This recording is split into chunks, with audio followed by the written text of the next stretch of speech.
Good morning and welcome to the first day of this clash between Gloucestershire and Northamptonshire. What should be an absolutely cracking game between two reasonably evenly matched sides.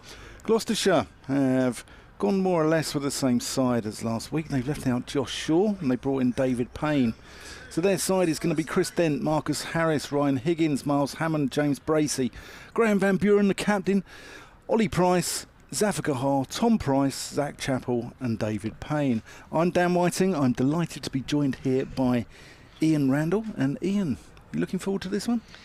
Yes, Dan, and I think the table is pretty clear. Gloucestershire don't have much wriggle room now if they're going to escape potential relegation. One has to assume at this point that there will be relegation at the end of the season, despite the many ideas that are being mooted, and therefore they've got to somehow scramble out of the bottom two spots. And against them today, a team who've actually obviously came up with them in 2019, and are in a lot more secure position, chiefly because of the fact that their batting has done reasonably well. They've drawn 6 matches. They've only won 1, but they've only lost 2. And in this game, they have left out Ricardo Vasconcelos, who for quite a part of this season has been captain, but he's been on a poor run of form. So Will Young will captain the team, and they've brought in James Sales, son of former Northamptonshire batsman David Sales. Probably got the same nickname, Jumble. Truthfully, that is exactly what I think it's Junior Jumble. Junior Jumble. I think it's Junior Jumble, yeah. So their team will be Will Young, Emilio Gay, Ryan Rickleton at 3. He's done well for them since coming in as a short-term signing. Luke Proctor, Rob Keogh, Lewis McManus, James Sales, and then the bowlers Tom Taylor, Simon Carrigan, Ben Sanderson and Jack White. White got 5 wickets, first 5-wicket haul in the game against Lancashire last week, which, you know, Northants would have been hopeful of getting a positive result out of, having set them 2-7-8 to win, and then in the end they found that Lancashire got there. Josh Bohannon got 100, and he saw them home by 4 wickets. News at the toss, Gloucestershire won it, and they're going to bat first, which I must confess, just talking to various spectators around the ground, seemed to think it was more of a bowling day than a batting day. Yeah, there's a little bit of overheads. There's a little bit of cloud cover here. We should be okay weather-wise, but there is a little bit of cloud cover. But I think you get the best of the conditions here. As we saw last game against Hampshire, I thought it was a very good pitch. And then after about a day and a half, 2 days, it started to break up with that excessive heat that we had from last week. And the spinners then come into the game. But Ben Sanderson is a wonderful, wonderful bowler for Northamptonshire, and I really, you know, these 2 opening bats, Chris Dent and Marcus Harris, really do need to be on their mettle. Jack White's been in very good form as well. Took a 5-for last week in the game against Lancashire. I think he bowled 5 for 14 off about 14 overs. And he's a good cricketer. Anyway, Ben Sanderson is about to take us away from the Chapel end. He's going to be bowling to the Victorian Marcus Harris. And Chris Dent is his opening partner. Here we go. Ball 1. And Harris lets that go through to the gloves of Lewis McManus, keeping wicket. So we've got 3 slips in place. I can see definitely that Emilio Gay is at 3rd slip. Will Young at 2nd. It's Will Young at 2nd. Tom Taylor, in fact there's 4 slips in. Sanderson comes in. Harris defends. Four slips in. Tom Taylor's at 4th. Can't see who that is under the sun. That might be Rickleton, I think, at first. Okay. Sales is at backward point here. We've got the tall figure of Rob Keogh, who's at quite a short mid-off, actually. Proctor's at mid-on. Proctor at mid-on. Got a mid-wicket and a long leg. That's defended. That's Jack White down there under the hat, I think, at long leg. Quite distinctive figure with his hair. Got the name of Kirtley. Nothing to do with Northamptonshire's overseas signing back in about 1988. It's a family name. Sanderson into the crease. Harris defends. Ben Sanderson been a great bowler. He was Yorkshire born. He was released by Yorkshire back in 2011. He ended up playing for Shropshire in the minor counties. He was lost to the game for about 4 years. He was working in the family business. And he came back. He was working out in Australia on a farm in Queensland. Here he comes in. Harris leaves that one alone. And Northants picked him up, and he took 60 wickets back in 2018. But in 2016, I think that was one of his sort of first years or second year back in the game. And he took 7 for 22 at St Helens against Glamorgan. And he said the food wasn't great there, but he had a protein shake at lunch, and that seemed to work. So, yeah. And then he took an 8 for against Gloucestershire, didn't he, that year? Here he comes. Harris defends that. It's going to be the first run of the morning. That's just pushed out into the covers, where Sales fields, and Harris will retain the strike. That's the first over gone. 1 for none. It is Rickles on that first slip. Tell by the flashings on the back of his shoes and by the fact he's got a number 44 on his back, which we could just about see from our vantage point here on the Thurlston Road side of the ground. Jack White's just taking off a sleeveless sweater. We didn't see many sleeveless sweaters last week, but the Cumbrian White is going to bowl from the college lawn end. There's a few good cricketers from Cumbria, aren't there, who's sort of been around? Ben Stokes is one. You tend to think they gravitate towards Lancashire, wouldn't you? Liam Livingston. By and large. Paul Nixon was a Cumbrian.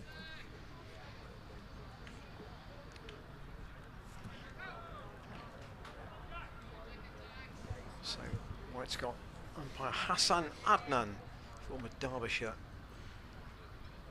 player, standing at his end. And when Harris is ready, which he isn't yet, White will bowl right arm over the wicket to him. Actually, he can bowl around the wicket. Dents on the opposite side. So White's going to come round the wicket. Harris safely forward. I was chatting to Christian Brain. I think particularly about cricket is that everybody says politely good morning to everybody else, and you recognise the faces. And Christian said about the mark for the pitch from last week was good from the umpires. Would have liked it to have turned a little bit more and maybe a bit quicker, but that was all. Other than that, it was given a good mark, and that's off a thickish outside edge past Tom Taylor in the gully and down to the third man boundary for 4. That went very low, and Taylor's a tall man, so he has a long way to get down there. Plus the slope doesn't help in that part of the ground, particularly for low catches. But I'll say 4 in the book, and Harris, who really has been short of runs since that good first month of the season when he had 200s, and he hasn't had a significant score since. White staying around the wicket to him, and that's clipped up to Proctor at mid-on. Proctor bowled really well in the game at Bristol last year, where Gloucestershire were left to chase 267 and got them. Proctor though got 5 wickets in the first innings, and it looked as if Gloucestershire were going to have a big target, but it was a pattern that we saw quite a lot last year. Gloucestershire batting last at Bristol and winning. White in again. pushed out to Rob Keogh on the offside. He's had a good season with both bat and ball, Keogh, hasn't he? He certainly has. He's just gone through 5,000 first-class career runs. Debut was right back in 2012. He's been around a long time, hasn't he? But he's got a double 100. He's also got 9 for under his belt for Northants as well. So he can do the business with either bat or ball. White. In again, and Harris goes back this time. Straight out to Keogh. Yes, so this season Keogh averages 39 with the bat, and he's got 21 wickets at 30. That's making a contribution. He's a useful contributor. Coaches like to say. Yeah, from Dunstable Town Cricket Club in the Hertfordshire League. There was a point where I thought that, you know, you could flip a coin between him and is it Graham White was the other spinner, wasn't he? He was in a similar bracket. Nice shot from Harris. That's beaten the fielder, and that will thud away to the boundary at long off. And White did get 5 wickets last week, but that was very much kind of the exception in his first-class career. His overall numbers don't necessarily suggest that he would do that on a regular basis. He's come into the game late by, you know, to only played a dozen first-class games at 30 is unusual, but Northants took a chance with him, and Harris with 2 boundaries, one rather cleaner than the other in that first over from the College Lawn end. Yep, 16 wickets at 325 runs conceded. Sanderson comes in. Chris Dent's first ball there, plays that back to him. Yeah, White has taken 16 wickets this year at 20.3. His partner Sanderson, 28 wickets at 24.9. Gareth Berg's the normal partner in crime for Ben Sanderson. He's been away coaching the Italy side. Lovely guy, Gareth. Dent defends that one into the offside. Sales does the fielding. One of the top guys in the game, Bergie, has confounded his critics. Middlesex let him go. Had a really good career with Hampshire. He had a shoulder injury, and then I think the shoulder injury got infected after an operation. And he then came back at Hampshire and was part of a successful Hampshire side where they won trophies. Sanderson approaching the crease. Dent tickles that one around the corner to Jack White for a single. I mean, I'd say Northants last played here 7 years ago, but they'll have, I'm sure, looked at what happened here last week, and in that sense it's not that different to perhaps what you might say at Bristol, in that the new ball tends to be the really important phase in the game, but overall you would feel there should be a little more in this pitch for the bowlers than elsewhere. Sanderson to Harris, leaves that one alone, goes through to McManus, and both you get fantastic lunches, Ian. Northamptonshire's very good for lunch. They've moved now, so you get your lunch in the, used to be in the sort of pavilion end of the ground, upstairs there, out in the open, and it wasn't the best commentary position because people would often boil a kettle behind you, which was somewhat off-putting. Sanderson in, Harris defends, but then now you're round in the Lynn Wilson centre of the ground at Northampton. I covered the first game of the season between Northamptonshire and Gloucestershire.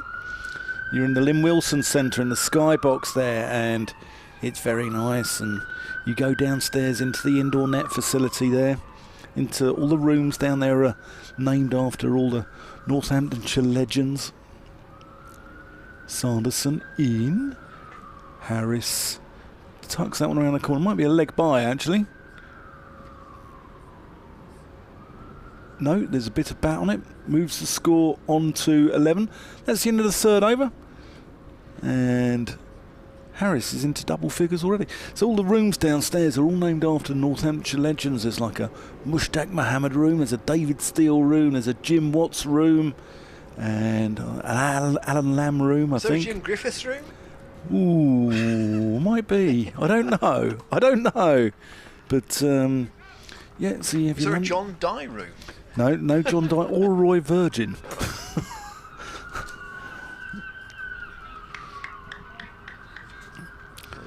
Roy Virgin, part of that Northamptonshire side that were runners-up in '76. Here is White, second over. Oh, and he's gone. Well, Harris has. What he's done is he played back. He's got it all wrong, whichever way he's done it. And White has his first success in the second over. Looks like a good ball. Clipped the top of off. Yeah, looks like it was angled in from around the wicket, moved away and took the top of off stump. Looks like a really good delivery from Jack White there. So Harris's poor trot of scores continues. And it will be Ollie Price batting at 3. We were shown a team sheet with Ryan Higgins' name at number 3 in the order, but as last week, it is Price who is coming out at first wicket down. Yeah, I think Ollie Price has done enough there last week to bat at 3. He was good in the game against Hampshire. He got 59 in the first innings. And he was undone by a really good bit of work by Nick Gubbins at short leg, where he went sweeping. And Gubbins anticipated and ran around at short leg and caught him backward of square. It was a really good bit of work by Nick Gubbins. Gloucestershire have been looking to find a way of splitting all the left-handers at the top of the order. If Bracey batted at 3 or Hammond, for example, then you've got all 4 left-handers at the top of the order. Northants have got a few as well, haven't they? They've got Vasconcelos when he plays, he's a left-hander. Emilio Gay's a left-hander. Luke Proctor's a left-hander. Ryan Rickleton's a left-hander. So the dominance will be the same when their turn comes. But White now over the wicket to Ollie Price. And you can see from White's reaction that he thought that was pretty close. Exactly how close we can see on the replay. Not quite behind the bowler's arm here, but yeah, that's the right area. That's where he wants to be bowling, having had the left-handers to bowl at. Now switching to over the wicket.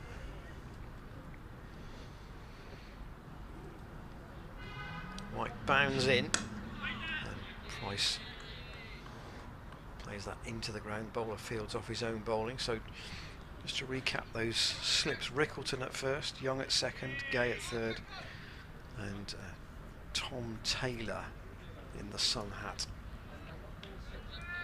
at fourth. I mean, some of the spectators around the ground have been saying that Northampton's sort of similar club to Gloucestershire. That's left by Ollie Price. Similar in the sense that membership levels in terms of volume would be around about the same. Perception would have been that they might have been the other favourites to finish near the bottom of the league at the start of the season, but obviously David Ripley, their long-serving coach, left. John Sadler took over, and he's done a good job. Here is White in Price defence, assisted, it must be said, of course, by Chris Little, who was at Gloucestershire for a while. He's his assistant coach, and also helps with the bowling side of things, and Ben Smith does their batting. And you know, if you can score, as they have done, 500 twice and 450 once, that's going to give you you shouldn't be losing games with those kind of scores, and Gloucestershire have not been getting there. I think the only 400 was against Surrey at home. Here's White again, let go by Price, but a successful over for Jack White.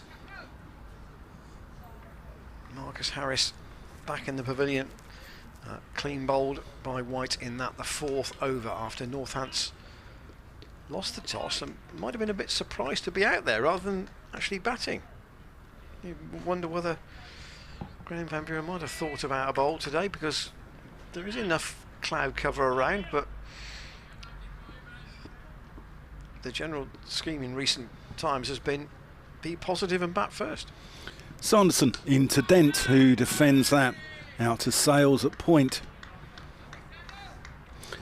Well, if you think that it's been a miserable year for Gloucestershire fans, have some sympathy with Northamptonshire, who from May 1935 to May 1939 went 99 games without a championship win.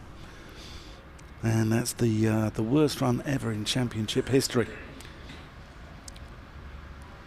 Sanderson in, Dent leaves that one alone, goes through to McManus. That's a long time, isn't it? That's a hell of a long time, 4 years, 4 seasons. And when you played, 25 games a season back then or whatever you did, so...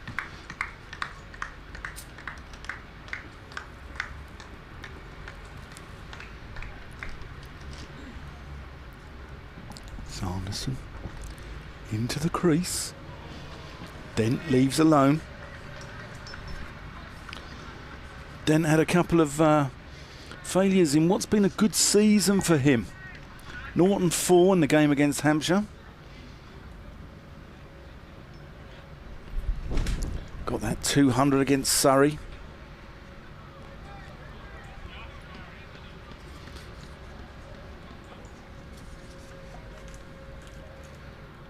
A 100 against Lancashire. Sanderson going around the wicket. Dent defends that one. Out to Sales. Picks it up, hurls it into Lewis McManus. Lewis McManus is he's on loan, I think, isn't he? Is he signed permanently? I'm not sure, but he's... I think that was a season-long loan as far as I was think aware. he's come from Hampshire. He's a Bournemouth lad. Came through the Hampshire Academy. He can bat as well. He got 60 against Lancashire in the last game. Sanderson into Dent, who plays that out to Keogh. We've not had 20 minutes cricket yet. Either side of the Pennines, there's no play at Manchester before lunch because it's raining. Can't surprise. And Yorkshire are 8 for 2 at Scarborough against Hampshire. Ooh. Mr. Barker or Mr. Abbas? I'll check. Or Mr. Abbott? Those three are... Abbas and Barker, 1 each. Quality. Sanderson into Dent, who tucks that one around the corner to Jack White. That's the inning over, 12 for 1. Dan's a bit gravelly. He was umpiring on Saturday in a very close game. Yeah. Was it 400 runs and both sides bowled out? Yeah, 223 played 210, I think it was. The might of Southgate Adelaide versus Watford Town. Good game of cricket, though. Good game of cricket. Got to love club cricket. Played in a good spirit, I hope. Ish. Competitive, let's say. Competitive. I'll remind you of our email address in a moment. First of all, Chris Dent's going to face Jack White, staying around the wicket and pushed out to Rob Keogh in the covers. Commentators at glossccc.co.uk. We had some fun last week. I did explain to somebody over the weekend that when we were trying to do our team of curry-related cricketers, I was absolutely no help at all. A team of Keiths, I was a bit more useful, but a team of curry-related cricketers, just no chance. Here is White into Dent, who goes back. Get a team of Jacks. That would be a good side. Jack Hobbs, Jack White, Jack Brooks, Jack Russell, Jack Taylor. Be a good side.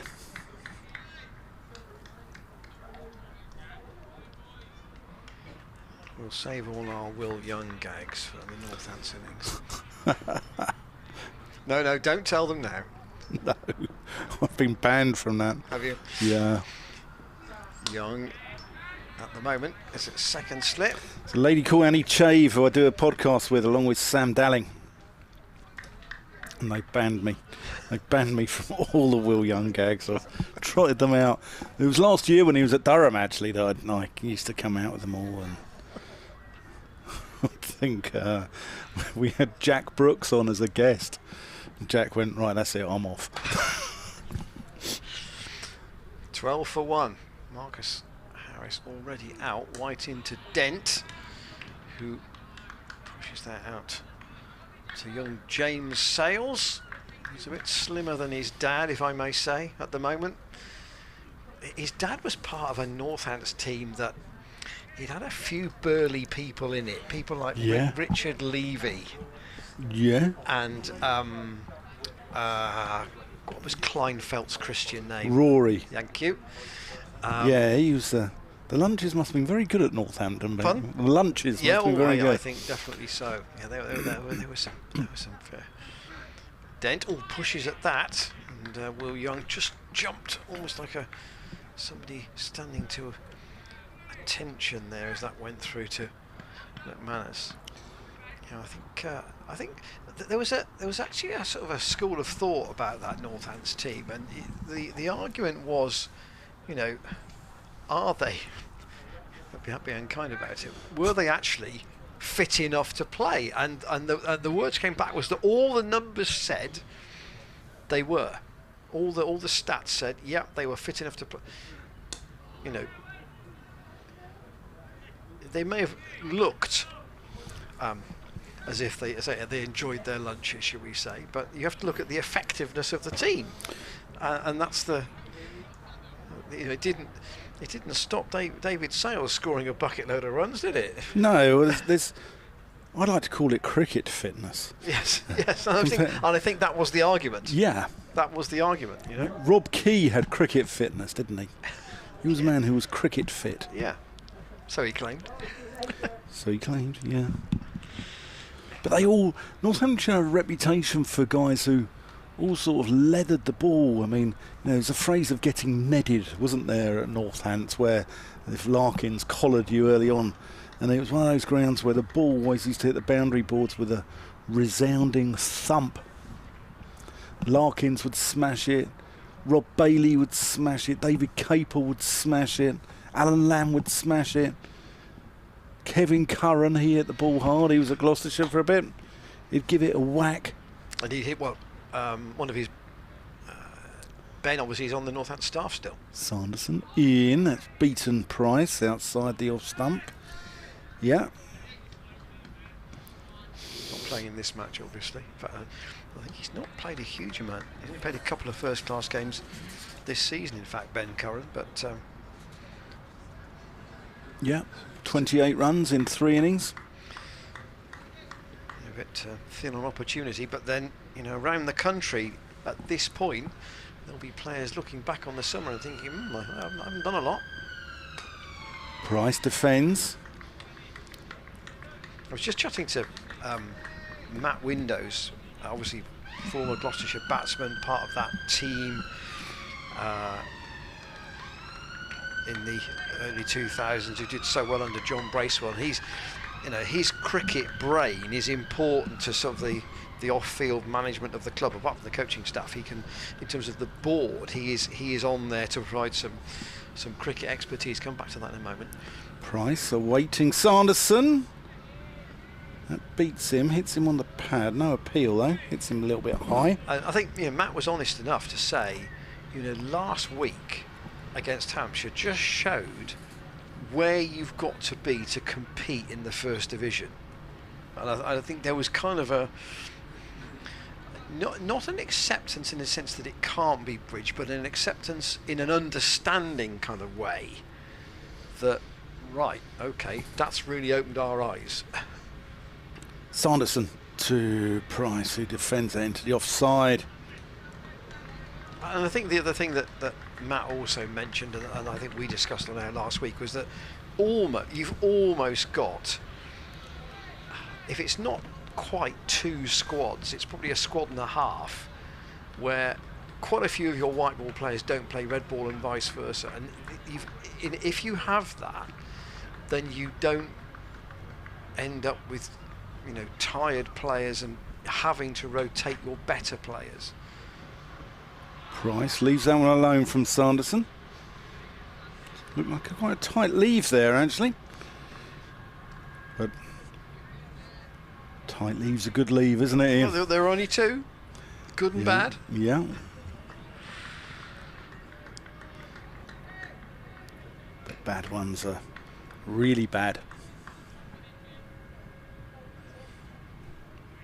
Cleeve Hill in the distance there. Clouds look a bit grey over it, but Yeah. bright sunshine at the moment. Price defends. Sanderson. That nagging lengths and line he bowls. None for 4 off 4. Well, this will be an interesting test for Ollie Price, batting again at 3, because he showed, I think it was the second innings at Essex, and then again in one innings during the Hampshire match, that perhaps he does have the temperament to try and bat long. He may not have all the attributes yet. He's still sort of, you know, he's at his age still very much learning the game, but you know, there's ability in there, and every time he goes out he'll learn a bit more about it. Here is Whiting once more on the bounce. Good stop by Tom Taylor in the gully. Nice height for him.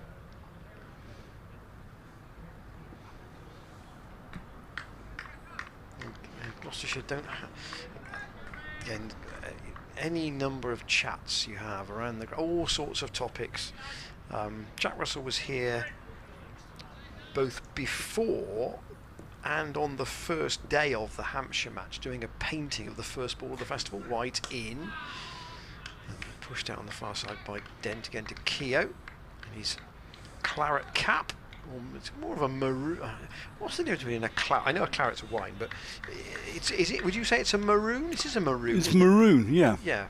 It's maroon, and they've also got Northamptonshire a straight red maroon for capped players, and one with yellow piping for uncapped. Oh, very traditional. Or the other way round, actually, I think it is.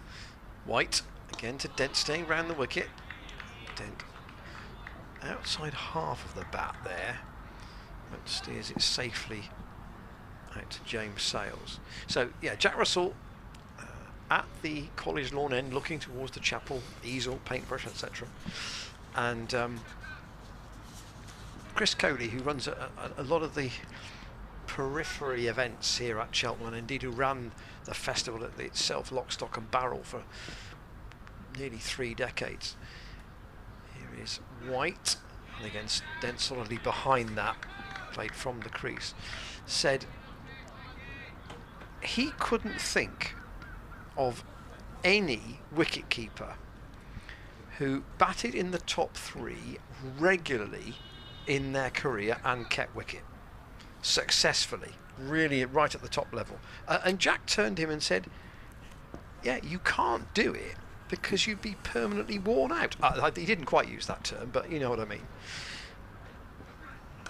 Here is again Dent forward to White. You know, and he said one or other would suffer. You just literally can't do it. And you know, it's so, you know, that's why perhaps Bracey is finding himself batting now at 5. And Chris's argument, and it would be one, it's just effectively like supporters talking over a glass of beer in a pub. You know, is there an argument to say, right, James, you're going to bat, you can bat at 3, and we'll get Ben Wells to keep wicket. And here is again just a nudge into the onside by Dent, fielded by Simon Kerrigan. And if the club think that, you know, Wells does have, you know, potential to take the gloves, and maybe James's long-term career is, if he is to go back into the England setup, it will almost certainly be as a batsman only, you would have thought. Is there an argument to say, right, concentrate on the one thing that we know you can do very well, rather than compromise it and try and do two things perfectly competently, but perhaps the one is being sacrificed for the other. Yeah, I mean, it's a very tough job. Sanderson in to Price. It's a very tough job, and I was trying to rack my brains there to think if there have been any wicket keepers who regularly batted in the top three, and I can't think of any. Well, Chris couldn't. No. It actually is. That's a good one. Mm-hmm. If you can think of anybody who has batted in the top three And not in one-day cricket. Yeah, in first-class cricket on a regular basis. Yeah. Because you have people who open like Gilchrist was shoved up there, but he bats 7 or whatever. That's hooked by Ollie Price down to Jack White, who fields well and hurls the ball back in. Ollie Price, we saw in the game against Hampshire, he'll take the hook on. He's prepared to take it on, and he rolls his wrists. White is definitely going at fast bowler's pace between long leg and long leg. It's a gentle trot. I think Yorkshire had a bad start to the game against Hampshire, being 8 for 2. Derbyshire were 3 for 3 in their game against Worcestershire. That's just tucked around the corner from Dent. He's going to run the first one quickly. He might get 2 for it. He will get 2 for it. He's come back for his second. He got that quite square. Yeah, Derbyshire were 3 for 3 in their game against Worcestershire. But they're rocking now. They're 14 for 3. And just to complete Matt's conversation I had with Matt Windows earlier. Listen, let's do the email about the wicketkeepers first. Actually, they're 14 for 4. If you can think of a wicketkeeper who's batting in the top 3 on a regular basis in first-class cricket, then our email is commentators@glossccc.co.uk. Dent tickles that one fine. He's going to get 4 runs there. He's toying with Jack White down at long leg there. He's put one square of him and he's put one on the other side of him. Fine, and if you get it in that area here at Cheltenham, you get full value for your shots. You get 4 runs. And Dent moves on to 8. The completion of that conversation with Matt Windows was that Worcestershire kind of got caught between 2 stools, particularly under Steve Rhodes as coach, and they came up and down 5 times. They literally bounced between divisions 1 and 2.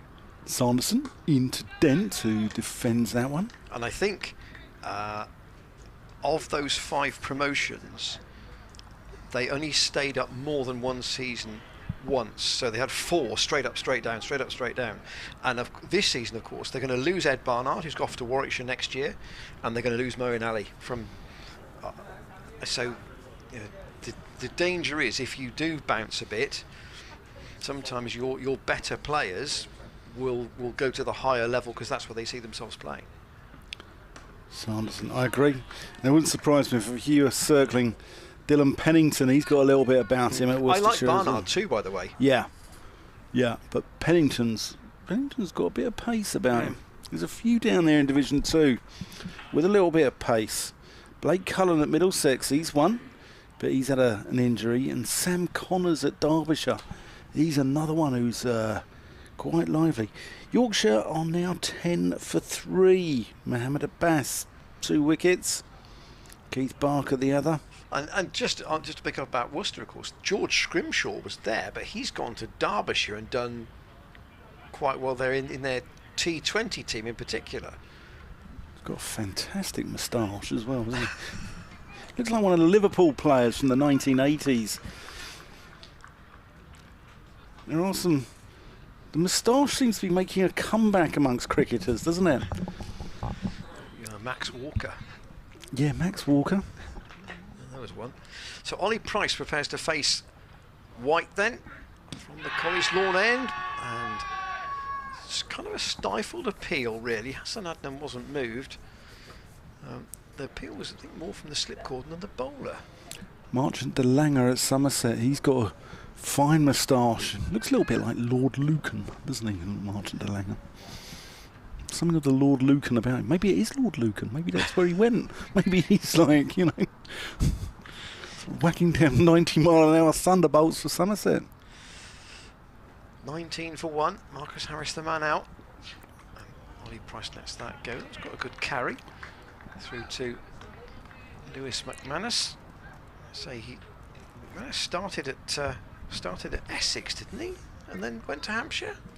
No, he's I'm getting confused with that. Wheater. Sorry. Yeah, Wheater went from Essex to Hampshire, back to Essex, and has just retired, hasn't he?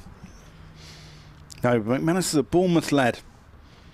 Came through their academy at Hampshire. White. It's quite a high-stepping run. Defended in by Ollie Price. McManus was involved in a stumping last year, actually, against, I think it was in a game against Leicestershire, where I think he flicked the, I can't remember exactly what it was, but it went down particularly badly with Paul Nixon, the Leicestershire coach. As Ricardo Vasconcelos just won the round, and he has got the cap with the piping on, so it must be the plain cap for the uncapped players, and the piping's on the capped players' headgear. White again to Price off the back foot this time. When that sun is out, it's very glary, isn't it? Yeah. Today. When it does go behind the clouds, for sure, it's.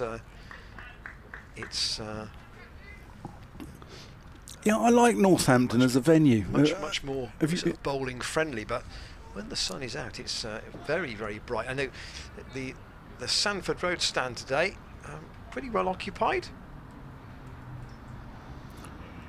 Pitch closest to them is on the far side of the square. White to Price again. He says waiting. There's the call. Again comes Keogh. It's Keogh and Sales on the offside for Ollie Price. Tom Taylor just doing some limbering up at fourth slip. Yeah, have you been to Northampton, Ian? I have been to Northampton. I have worked at Northampton. Yeah. But I've not worked at Northampton since the broadcast facility has been moved to the opposite end of the ground. Okay. So I've only done work from the old stand.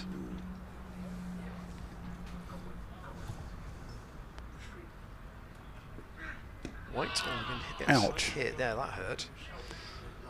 And White just turns to go and get his sweater, and Ollie Price just turns and wanders down the pitch to have a word with Chris Dent. So White's taken 1 for 8 in 5 overs, and those 2 scoring shots were both in the first over from Chris Dent. So he's taken 1 for none in the last 4, and perhaps Northampton are going to use Sanderson sparingly here, because he very much is their strike bowler. He's only bowled 4 overs, and we're going to see Tom Taylor straight away from the College Chapel end. Sanderson 281 overs this season. He's bowled many more overs than any of the other Northants bowlers. So when you've got him in with that kind of workload, got to be careful how he's used. He's Taylor in. Taylor's had a career which has seen him tour the East Midlands, hasn't he? He's started off at Derbyshire and Leicestershire. His brother, James Taylor, plays for Derbyshire, not that one, the other one. We do apologise about the noise here in the background. Some motorbike needs a silencer. But I think he's from Stoke originally, Tom Taylor, which is where Bob Taylor, who's no relation, is also from. Dent leaves that one alone. I'm all tailored out here. I'm getting confused with my tailors. Well, I will just mention this fleetingly. More tailors than Savile Row. As we are in Cheltenham, the Cheltenham Town football team they've signed this summer Taylor Perry, Caleb Taylor, and James Taylor. Kayla Taylor? Is that his name? No, Taylor Perry. Oh, Taylor Perry.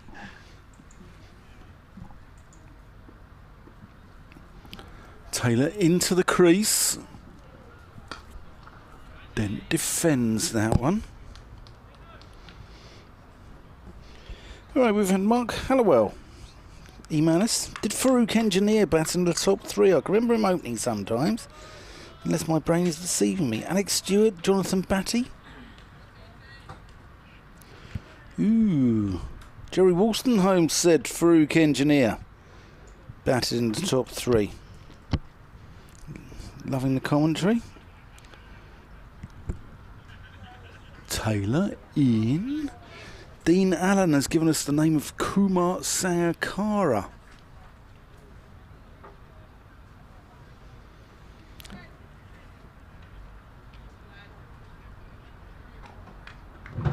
And Alex from Winterbourne said best moustaches in cricket are David Boone and Merv Hughes. Or is it Merv Hughes and David Boone? I can't tell them apart. One's about a foot taller than the other. Taylor into Dent, who leaves that one alone. Mark Hallowell said Gareth Roderick batted high up the order. Yeah, chiefly at 4, I would say, rather than 3. Keep them coming. If you can give us your wicket keepers batting in the top 3 or your best moustaches in cricket, drop us a line to commentators@glossccc.co.uk as Taylor approaches the crease. And Dent chases a wide one there. Goes through to Lewis McManus.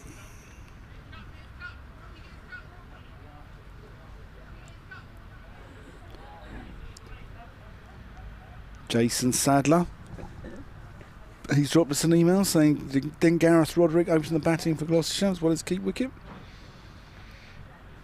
Not regularly. And I think Chris, and this is this is kind of a grey area here, but I think Chris Cody's point was, if you looked at somebody who would have done it over, say, a 5-year span, literally, game in, game out, game in, game out.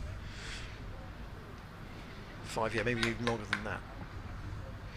Whites to continue, and Ollie Price pushes that out on the offside. We have had a very, very long email from a lady called Jacqueline Forsyth from the Forest of Dean, and it's an email that she said she started writing on Friday and was eventually persuaded to send it, and I can understand why there might have been a thought about whether you would really send it to us, clearly with a huge amount of passion for Gloucestershire cricket. Neatly nudged away by Ollie Price down the slope towards the Sanford Road side of the ground. There's a chase from Kerrigan, and they'll come back for 2. 23 for 1, 21 for 1, 20, I think. Price to 3, and Chris Dent has 8 from 2 scoring shots, both off Jack White.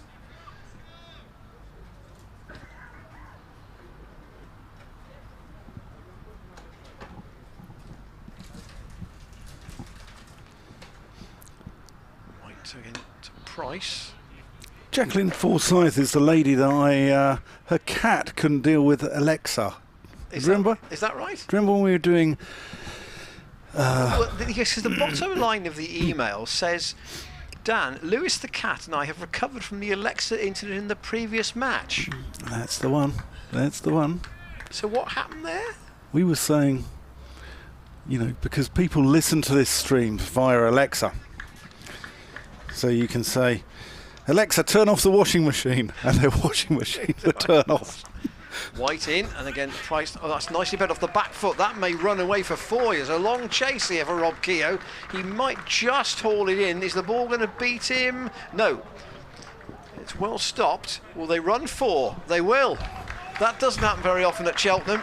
All the way up to the boundary, up wide, long off. The ball just stopped short, and Ollie Price ran 4. Yeah, so I think that was the Lancashire game, wasn't it? And we were talking about, Alexa do this, Alexa do that, or Alexa turn on the Gloucestershire stream. I think we might work our way through that email perhaps in the next few overs. White in, and Price pushes it up to mid-off. It really refers to our chat with David Jones on Friday, and Jackie says, I thought you posed pertinent and appropriate questions. And during the discussion, the chairman conceded there was too much cricket. Many would agree, and yet he totally approved of the introduction of the 100. Here is Whiting again to Price again on the pad, but no appeal really from the bowler, which is always a good sign that maybe he doesn't really believe in what's happening. The cheering from behind the stumps. 25 for 1. Marcus Harris the man out, bowled by White, and Dent has 8 and Ollie Price has 7. Jacqueline goes on, I am tired of hearing the argument that it offers opportunities for younger or second 11 players to take part in the Royal London matches. This is patently untrue as it drew reduced crowds last year. Fans and members want to see the best teams playing the 50 over game and winning. And how much longer will Royal London continue supporting mediocre cricket? That's a good question. I hadn't thought of that. Sponsors want value for their pound, don't they? Taylor into Dent, who clips that one around the corner to Jack White, gets a single. That is a good point, because I think it's not only that, but I think the county members as well, will memberships decline with what is potentially a development competition, and also, you know, if there's going to be less county championship games next year as well, are members getting the full value for their buck? Continue Jackie's email after the next ball. Sun's just gone in. Taylor in. Ollie Price defends.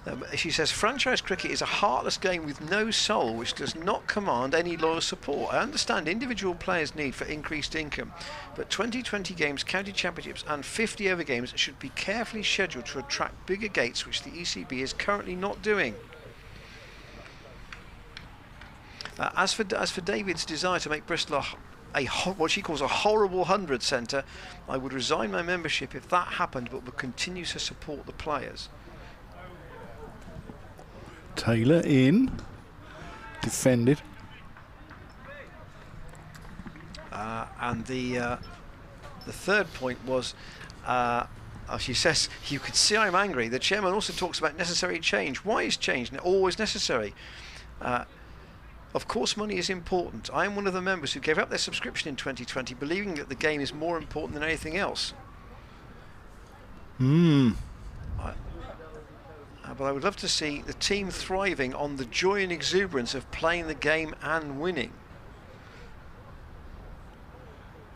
Taylor approaching the crease. Price defends. She also says, though, just at last, she says, having lived in Cumbria, Northumberland, London and Yorkshire, and finally back in Gloucestershire, we have watched the team play at the Riverside, Scarborough, Old Trafford, Trent Bridge, Headingley, Edgbaston, Derby, Wantage Road, Grace Road, Chesterfield, New Road, Gloucester. Lords is a very long list. Despite a disappointing season, we wish them all good luck and good fortune for the Royal London matches. He wants me to develop a soft Gloucestershire burr. Taylor approaching the crease. That's beautiful from Price. That is nonchalant. Whipped through mid-wicket.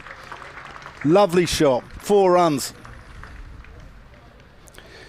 Well, she wants me to develop. What did she say? She says, what did she say? I would like to say how much we've enjoyed the stream this year. You might like to know I lived in New Southgate. Is that far from you? It's right next to me. For 5 years in the 70s, travelling from Arnos Grove to Holborn daily. So I recognise the accent.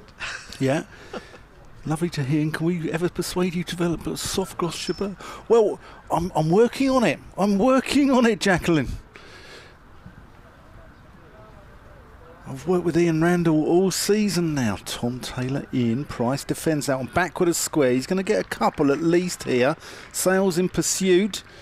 Dives. He might even get 3 actually. No, they turn down the third.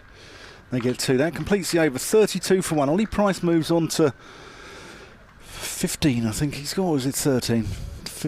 No, 13. Dent's on 9. I'm working on it, Jacqueline. Of working with Ian Randall all season. He's making me put mind at the end of sentences and saying things like, I get on public transport now in the region and even say, cheers, drive. That's a James Healy phrase. In the Forest of Dean, that's what they say, isn't it? Cheers, drive. To a bus driver. No one thanks. I'm sure she didn't thank the train driver when she was in London, when she was commuting from Arna's Grove up to Holborn. So here's an interesting development in the morning's play. We're going to see James Sales for the first time. So Jack White's been withdrawn from the attack. It's a good email though, isn't it? And it is, and people who take the time to put a long email together, we always appreciate that. Sales in, clipped into the ground by Dent, away through wide mid-wicket. Again, there's a chase for this time for Luke Proctor up towards that corner of the ground where they ran 4, and they'll run 3 this time.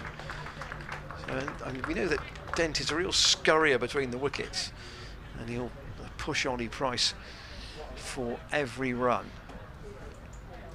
So Sanderson, only a brief burst from him, 5 overs for 11. Jack White 6 overs, 1 for 14. And now young James Sales, who's only 19. And this is only his 4th first-class match, so very much starting out. But I'm sure the genes will tell you he's got a bit about him. His dad never bowled, did he? Not like I remember. Don't think so. Don't think so. Just a powerful batter.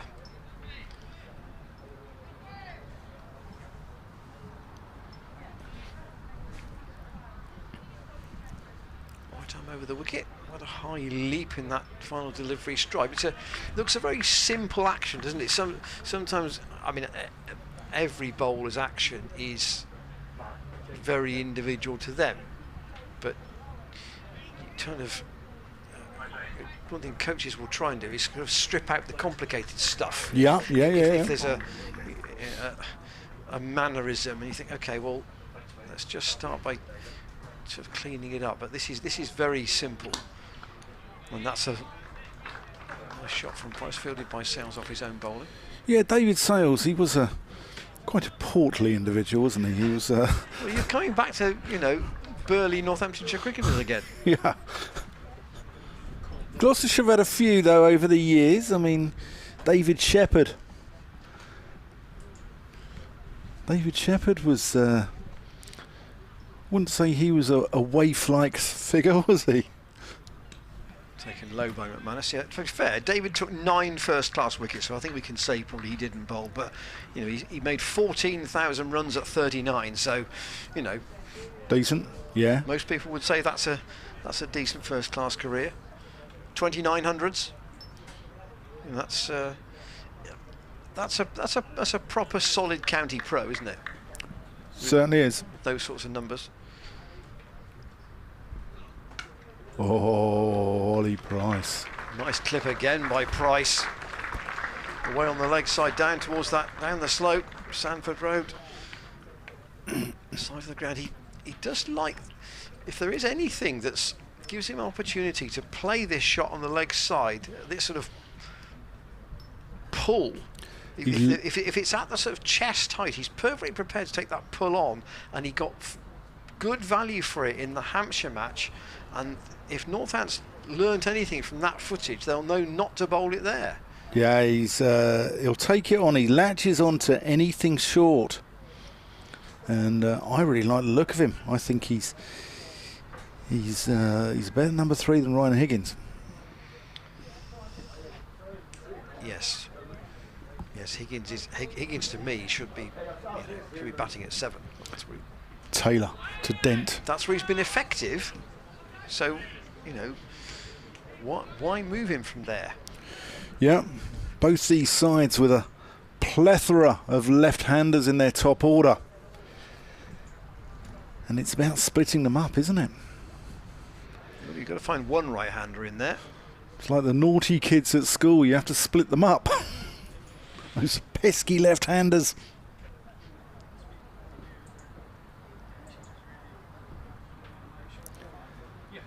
Taylor into Dent, who defends that out to David Sales, out at James Sales, sorry, out at point. It's the second time I've called him David Sales this morning.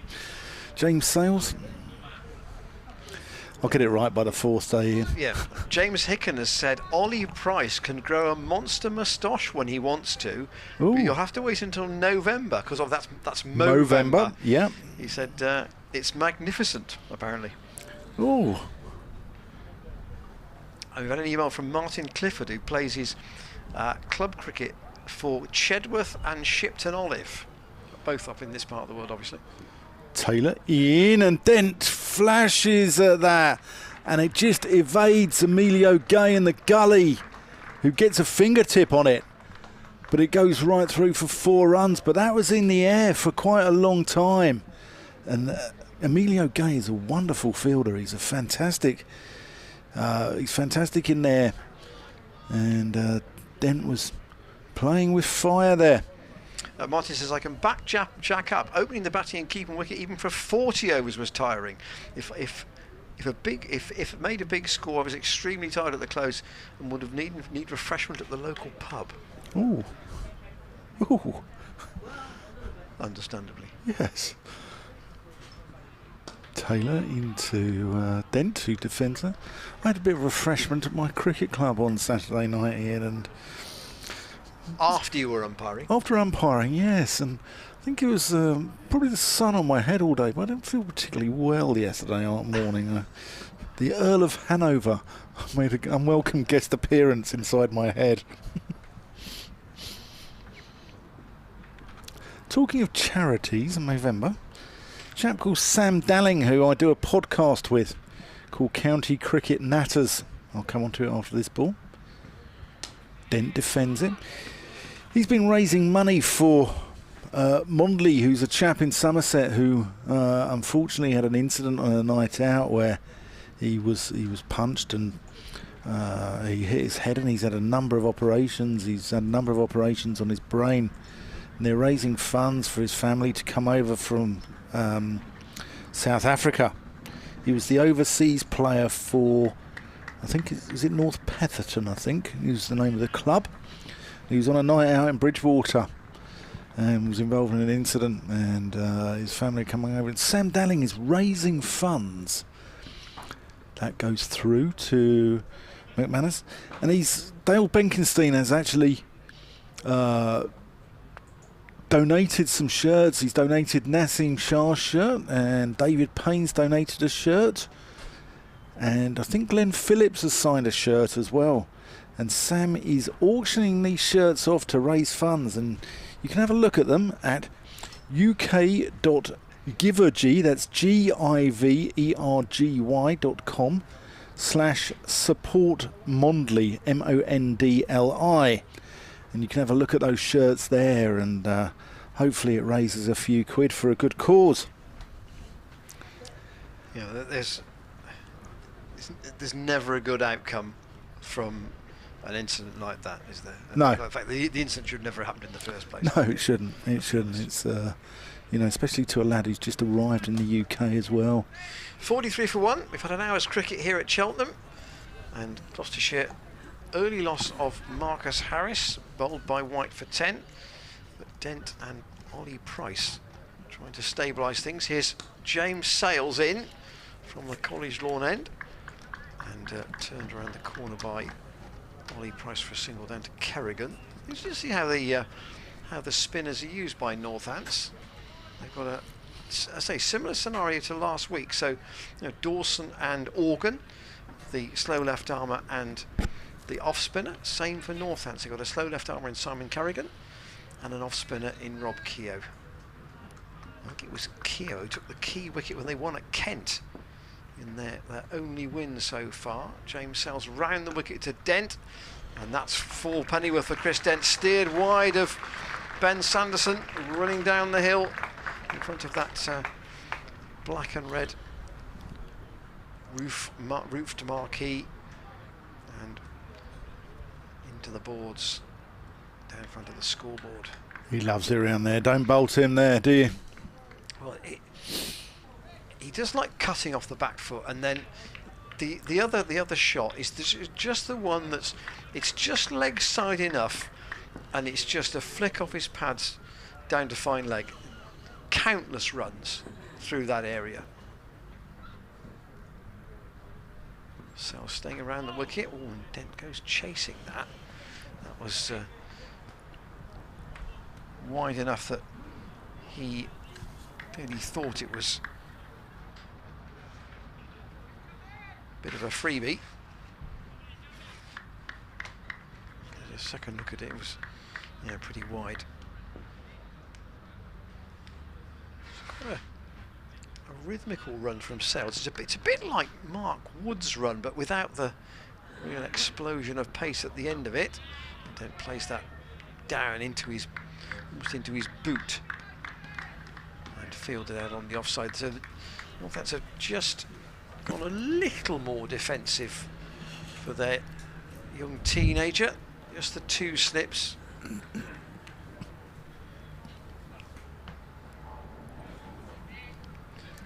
They've got some good youngsters, Northampton. Safe Zabe is another one.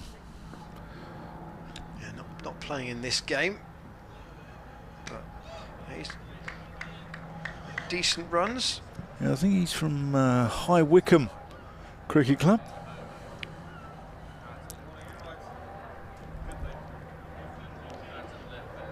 But Dent is, he cuts and he angles, he drops, sort of falls back, doesn't he, on the cut to give himself a bit more room. And he's a great player. I'm sure his grandmother Bridget will be on the ground. Goes to most games. Steered away by Dent once more. The chase round for Sanderson. That'll bring up the Gloucestershire 50.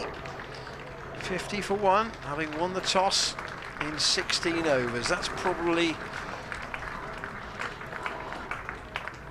would say, a steady start. You tend to, against a new ball on a good pitch, there's always liable to be somebody who perishes. It was Marcus Harris today. Just watching Ben Charlesworth, what went around the ground in front of us with Zach Chappell. Charlesworth thought to be certainly up for selection for the Royal London matches, which of course start here next week. He won't though bowl in the tournament. Dave Bartlett said to us last week that he'll play purely as a batter, but certainly be a good option. But yet another left-hander at the top of the order in that competition. Albeit Gloucestershire will lose 1 or 2. Taylor in, Price defends. It's like watching a darts match here, Taylor versus Price.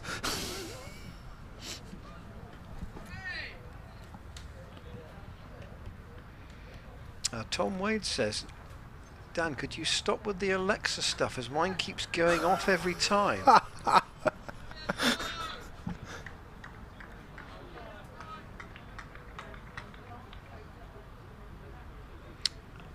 Taylor approaching the crease.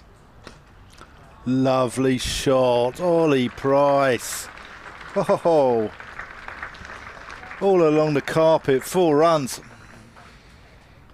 Yes, this is already in. Even after an hour, there is a noticeable difference between Northampton. I don't mean to be unkind here, but there's a notable difference between Northamptonshire's change bowlers, if I can call them that, and the Hampshire change bowlers we saw last week. Well, Hampshire's 3 bowlers at the top of the order, I think, are the best in the country. Abbas, Barker, Abbott. As Taylor comes in. And that's pulled. There's a man down here, though. Simon Kerrigan's dropped out to deep square. So he'll just pick up 1. But, you know, those 3, that trinity of Hampshire bowlers are you know, superb. And I don't think any county can compete with them. Anonymous correspondent says, didn't A.B. de Villiers bat at 3 for a while? I think he was 4, wasn't he? Possibly. Can't remember. And for the best ever moustache, Mitchell Johnson. Oh, yeah. Taylor to Dent, who cuts that again. That's been a prolific area for Chris Dent, not only this morning but right through his career. And that brings up the 50 partnership. Dent 25, the Molly Price 23, 81 balls, 53 minutes. And we're speaking about don't bowl around that in that region to Chris Dent.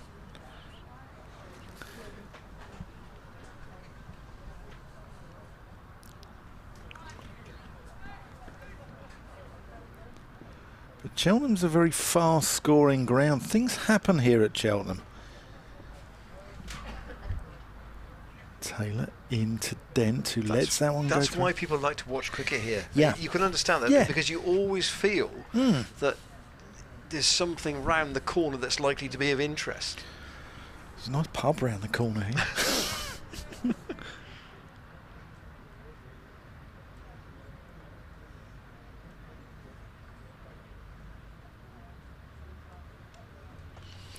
Jack Taylor's sent me a message on Twitter. He wants to come on the stream. Good lad, we'll get Jack Taylor on.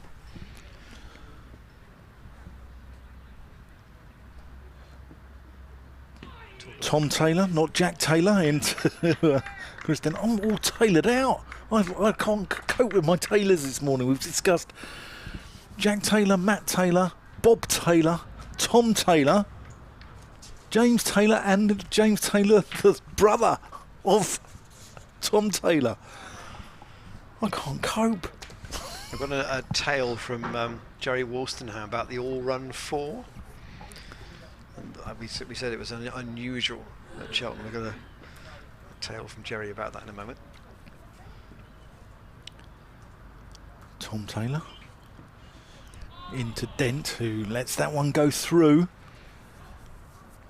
And that's the end of the over. That's 61 for 1. Ollie Price 23. Chris Dent 26. Tom Taylor's none for 22 off 4. A little bit expensive.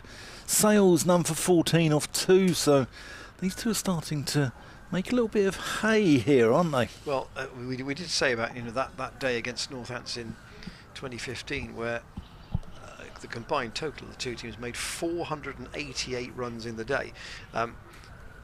It will continue to be James Sales. Jerry Wolstenham says about the scarcity of the all-run 4 at Cheltenham. Gloucestershire were practising at the end opposite the chapel pre-game when we were outside the players' dressing rooms.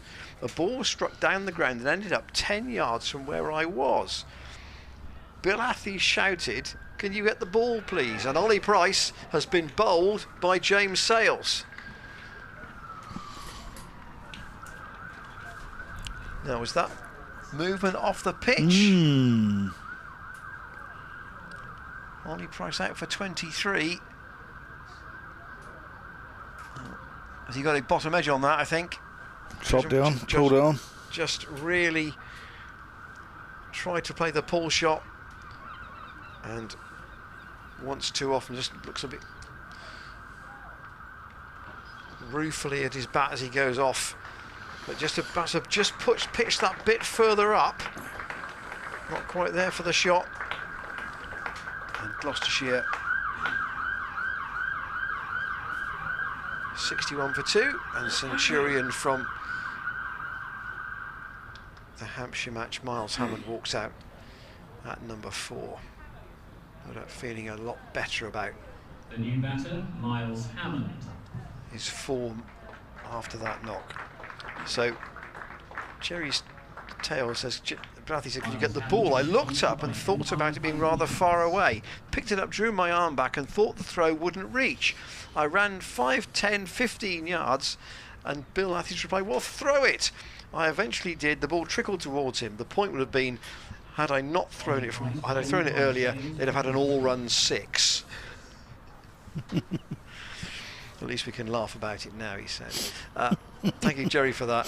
It's just that thing of relay throwing when you're in a club game. Somebody goes halfway. If you've got a long chase, you chase the ball to the rope. Someone is there halfway back to relay the ball in because you know you can't return it the full distance to the keeper.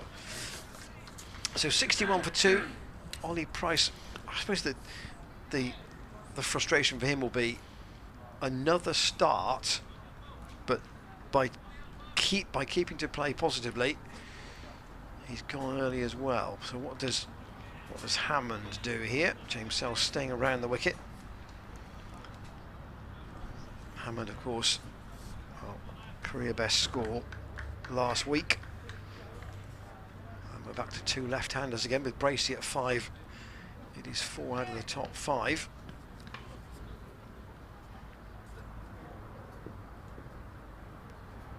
Lewis McManus has spotted somebody in the crowd, worked on the bounce by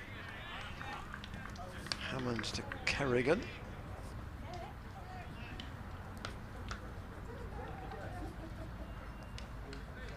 Really felt for Simon Kerrigan with that test match he played at the Oval. He'd had such a good season that year for Lancashire. And then looked an absolute bag of nerves when he got picked for England. Round the wicket from James Sales. And again Hammond defends. I guess that, yes, you can look at footage, but Gloucestershire would not have seen a lot of James Sales as a bowler, would they? No. There is a little element of a surprise with him.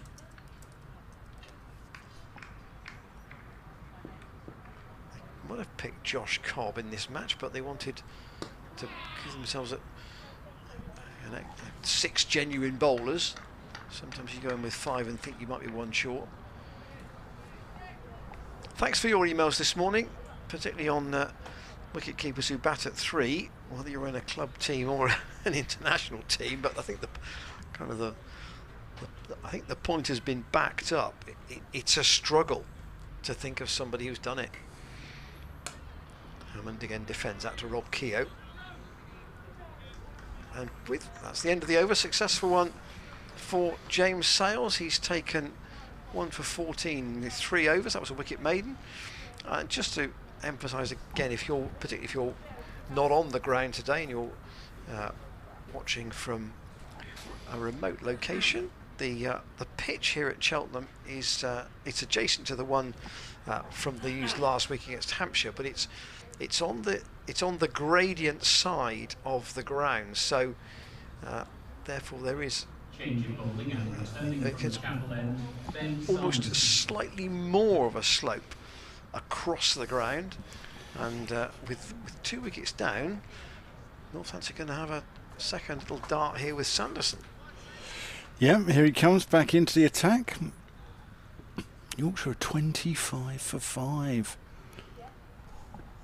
Sanderson into Dent, leaves that one alone, goes through. Oh, it's a no ball to start us off, actually. So that's going to add 2 to the total.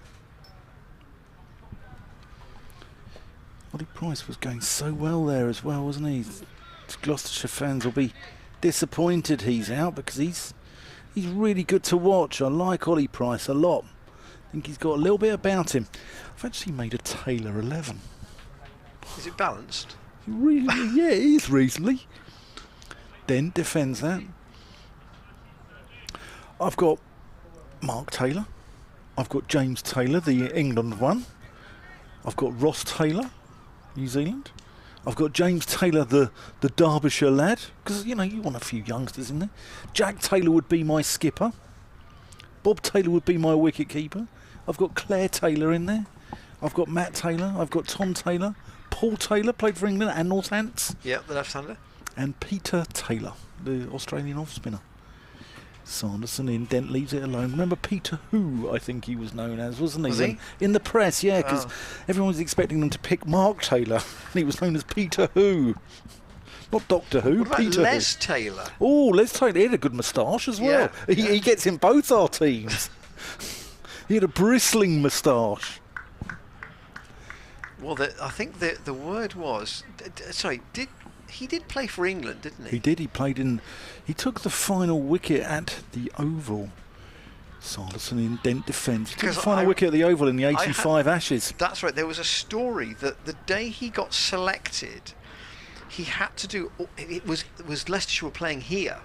Yeah. And he had to do... It was a wet day, and he had to borrow an umbrella from...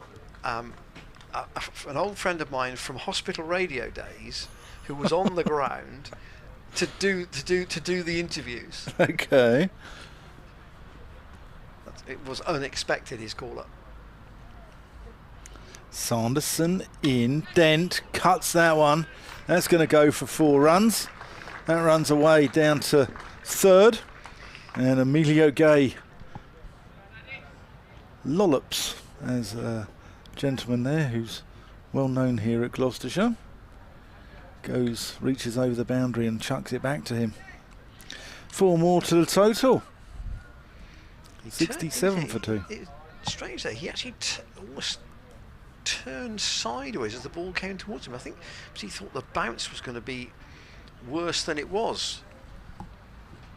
Once he got past him, it, as usual, on this very dry outfield, raced away. That's let go through to McManus. And if Gloucestershire really feel that they've got to almost bat around Sanderson a bit, because he's the Northampton's main threat. Possibly. Yeah, he's the. Well, his record speaks for itself, doesn't it? His overall numbers: 315 wickets at 21. Yeah. And that's gone past Emilio Gay in the gully. That goes the other side of him. And that goes down to third as well. That's going to be 4 runs, scoring to the 70s. Dent's on to 34 of those. But let us know your moustached 11s. Let us know your Taylor 11s. Have I missed anyone out there? Well, there's plenty of choice. Yeah. Let's be clear. Yeah, we're awash with Taylors.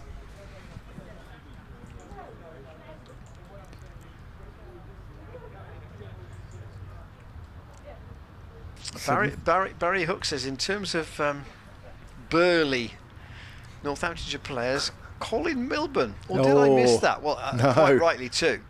Yeah. Last season's Northampton T20 side looked more like their rugby team, he said. What's happened to their huge wicket keeper? I think that was probably Adam Rossington. He's gone to Essex. He's gone to Essex. Here is James Sales, round the wicket again and pushing at that Miles Hammond. Outside the off stump, taken by Lewis McManus.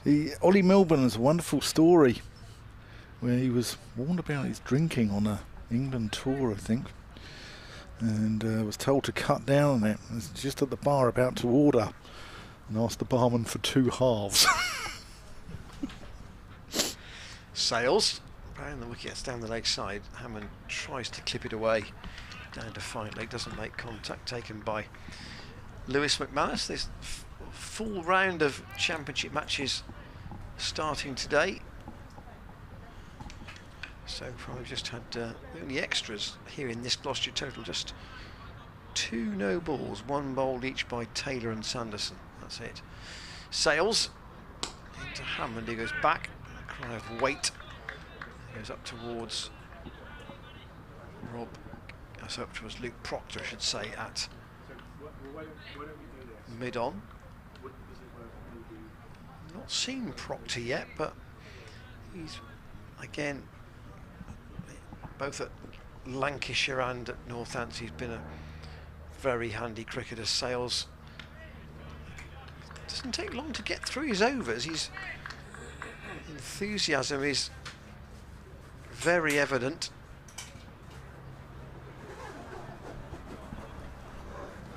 Proctor, as they bowled very well at Bristol last year, took 5 for 42 in the first innings and has been getting good runs at 4.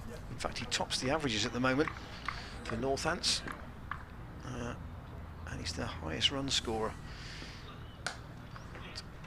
Hammond has got that up towards wide mid-off, and he'll pinch a single up to Jack White.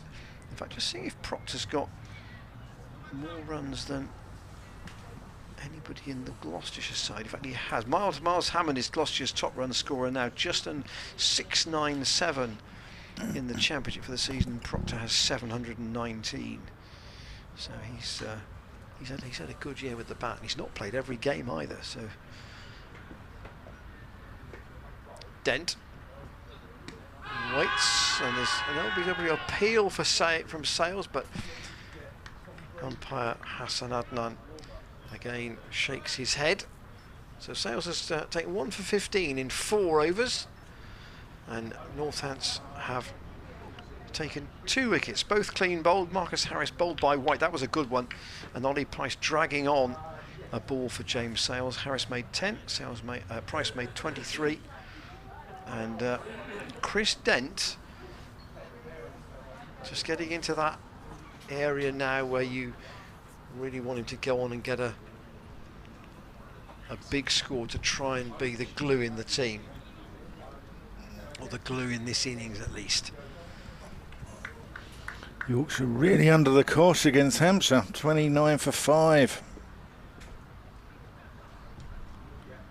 Sanderson. That's gone down the leg side. Good diving stop there from McManus. There we were talking about the Hampshire attack last week and how good they were. Yeah. Right, no play at Old Trafford. Essex, 51 for none against Somerset. Craig Overton's in that side. Yorkshire 29 for 5, as we said. Warwickshire 56 for 1 against Surrey at the Oval. Sanderson in, and that's edged. And Hammond's going to get off the mark, but it wasn't in convincing style. Goes past second slip. Short of Will Young too, I think. Probably bounced a yard in front of him. Let's have a look here on the replay. Yeah, he's turned round there, Hammond. Good bit of bowling by Sanderson. In Division 2, Derbyshire are 51 for 5 at Worcester. Just up the M5 from us here at Cheltenham. Mohammed Abbas's figures at Scarborough: 9 overs, 5 maidens, 3 for 7. A little bit expensive in my book, Ian. That's Sanderson into the crease. Hammond lets that one go through. and you know, we mentioned about Hampshire here last week, and the fact that even if they're not getting you out, they just dry the runs up very effectively. They're a good side. They just force them. They just force, and until the batsmen make a mistake.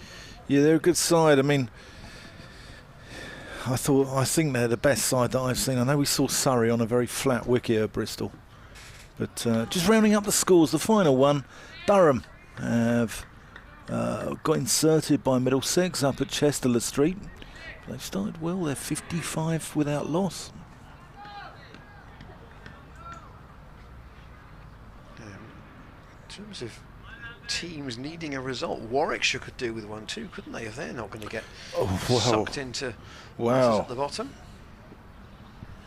Yeah.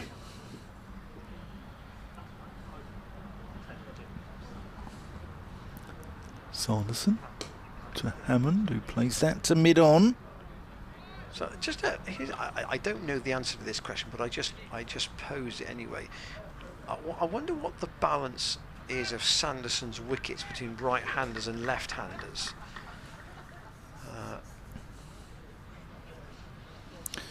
At the moment, we've only seen the last ball of his 7th over, but there's not been a lot that's been causing much in terms of oohs and ahs from behind the stumps. Here he comes into Hammond, and that's thick inside edge, runs down to, is that Sales down there, I think, isn't it? Yeah. Yeah, down at long leg. 77 for 2, Hammond's on to 6, Dent 34, Sanderson none for 26 off 7, Sales 1 for 15 off 4. Northampton fans are, Northampton's a town's known for its shoe industry. Dr. Martens used to sponsor them, so Ian Randall tells me. And they used to have a special rate for the guys who worked in the shoe factories. I think the shoe factories used to finish work at about 2:30, 3 o'clock in the afternoon. And there was a special price if you worked in the shoe factory so that you could get into Wantage Road. And this was right up until the 70s, I think. At that side with like Mushtaq Mohammed, David Steele, Bisham Bedi. James Sales to continue. Hammond facing him from the College Lawn end. That's the end to the right of our commentary position there. Jim Watts, as you said. I mean, you know, like St Helens at Swansea, although that's for rugby, it's, you know, the old shared ground. It feels different now. It doesn't have the football played on it as well. Yeah. Sales. Hammond plays that into the ground. Out on the offside. Whenever I walk around the ground at Northampton, I always visualise myself as George Best, you know, popping in. Was it 6 goals in that game? Yeah.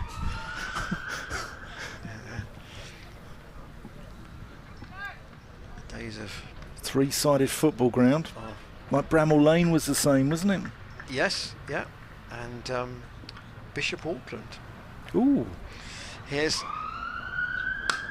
that's a good shot from Hammond. Whipped away. That was just leg side enough. He could pull it to the left of Simon Carrigan. And Luke Proctor's got to chase away. And get the ball back. Looks like... I wouldn't absolutely lay my mortgage on it. I think Proctor's got a newish pair of boots on there. And I don't know whether... if you look at footballers or rugby players always say, you know, you never wear a pair of new boots in a game. You always, you know, sort of run them in first. Here's James Sales in, Hammond up to mid-off where White does the fielding. But cricket is it's almost like a shoe. It's not really like a boot anymore. They're so light, aren't they? Or different for a bowler perhaps, but you know, the batsman's footwear, very, very lightweight these days. Yeah, and do you know what else? You never get them with like a steel toe anymore, or a, you know, like the old Winnet Worcesters used to have a bit of toe protection. Sales in again, Hammond. Nice looking shot, but fielded by Sales off his own bowling. Do you remember the Winnet Worcesters? I remember the concept of having the, you know, the hard toe. Yeah. Yeah. The Winnet Worcesters always used to have a bit at the bottom there, which was sort of glued to the shoe. Like the sole of the shoe was glued on. It would always come off at the end of the season, so you'd be flapping like, you know, the Leicester City clapper at the football. You'd make this sound as you ran in. 81 for 2. Sales bowl. Oh, it's the first really short one we've seen, and it's taken down the leg side by Lewis McManus. Gloucestershire are kind of breezing along at what I'm tempted to say is Cheltenham run rate. You know, nearly 4 and over at the moment. 81 for 2 from 22 overs. That's kind of what you tend to expect here. Simon Carrigan's having a bit of a limber, and last week Hampshire weren't afraid to get spin in the game early when the ball still had a bit of hardness about it. Sales has had 5 overs. I think quite likely we'll see Carrigan at some point before lunch, maybe even after Sanderson. I think every cricketer who played in the 80s, 70s, 80s, 90s will know all about Winnet Worcesters. They were the cheapest boot out there on the market. Never lasted a season. Sanderson in, no run. Still, yeah, it's almost like you got 2 slips and 2 gullies now. Do you think is that? Yeah. Or is it 2 slips and a fourth and a gully? Or is it 2 and 2? No, I think it's 2 and 2. Emilio Gay and Taylor are in the gully with Young and Ryan Rickleton. Sounds like a 1960s detective, doesn't he, Ryan Rickleton? Ryan Rickleton, PI. Sanderson in. Dent leaves that one alone.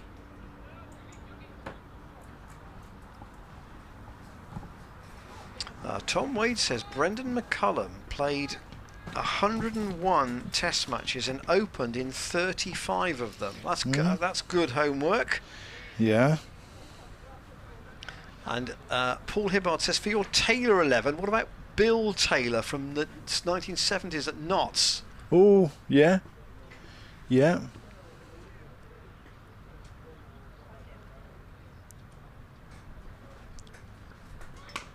Lovely shot by Dent. No ball as well. punches it off the back foot through the covers. Doesn't really time it, but he's going to get 2. And 2 for the no balls, so 4 off that. I think Tom's suggestion of McCullum would be about the best we've had so far, actually. Yeah. That's the strongest argument. Yeah. And we also have our Jack 11 as well. Tom Wade just sent me a message on Twitter this morning as well saying, would he let us have Will Jacks? Would Ian let us have Will Jacks? Ian is a tough adjudicator, I tell you. He's not a man for nonsense, Tom. He'd be carrying the drinks. Left alone there by Dent. He's 12th, is he? Yeah, I think so. Yeah. Told you, Tom. Told you he's a tough man. He's a tough man to please. 85 for 2. Chris Dent 36. Miles Hammond 10. Jack Taylor would get into both our sides, wouldn't he? And if he shaved his beard off, he'd get into our moustached 11. Mustachioed 11. Sanderson in. Alan Lamb would be in that side, wouldn't he? Wayne Larkins. I heard Lamb the other day on, I can't remember which platform it was, and he was talking about playing quick bowling. And he said it's very simple. You just get inside the line every time. Okay. Yeah. So just inside the line, first thought. So he used to play everything on that principle. That's fine until you're facing Patrick Patterson on a corrugated pitch in the Caribbean in '86. Dent defends. It's easier said than done. Yes, I think your how would you, what would you call them? Would you call your most threatening, in a cricket sense, triumvirate? Patrick Patterson, Colin Croft and Sylvester Clarke. Yeah, Sylvester Clarke got to be in there. He's got to be in there. Those 3 would be on by 3, yeah. I think. Oh, that's turned Dent around. That's well bowled. And defends it out to Kerrigan. Kerrigan's bowling the ball back to people as if he trying to get, subtle little chat with the skipper. More than that, I think he's going to get the call. Yeah. So here is the former Lancashire slow left armour, who can probably bowl an over in 90 seconds if the batsman's defending at the other end. He's probably got one of the shortest run-ups in county cricket. Change of bowling from the And corner end, Simon Kerrigan. 85 for 2 is the score as Kerrigan prepares to come into the attack for the first time. Dent 36 from 63 balls this morning. 6 boundaries. And he's the non-strikers in initially. So Miles Hammond, who obviously got out last week attacking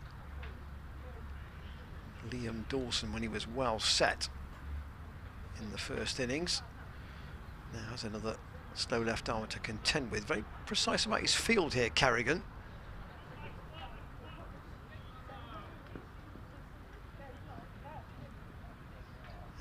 Comes in for his first ball, and Hammond immediately doesn't wait to have a sighter. He's sweetly struck that away through the covers for 4. That was a bit of a loosener from Kerrigan in Hammond's eyes. He didn't really time it, but placed it well. And waits now for Kerrigan to wheel in again. And Hammond's got a slip and a short leg to contend with. Really okay at short leg. I think it might be Tom Taylor at slip. Kerrigan off about 3 paces only. Not a great loop, a little bit like Dawson, similar height.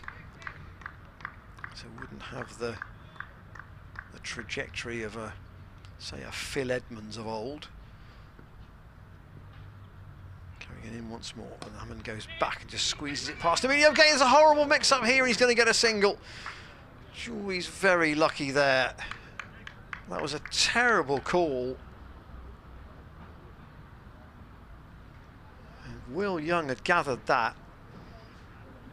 Every chance Gloucestershire could have been 3 down. They're not.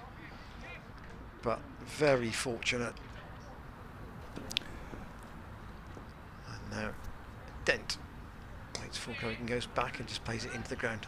Hammond's running has been a little bit scatty at times all season, actually.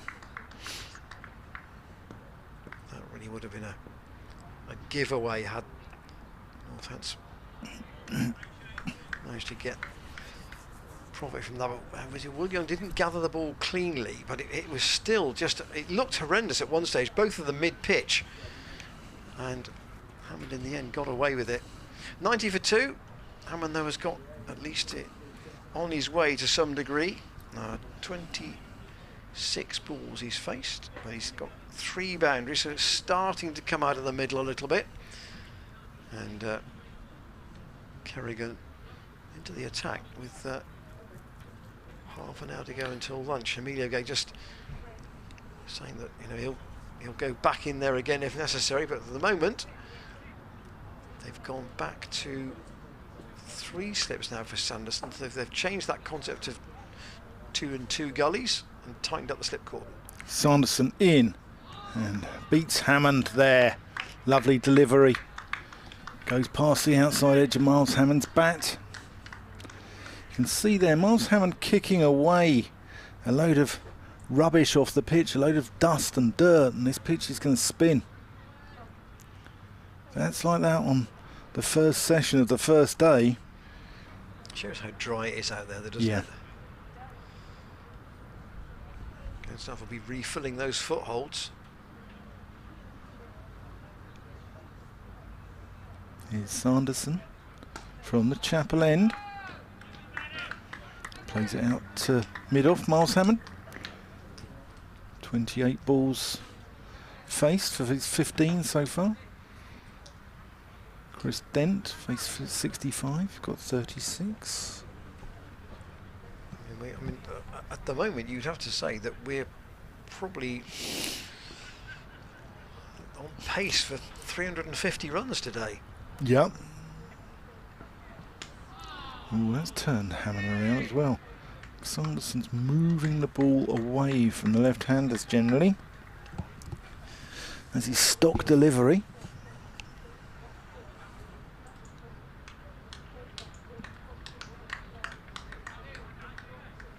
Yorkshire 33 for 6, and now it's raining.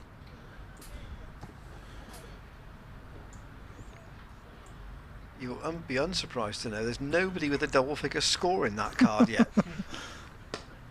Hammond clips that one out to mid-wicket. The highest score is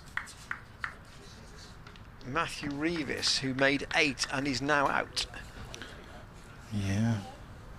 Will Frane's on 6. He might get there. He's 59 balls, 6. That's a proper dig in there from Will Frane. They like that up in Yorkshire.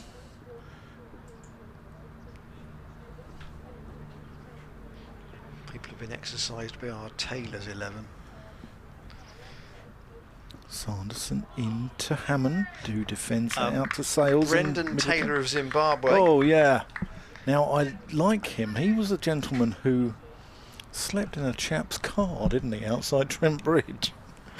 And the other one, of course, which has completely went past us, and we should get a yellow card for this, is that we haven't included Chris Taylor. Oh, of course.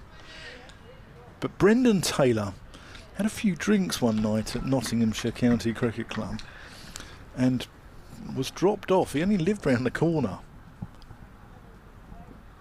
Sanderson in to Hammond. That goes through. That's the end of the over. And he didn't actually end up sleeping in his own house. He slept in one of his neighbours' cars. This bloke's arrived in the morning to see Brendan Taylor asleep where, you know, in his car. And he's like, sort of said, you know, what's going on here? Anyway, the following night, Luke Fletcher, they played away at Warwickshire.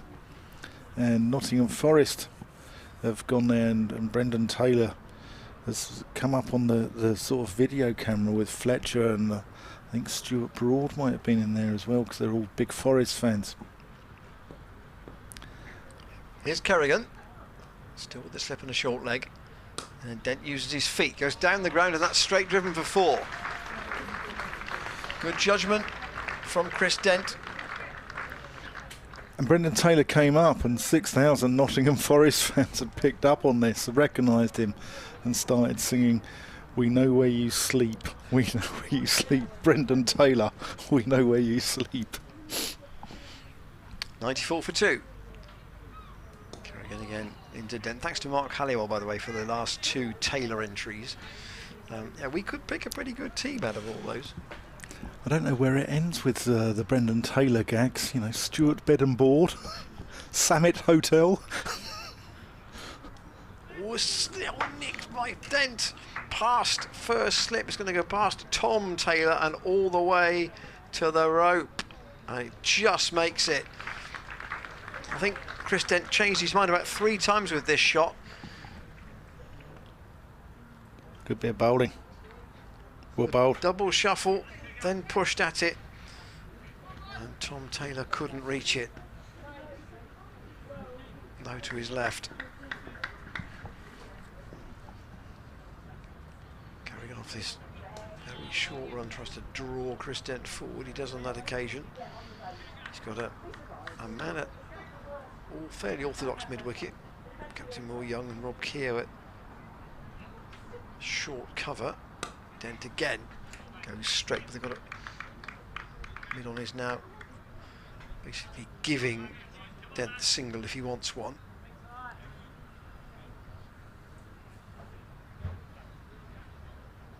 He certainly tried to be aggressive this morning, Chris Dent.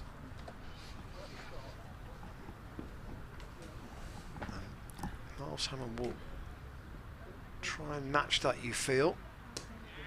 Not to that ball though, just pushed back down to Kerrigan. He's bowled 2 overs for 14 at the moment. So we haven't seen Luke Proctor yet for Northants. Tom Taylor was a bit expensive from the College Chapel end, 4 overs for 22. And in fact, other than Sanderson and White, the runs have come fairly freely for Gloucestershire this morning. 99 for 2 from 26 overs, and yeah, that's very different to matters elsewhere. In fact, they're going to change things now, bring White back. So Tom Taylor 4 overs for 22, and Sanderson now in 2 spells, 9 overs, 2 maidens, no wicket, 430. But a second burst coming from White here before lunch.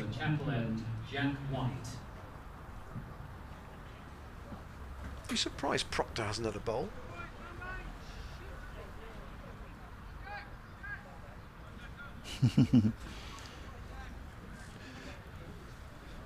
Terry, I can't say his surname. So I'm assuming the ball must be still doing something, because I don't think it's been changed yet. It must be a record for a ball to last 26 overs this season. Jack White from the Chapel end. As Dent pushes that out into the covers. And that's the 100 up in the 27th over. 104 minutes. And a warm round of applause in this wonderful Cotswolds amphitheatre. Knowledgeable crowd here.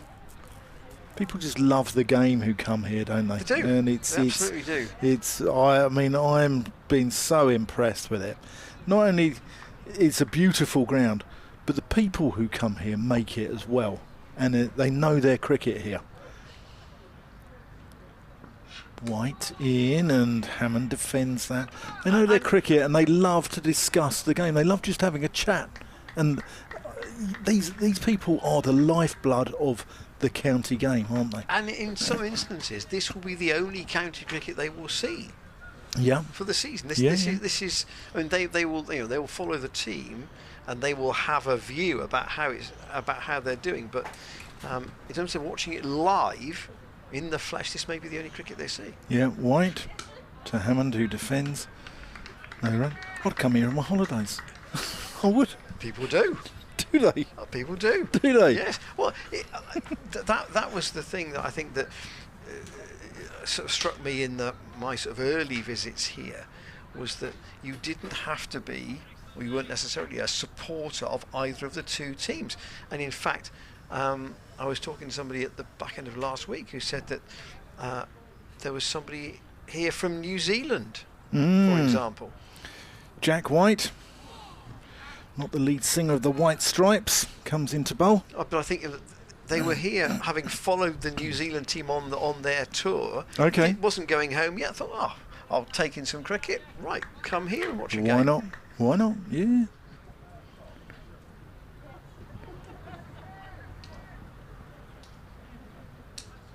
Yeah, lovely venue. Really, really lovely venue. Lovely people here.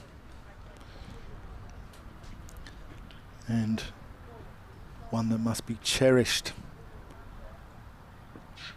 White into Hammond, who defends, and one which must be kept alive. This is its 150th year. Traditions must be kept going. Must be there for the next generation.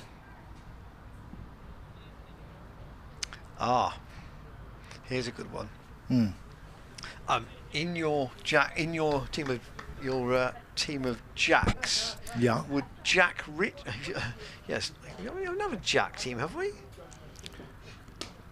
Oh, glorious. Miles Hammond. Through the covers, on the up. 4 runs. Let's have a look at this, because this isn't quite a half volley, I don't think. And it's just gets his head into the right position. Beautiful. Yeah, Clifton James Richards. Okay, yeah. But obviously known as Jack Richards.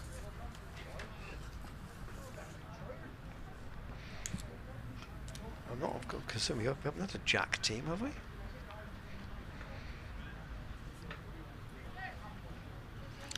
Well, we were going through. I'm going to make up a Jack side. You take this over, eh? Carrigan. In that case, Jack Russell wouldn't. Robert Charles Russell wouldn't make it, would he? No, he wouldn't. That's quite true.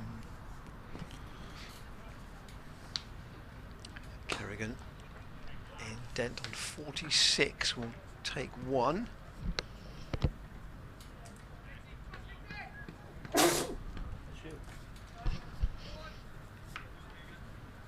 Just to rotate the strike.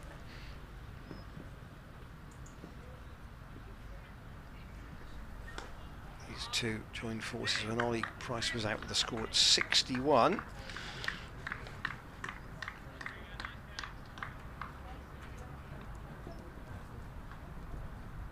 Hammond waits for Kerrigan again. Thinks about going completely forward and then just waits and plays that calmly to Emilio Gay at short leg. Goes a bit further for that. And gets it out to Ryan Rickleton at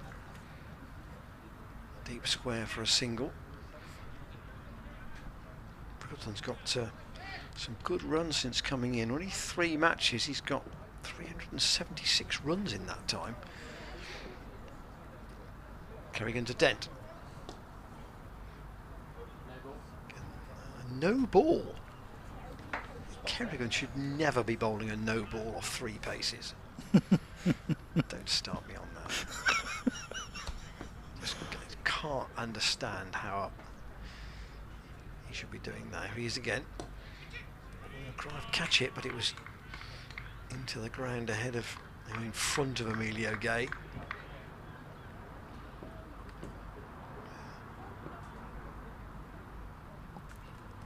Kerrigan again in. So Dent will pick up 1 more there. Again, Sanderson's got ground to make up, but Gloucestershire ticking these runs up nicely here. These two have put on 48 in pretty good time. Dent has 47, having opened the innings with Marcus Harris, who got a good one from Jack White early on today, and then Ollie Price dragged on a ball from James Sales. He made 23, Harris made 10. 109 for 2 in 28 overs. I mean, the run rate is significantly higher than it was against the Hampshire attack last week, and there is, I can't emphasise the point, there is a noticeable difference.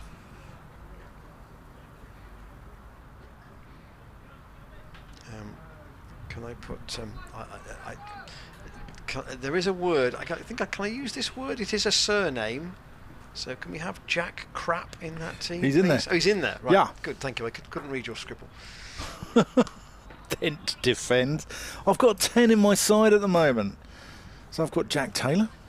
He's my skipper. I've got Jack Crap. I've got Sir Jack Hobbs. He's got to be in there, isn't he? You're allowing Jack Richards and Jack Russell, are you? I'm allowing Jack Richards and Jack Russell. I've got Flat Jack Simmons. I've got Jack Leach. I've got Jack Birkinshaw. I've got Jack Brooks and Jack White. And Will Jack's on the drinks.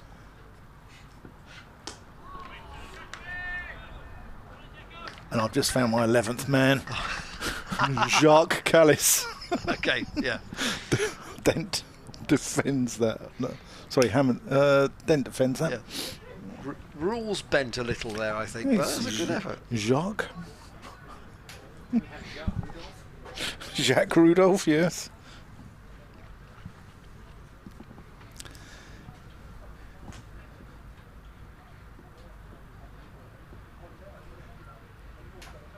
Jack White in. Defended. 8 minutes to lunch. Yeah, Rob Keogh's doing some limbering up. Kerrigan's 3 overs have cost 19, so I wonder if they might just give Keogh an over at the college lawn end. And again, with the very nature of this square slope across the ground, the off spinner should turn the ball away from the left-handers with that slope. Oh, that was a little bit quicker there. Jack White bending his back. Good carry through. And what we have found noticeable this morning is that there's been very little short stuff from Northampton. They haven't tried the really aggressive stuff that someone like an Abbott or a Fuller might with their extra pace. Yeah. Yeah, Keogh's having a limber up.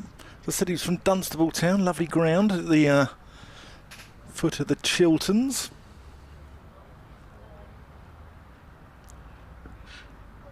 Left alone. Lots of gliders are in Dunstable Downs. I think there's a big glider centre there. Yeah, and isn't there an airfield? There is at the foot of the Dunstable Downs touristy bit there. It's a lovely walk over there. What it's called? I think it's called the London Glider Centre, isn't it? Oh, is it? Oh, no, I think there's an airfield in that part of the world. The view from up there, I think you can see something like 5 counties.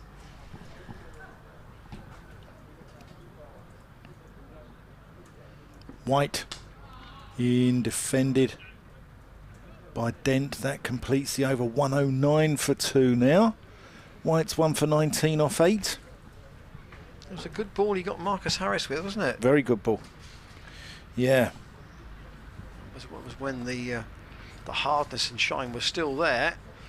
As it's gone a little bit, Gloucestershire have gradually improved their position, and it will be Rob Keogh. Change of bowling from the college lawn end, Rob Keogh. I'm going to be umpiring at one of the old Northamptonshire outgrounds this Saturday, actually, at Luton Town and Indians, which is where Monty Panesar came through. I've not been to, in terms of outgrounds, I've not been to Tring. Yeah, I played at Tring, that's nice. Yeah, lovely ground. Lovely ground, Tring Park Cricket Club. Luton Town and Indians at Wardown Park in Luton. Mark Eilert took 9 for 19 there. That's a nice place, that's a nice venue. That was a sporty track. He took 5 in the second innings and lost the game. He took 14 in a game. Here's Rob Keogh then with his off spin from the college lawn end, bowling around the wicket to Miles Hammond. did do a game at Stowe School once. That's lovely. Very nice there. Not much shade on a hot day, mind you. Keogh with this sort of high-stepping kind of run, cut away by Hammond, but there is a man on the sweep on the boundary out there at deep cover. And there's a connection between Northants and Gloucestershire.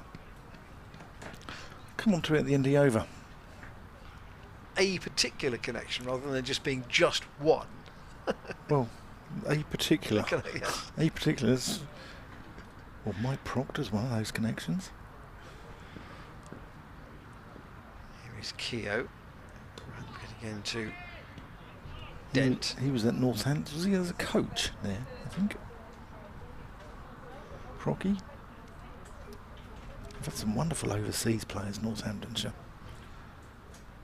Keogh past umpire Hassan. I don't know. That will have encouraged the bowler. That appeared to go in terms of turn and bounce. Mm.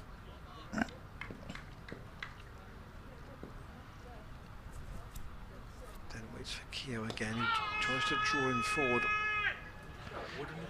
There's not an awful lot of bat in that, as far as I could tell. I think he might have thought it was pad first. I'm just going to do a little bit of gardening, possibly slow it down.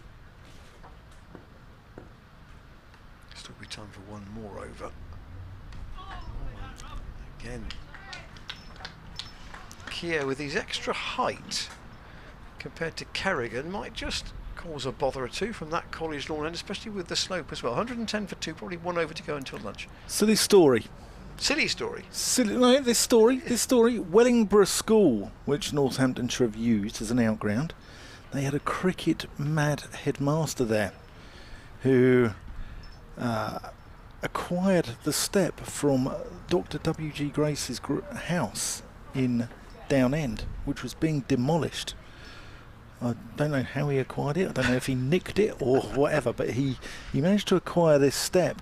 And there's a story now where you have to step on it and you're going to get runs. If you step over it, you don't get runs. And there's this superstition.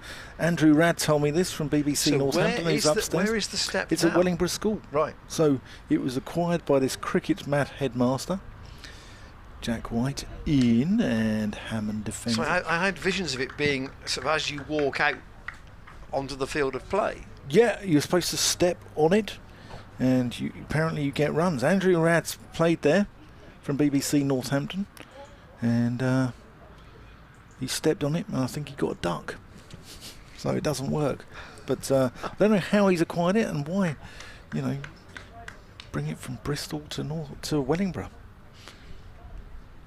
But yeah, he did. White in and Hammond defends. Some other grounds, where else they played? They played at Tring, they played at Peterborough. But they couldn't get the coach in down the lane there, and I think that led to irate. I went to a game at Milton Keynes and arrived at the ground, and there was a thunderstorm. The match was abandoned with no play. And I think they played at Bletchley as well, which is next to Milton Keynes, isn't it, where the Enigma code was cracked.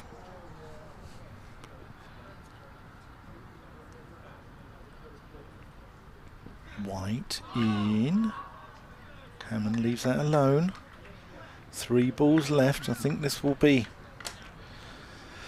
the last one before lunch. 110 for 2.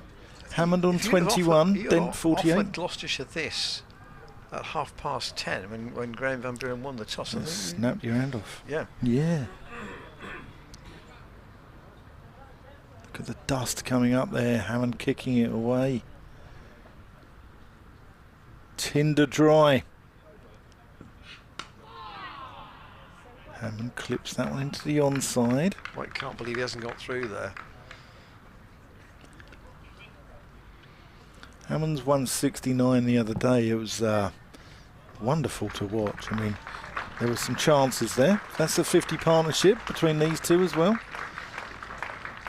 Wonderful to watch though, wasn't it? I mean, I know he got dropped a few times, but I like him. He's good to watch. He's pleasing on the eye, isn't he? He's an aesthetic player. And 22 to each of these two batsmen in this partnership, by the way. you know me, Ian. Style over substance and all that. Let's let go. But Miles Hammond has got substance as well. You know, he's a very stylish player though, and he does the unorthodox. You know, we saw him in the T20 come and reverse sweep Delray Rawlings' first ball of the game. He took Josh Davey for 4 sixes. He has got a contract in the 100. Yeah. He bats with a certain degree of freedom, you'd say. Last ball before lunch, and Dent turns that one away, and he's going to go into lunch on 49 off 87 balls. Miles Hammond 22 off 47. The score's 112 for 2 at the break, and Gloucestershire will be very pleased with their morning's work. They lost Marcus Harris early on. You got a good seed from Jack White, which pitched middle stump and took the top of off. He was bowled for 10. Ollie Price pulled one on off James Sales for 23, and the score then was 61. But these two have managed to put on 51 for the third wicket, unbeaten, with Dent on 49 not out, Miles Hammond 22 not out. The Northamptonshire bowling figures: Ben Sanderson none for 30 off 9, Jack White 1 for 21 off 9, Tom Taylor none for 22 off 4, James Sales 1 for 19 off 5, Simon Kerrigan none for 19 off 3, and Rob Keogh just getting the solitary over with just a solitary run off it just before lunch. Ian, good morning. Yes. I was. You were going to ask me something different to that, but no, I think Gloucestershire will be more than pleased with that. They've batted, as Dale Benkinson has said on various occasions, they want to go out and try and be positive. And we were discussing at 10:15 this morning whether it was possibly a bowling day, given the cloud cover that has been about. But they've won the toss. They've decided to bat first, and they've probably looked at this Northants attack and said, not sure it has quite the threat of the Hampshire triumvirate last week with their two spinners as well. Perhaps the most striking thing this morning, other than the 2 wickets that have fallen, was that over from Rob Keogh, where he did get 1 or 2, particularly with his height, to get some bounce and spin as well. That may be an important factor in the afternoon, and we haven't seen Luke Proctor bowl yet either, and perhaps a bit surprisingly at this stage. Sanderson and White have done well, but behind them, although Sales has got a wicket, runs have been a bit more freely available for Gloucestershire. Now then, good platform here. Can they start again after lunch and not perhaps get this clatter that we've sometimes seen in the middle order? Need to try and get, for once, big first innings runs and try and get in a position where they're driving the game rather than the opposition are driving it. 112 for 2 at lunch.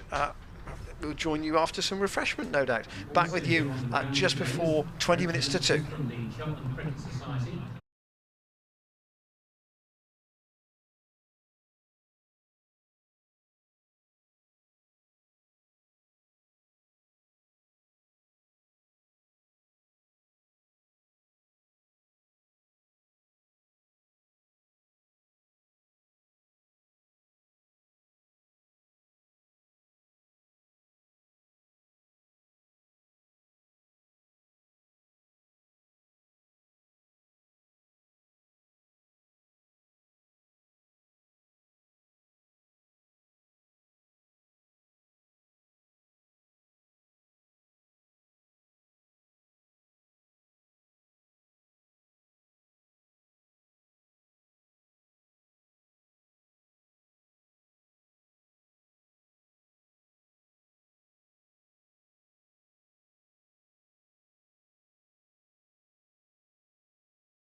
Or impressed. Yeah. So welcome back to Cheltenham, slightly delayed after quite a sharp scud actually during the lunch interval. So we're going to restart here at 2:05, and tea will be taken at 4:05. The whole day is now shunted forward, but we've not lost any overs, I'm pleased to say, and Gloucestershire's third wicket pair of Chris Dent and Miles Hammond will resume. Jared Warner's back with us. He was with us during the Hampshire match in the 14 for this game, but didn't make the 11. When did you know? Yeah, well, this morning, yeah. So, yeah, disappointing, but sort of expected it after, obviously, Payne coming back in. So now, watching the lads again from the side. Good start this morning. How's it relate to you, Jared? Is it just sort of put up on a wall, or does Dale speak to you personally? Or? No, it's normally a chat beforehand, sort of before team time when we all come together. It's just a chat, just basically saying maybe a couple of reasons, but obviously having not played last week, being in the squad, and then Dave coming back in, you sort of get a feeling as a player when you're probably not going to be out there. So yeah, one of those things. But you had a little run out of the weekend? Yeah, we won. Didn't last long with the bat, first baller.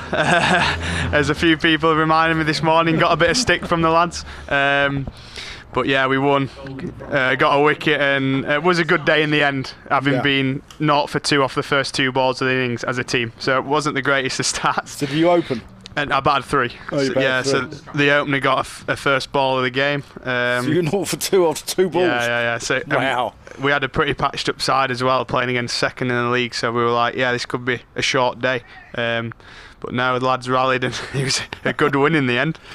Yeah, but walking past the batter who'd got out, he said, I went, what's it doing? He went, oh, it swung in and nipped away. So I was like, I didn't need to hear that going out, doing everything, but no, it went well in the end. So back here, get Jared's thoughts on this in a minute, but Chris Dent on 49 is going to face Ben Sanderson, who's changed ends and starting after lunch here from the college lawn end.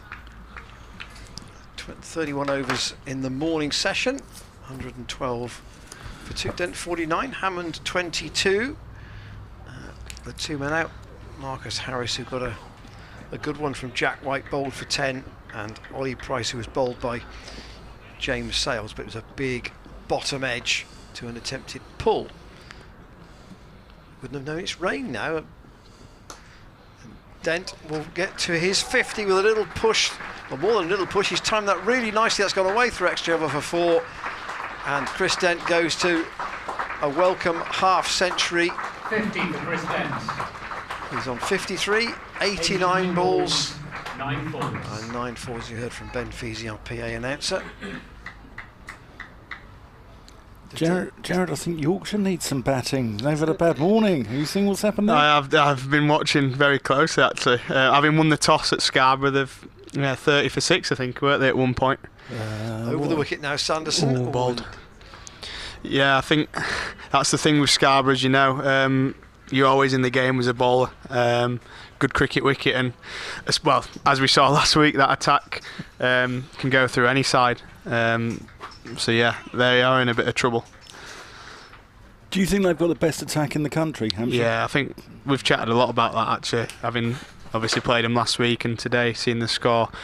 Those, especially the 3 big seamers, very experienced, and they're just, as we talked a lot about them last week on air as well, just relentless. You get through the openers and sort of Kyle Abbott comes on. Sanderson into Dent once more, pushes out onto the offside. Did Chris look sort of in the zone to you this morning? Yeah, I think he always does, to be fair. 10 minutes before he goes out, he doesn't say much. He sits there and looks very focused on what he's about to do. I think he's very sort of repetitive in his process and his prep in the morning.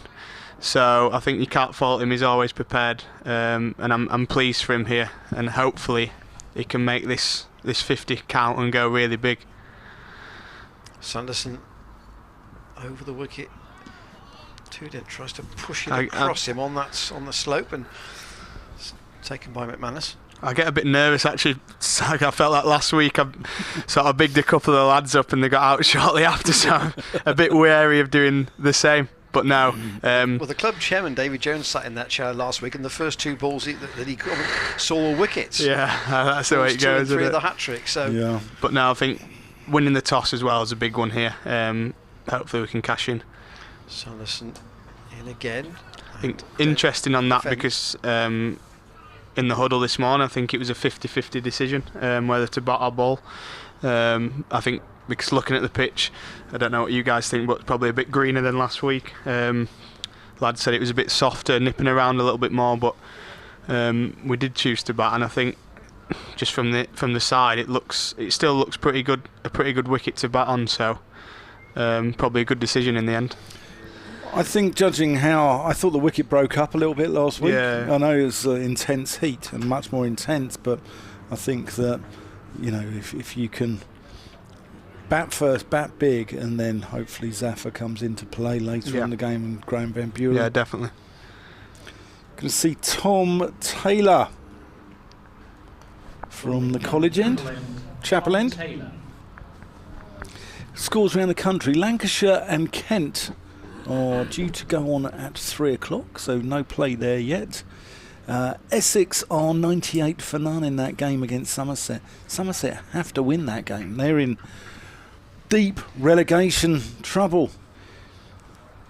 Here's Taylor. And that's gone down the leg side, and that's going to be 4 leg byes. You heard the cry of catch it. Yeah. So, as Jared said, Yorkshire 77 for 6. A little bit of a recovery there with Scarborough. Warwickshire are 90 for 2 in their game against Surrey at the Oval. In Division 2, Derbyshire were in all sorts of issues there. 87 for 7 now. And up at Chester Street, Durham, having been stuck into bat by Middlesex, are 104 for none. That's a pleasant shot by Hammond, misfielded. There. Keogh felt that too. The impression was he almost looked up, thinking he could gather the ball and throw it in quickly, and then just the bounce in front of him deceived him. He's a good fielder, Keogh. I covered a game last year where he ran out David Beddingham at Durham, who was a big run scorer, and he had 1 stump to aim at, and he was good. Who would you say is the best fielder in the county game? Who don't you hit it anywhere near and go? Taylor in. Dent just works that one round the corner for 1. I'm trying to think. I think Dent's a good fielder. I was just about to say, for us, Dent has got to be up there. He's rapid across the outfield, and he's got a great arm. I think in the 50 over comp last year, I do remember him doing numerous diving stops in the ring. So he's definitely got to be up there. In terms of county, I'm not too sure. I think Johnny Tats for Yorkshire, when he's having played with him, when he's not got the gloves on, he's another one normally at backward point. He's some great diving stops. Taylor in. So he's definitely up there. Another guy I've played with. Saif Zaib, who's not playing in this for Northampton, he's a good fielder. Yeah, I think to be fair, nowadays, I think if you're a bad fielder, you sort of stand out more than good fielders do, because the level, you've sort of got to be so good. I think Zaib can chuck it in with both arms as well. I think he's a left-hander, but can throw it with right or left.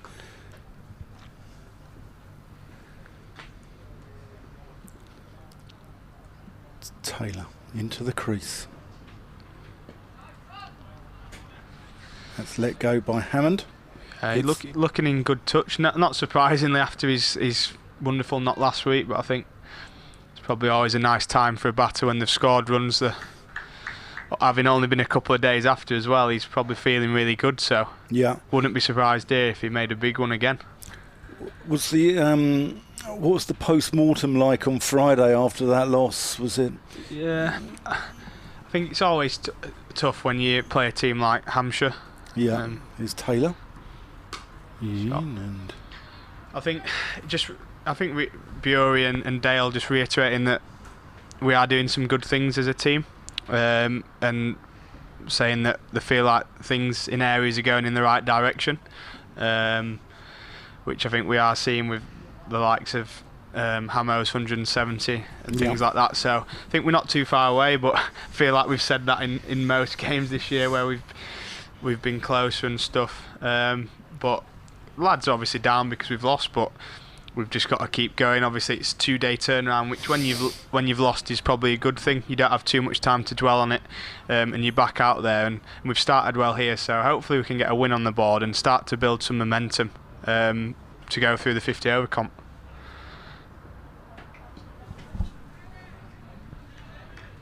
Sanderson, not of a very long run from the college lawn end. Would it be unkind to call him fast medium, Jared? Do you think? Well, I was talking to the lads about him actually before lunch, and played a lot of league cricket against him when he was without a club, and he bowled quite a bit quicker, but obviously now he's bowled a lot of sets and a lot of overs. Here he is again. And it's cut by Dent, straight to second slip. Taken by Will Young. And I'm sorry to say, Chris Dent, you've got to leave right now. 122 for 3. Dan's just looked at the floor there. I've dropped that gag in. But anyway, it's a disappointment for Dent, because, as we were saying, he looked as if he got back in the zone before lunch, but sometimes it is just that starting again. And he's walking off. He'll get a good hand when he walks to the member stand to our left, and he may well acknowledge it, but he'll be eminently frustrated to have got out, having again got a good start. And no, Jared, that wasn't your fault. Yeah, that was. I don't think I quite jinxed him. It was 2 overs ago when I said it, so that he'd go big. So no, he'll be disappointed there, Denty. I think short and wide, it was there to hit the right shot. Just a thick edge rather than hitting out the middle, and quite a sharp catch there from Young. Peter, a Northants supporter, says, I'm a worried Northants fan on a couple of points. The discipline is not quite up to standard with the ball today. I really hope things go better after lunch. And he said on 3-sided grounds, Stourbridge Football Club also have a 3-sided ground with their cricket team. I don't know what level the football club play at. No. And you were talking about good games of cricket that Dan was umpiring at the weekend. I stood yesterday in awe as Edmonton put 344 past Hartingfordbury in 40 overs. Bazball is certainly strong in the Saracens League in Hertfordshire. That's where I'm from. That's why I'm umpiring. And Hartingfordbury's a small ground. It's a lovely ground. View of the church there in the background. It's one of the smallest changing rooms as well. Only half the side can use it at a time. I think it only fits about 5 or 6 in. You wouldn't have that in professional cricket with all your... No, well, it depends where you go, I think. So James Bracey's come in at number 5. And Sanderson to bowl 2 when he defends. Talking of kind of small ground, you're talking about small dressing rooms, small grounds. There's a ground where I played many moons ago called the Lenches, which is just on the Gloucestershire-Worcestershire border, which was a little bit like Cheltenham in the sense that it's a bit of an oblong and it's very narrow. So you had local rules apply. If you hit the ball square of the wicket to the boundary along the ground, it was only worth 2. And square of the wicket in the air, in the full, to the boundary, only worth 4. Huh. Very quaint. Interesting, that, And unusual rules apply to the boundaries that were at either end of the ground. Yeah, I think bowlers made that up. Talking about Potturn a minute ago, and I don't know if you guys have ever been there in Wiltshire, but that is literally 35 yards all the way around, and for a Premier League, ECB Premier League ground, it's tough against some good players. Every 6 that goes over feels like it's a 12. It feels like it's going that far. Sanderson to Bracey once more. Went to play at that, but didn't. I got an email. Yeah, clear's a man here with not much to do today. Mr. Halliwell, a team of Dans and a team of Ians we've got. So I compare these two. I'm not sure. Actually, I'll do my team and you can do your team. Go on. I'm not sure what the batting order would be in my team. But anyway, he's just thought of them in the order he's thought of them. Good work, Mr. Halliwell, on that. 122 for 3. Sanderson to brace. He goes to clip that down the leg side. Doesn't get a flick on it, and it's taken by McManus. So a success for Sanderson in that over. His overall figures 1 for 34 from 11. So the Ian's team: Holland, from Hampshire obviously, Redpath, Chappell, Ward, Cobain, Peebles, Bell, Botham, Gregg, Blackwell and Bishop. That's not a bad Good team. side. Good side. That's a good side. And Ian Healy should be in to keep wicket, he says. There's a team of Dans as well. There is. I think your team of Ians might beat that, though, because firstly, my side's only got 8 players. Right. Well, he's just going to work for the other 3. Tom Taylor. Oh, and that's hit the pads. No shot. Ooh, Miles Hammond. I think that nipped back a little bit. Right, so the team of Dans is Dan Housego, Dan Lawrence, Dan Douthwaite, Daniel Ibrahim, Dan Moriarty, Dan Worrell, Dan Cullen. Dan Cullen played for. Dan Cullen. No, Blake Cullen. And Daniel Vittori. So it's a reasonable side, but I think your Ians are, your Ians are going to walk that one. Any other Dans? Drop us an email. That's down the leg side. Has he feathered that one down the leg side? No, he's not been given. Oh. Now, come up with a team of Jareds and we're really talking. Yeah, don't know anyone else, to be fair. I don't know anyone else who spells it your way. Yeah, no, there's not many. Most people are, well, when they spell my name, it's double R, and an O. Some of my family still don't know how to spell it, so don't know anyone else has got any hope.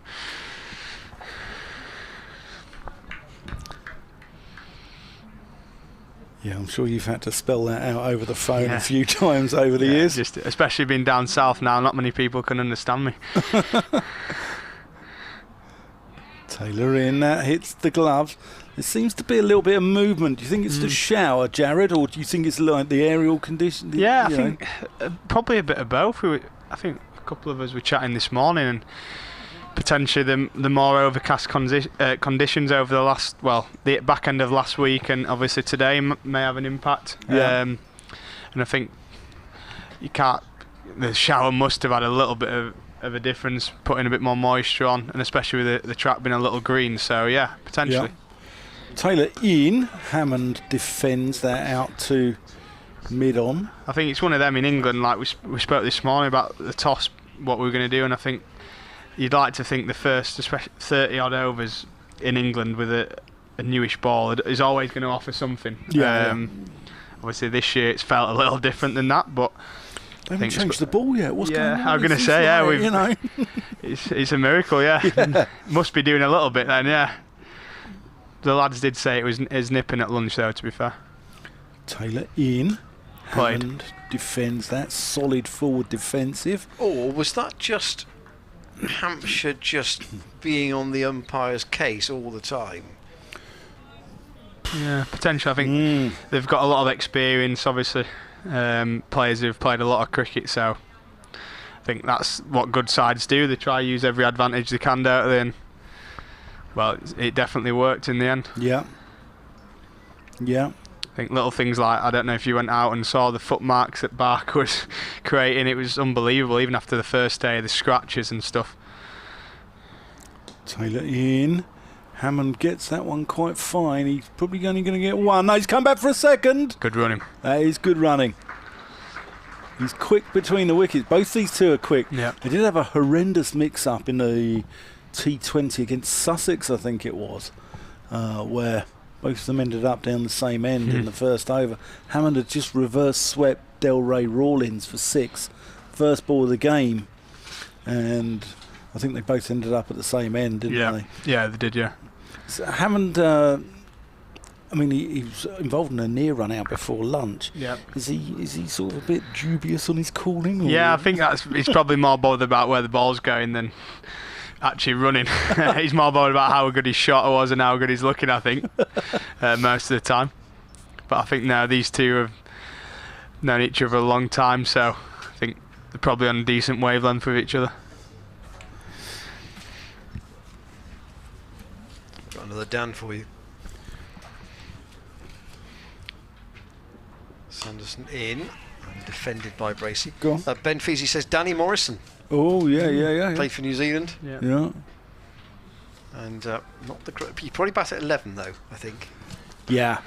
Well, it brings me on nicely because we were discussing lunch breaks, the worst number 11s around. And I've got to put this question to you, Jared. Who's out there? I just thought of another just now, purely on that one ball. I think it does the rounds on Twitter. Shannon Gabriel. Yeah. Sanderson in.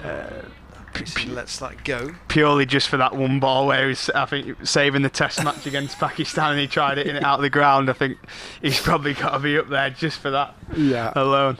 Why did he play? I still can't get over the fact he played that shot. I can't. No, I think in the county game, maybe I was saying off there, Reece Topley probably, I think, averages about 3. Yeah. Yeah. Harry Gurney wasn't great shapes, was he? Yeah, no, I don't think so, no. Sanderson past umpire Hassan Adnan and steered away by Bracey outside half of the bat. He's off the mark. He might get 2 for that. He will. It's a decent chase and a good throw as well. Down towards the scoreboard. I think, chased by James Sales. Like the field, we were saying about the fielding, I think now with the batting, you don't get many in county cricket that you feel like, if you bowl straight, you're going to get them out. It can be quite frustrating now because everyone seems to be able to hold a bat. Mark Robinson, the director of cricket at Warwickshire, he was.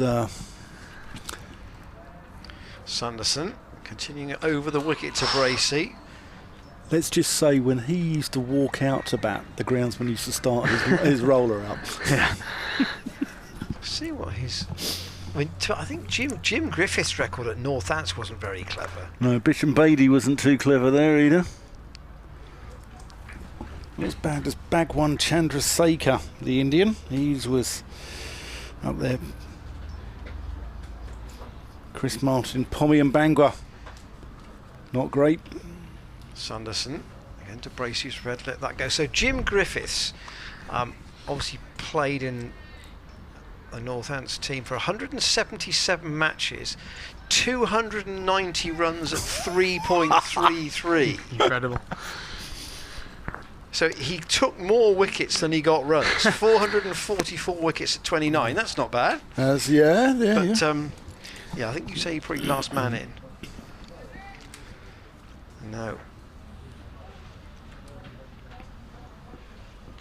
I think Jim Griffiths and Jim Watts had good moustaches as well. They could go in on. Sanderson round the wicket. Bracey's changed his guard and lets that go. End of the over. Sanderson's bowled 12 overs for 36, but he's got the 1 wicket since lunch. Chris Dent caught at second slip. They could both go. I think Jim Watts and Jim Griffiths both had moustaches, didn't they? I think they could go in our moustachioed 11. And Chris Dent out for 54 at the stand with Miles Hammond worth exactly 61, so doubling the score, 61 for 2 to 122 for 3. We're joined here by Jared Warner, Gloucestershire pace bowler. Jared, what would you say is a pass score on this? I think it's tough to judge. I think if we look at last week, it looked a really good pitch and Hampshire got the best part of 500. Looks a slightly different wicket this week. Taylor in, defended by Hammond. But I think it's a bit more juice in it this week. Definitely. I think if we can get plus a 300, 350, and then anything from there is a bonus. Obviously, you're always looking for 400, but I think 300 plus, you're always in the game, and especially with our attack, we've got obviously Dave Payne coming back, which is a massive plus. And if there is a bit of life in the pitch, him and Higo could be very dangerous. So yeah, 300 plus, obviously from our decent start, probably looking a bit more than that, but it's probably a good starting point. Taylor in, Hammond crunches that one to Sales at backward point. Just had another Dan from James Healy, who works on the stream with us here. He's come up with Danny Wyatt. Yeah. Yeah. Danny Minogue can't quite make it into the side, but she's Australian. She could probably sledge.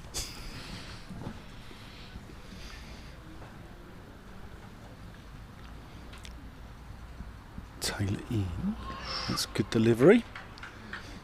Taylor's got this sort of crouching run up, isn't he? He sort of goes at an angle before straightening his back as on his approach to the crease, but as he comes into bowl, he's sort of at an angle. You think he's going to fall flat on his face. Yeah, it's interesting watching from side on, actually. Yeah. You wouldn't think he's well, you'd think if he ever bowled down the hill, he'd go straight over, he'd kill straight over. Yeah, if he bowled at Hove down the hill, it might be tricky. Yeah. Here he comes into the crease. That's defended. He's almost stooping, isn't he? Then he gradually becomes upright at the point of delivery. Yeah. Hove, you always like to bowl down the hill, Jared? Definitely. Do you ever put your hand up and say, right, I'm gonna go up the hill into a sea breeze? No, when I went on loan there, my first class debut, first time I'd been to home, I stupidly said, I don't mind which end. And my first spell was garbage up the hill, and then I bowled a spell down the hill and I managed to get 3 quick wickets, and the captain, Ben Brown, said, you're never bowling up the hill again. That's edge and that's gone. That is the end of Miles Hammond. Little feather through to Lewis McManus.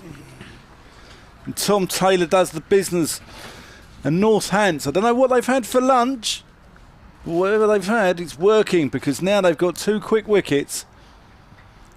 And Gloucestershire just need to be a little bit careful here that they don't lose wickets in clusters like they did on Friday. Either side of lunch, they had a torrid time here with that Kyle Abbott hat-trick. And they just need to be a little bit careful that they don't now throw away what was a very promising start. Yeah, I think it's been a pretty good spell after lunch from Northants. A lot of dot balls, a lot of balls in that area which we've just seen there, full just outside the off stump, probing away. And I think it's tough to tell from side on, but I think looked a pretty good delivery and one that Hammer had to play at. So I think a lot of praise has to go for Sanderson and Taylor here. It's been a fabulous spell. Yeah, I don't think, Dale Benkenstein's position, he'd be sort of too annoyed if a batsman's got out. It's fair enough. But batsman throws his wicket away, as we saw. I don't want to put you on the spot here too much, but we saw a couple of those dismissals in the game against Hampshire, and I think that probably leaves the coach fuming, doesn't it? Yeah, I guess so. Yeah, and always when there's a poor shot selection, it's obviously frustrating for the batter and the coach, I imagine. Yeah. But as you say, I feel like probably every wicket today has been a good piece of ball. Well, even Denty's, it's hard to tell from side on, but I don't think it was necessarily a bad shot, just bad execution. And I think as long as it's the right option and the thinking was right, I don't think you can have too many complaints as a coach. And Dale, to be fair to him, he's not one for shouting and bawling. He's quite chilled, and you'll never hear him have a go at the batter, especially when he's just come out. Last ballie over here. Graham Van Buren is the new batsman, and that's a pleasant shot. First up, through the covers. That's going to go all the way for 4 runs. What a way! What an introduction to the crease. Great start. Yeah. Have you thought about sort of possibly, I know you're a young lad starting out in your career, but, sort of post-cricket? Yeah. I mean, you're a natural behind the mic, firstly. But coaching, is that something that interests you? To be fair, I do a lot of coaching myself. I've done a lot of coaching ever since I was about 16, but particularly these last 3 years. Started, alongside Matthew Waite at Yorkshire, we started our own coaching business. Okay. Just sort of actually coincided with lockdown, but just as we were coming out of lockdown. And then since I've been down in the southwest, I've managed to do a lot of coaching. What are you, level? Level 2, but currently applying for my level 3, so hopefully start that in October, which will be nice. Sanderson starts a new over from the college lawn end. James Bracey's not got Graham Van Buren, his captain, in with him.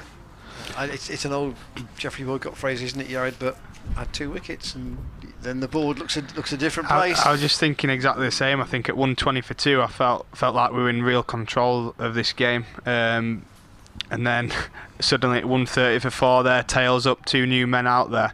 You think if we lose another 1 or 2 quick, we're in a bit of trouble, and that's how quickly the game can change.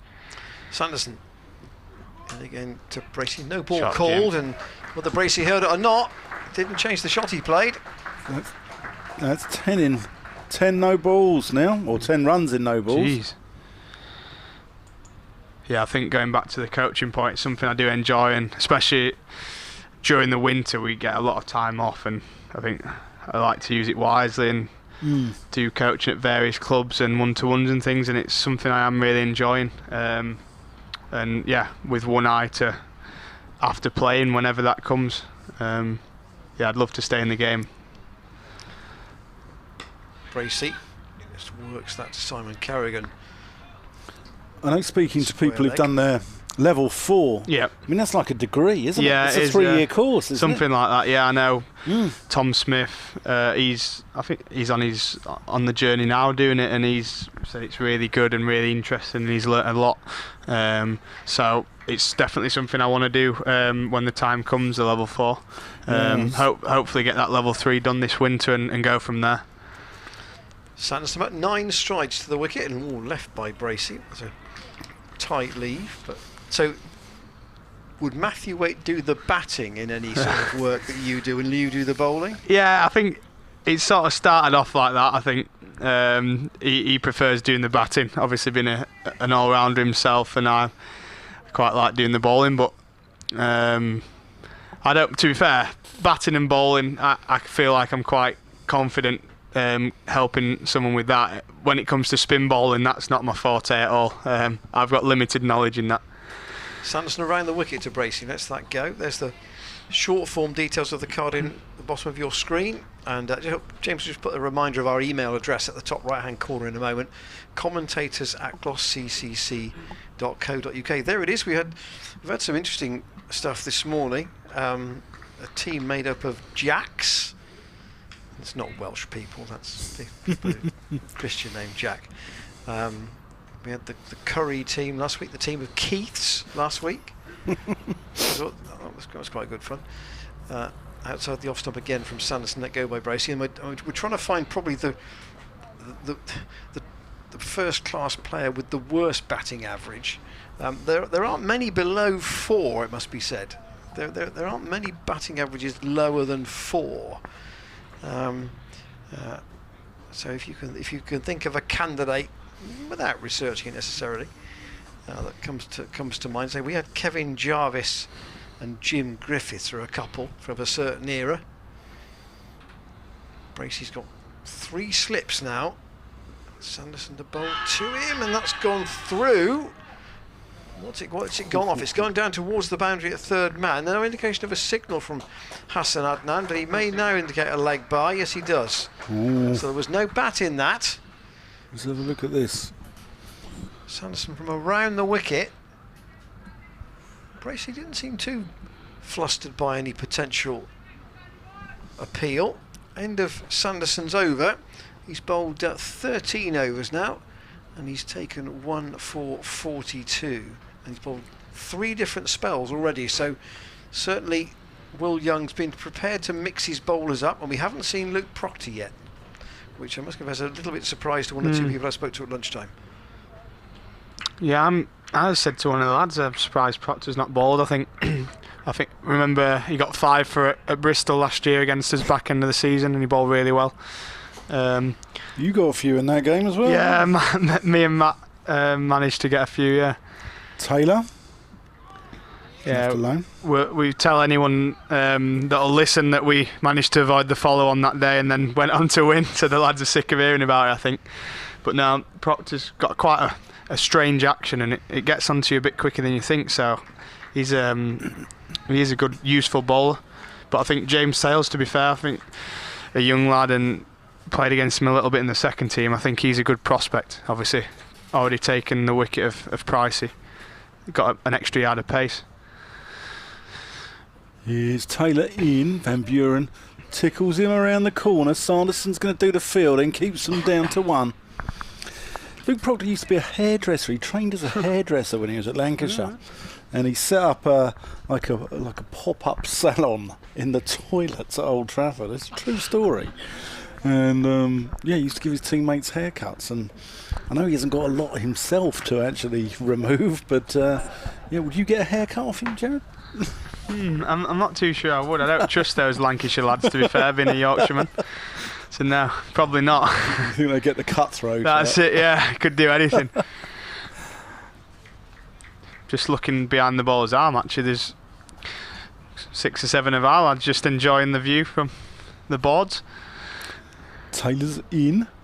That goes through to Lewis McManus. Another no ball.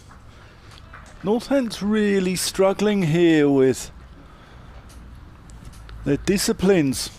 I think it's an interesting one here at Cheltenham. I think with the running from the square in the middle of your run-up, I think can affect your footing, especially when it's not something as bowlers we tend to have to do, running from the hard square onto the grass again and then onto the square. So yeah, sounds a trivial thing, but I know it can make a bit of a difference. I mean, Gloucestershire have had their problems this year. Ryan Higgins has had a few issues with it. I'll come on to it. Taylor with that shot, and that's driven straight. Good bit of fielding there by Jack White, running around. I mean, it's obviously something you practice, but it goes in sort of patches, doesn't it, where you just can't stop bowling them, and then you don't bowl any for ages. What's behind that? If I could tell you what's behind that, I don't know. I'd be a very, very rich man coaching, because I think a lot of bowlers struggle with that. I think it's strange, like in the nets, everyone seems to bowl no balls. When we're bowling through in the morning, just to the mitt, everyone bowls massive no balls. Taylor in. Van Buren works it. And then people get into a game, and obviously a lot in games don't bowl too many. So it's real strange. I think it's just trying to be as clear as you can in your practice. Obviously I don't think it helps indoors over the winter, where generally where you go you can't fit your run-ups in. It's a lot smaller. You're striding to try and get that bit of pace because you can't get it in your run-up, and that ultimately ends in bowling no balls. So you probably get used to being over the line in the winter, which is probably the main reason, I'd say. Taylor Van Buren leaves that alone.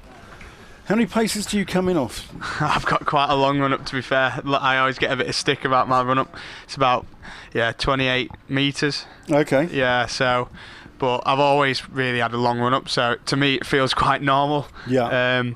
But yeah, I'm to be fair, last couple of years I've been pretty good. I've bowled a handful, which is still too many, but it's always something I'm trying to work on. But for the minute, it's not been too bad, thankfully. When you see someone like Kerrigan bowling one before lunch, I mean, off 3 paces, Taylor comes in, Van Buren defends, that goes out to Keogh at mid-off, that completes the over. 142 for 4, Van Buren's on 5, Bracey's on 7, Taylor 1 for 34 off 8, Ben Sanderson 1 for 42 off 13. Yeah, I mean, that must drive a coach mental. I think for a spinner, definitely, because I think you're not trying to strive for the crease, you're not trying to really reach with your front foot or anything like that to gain pace. Yeah. So, I bet for a coach it is frustrating, because I think for that generation who played, I think no balls was a big thing where you just couldn't bowl them. And I know a lot of coaches that I've had hate no balls. Especially, it's weird because it's always the batters who are the ex-batters or whatever who are always the most vocal on that. Sanders starts a new overs, continuing from the college lawn end, as let go by James Bracey. So here's my thought. When you are pacing out your run, where are you budgeting your front foot to land? Is it literally 2 inches from... So you've got 2 inches on the line, or how big a margin are you allowing? I think, ideally you'd want to be your toe not even touching the line. But I think half and half if you're around there. Sanderson. If you're around half and half, another no ball. But yeah, if you're around half and half. yeah, if you're around half and half on the line, I think you've got a little bit of room for that extra effort ball. I think someone like Matty Taylor, I'm jealous of him because his toe doesn't even touch the front line when he bowls. But I think some bowlers are just different. Some bowlers are always tight to the line without ever bowling one. Some bowl the odd one. So yeah, I can't really put my finger on why. Sanderson around the wicket, and Bracey played that with very soft hands. Dropped short of Emilio Gay at third slip. Northants clung on to the one chance that's gone in the cordon today. Will Young taking it at second slip. Sharpish one off Sanderson to dismiss Chris Dent, but it's the only one that's flown that way. Sanderson again. And again Bracey standing up and letting that go through to McManus. Just to give you a steer on the sort of the rain position of originally this morning, the app that I looked at suggested probably only a 10% chance of rain during the day, and even 10 minutes before that shower arrived, it wasn't really clear whether we would lose any play at all. Then a sharp shower literally right at the end of the lunch interval, and here is Sanderson in quite bright conditions now, turned by Bracey to Kerrigan at mid-wicket.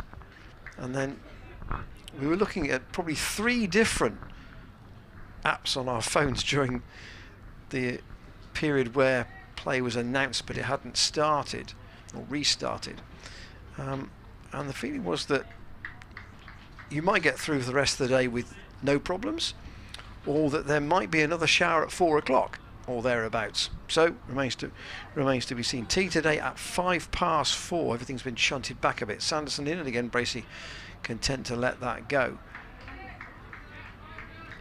He's being ultra patient at the moment. Yeah. James Bracey, and perhaps conscious, having lost 2 wickets since lunch. He's just trying to be ultra responsible. Yeah, definitely, and I think especially with Sanderson bowling a lot of overs here, I think the plan from Northants will have been, right, we've got 2 quick wickets, can we go 5 and 6 quickly with our strike bowler? So probably that's in the back of the mind of Jim as well. Sanderson again, and Bracey once more.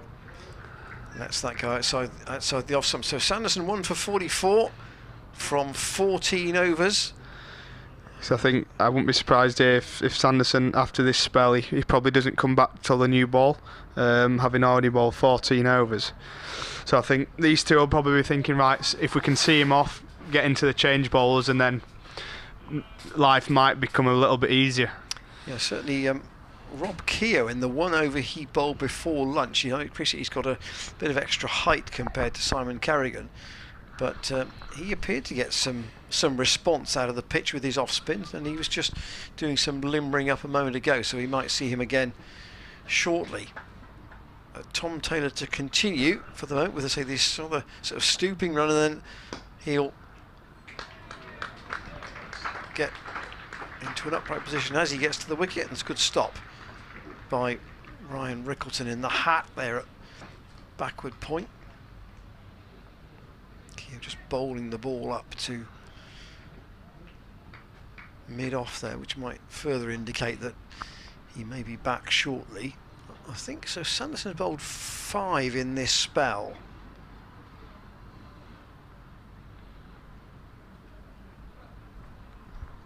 Taylor sprints in with the College Chapel behind him to Van Buren.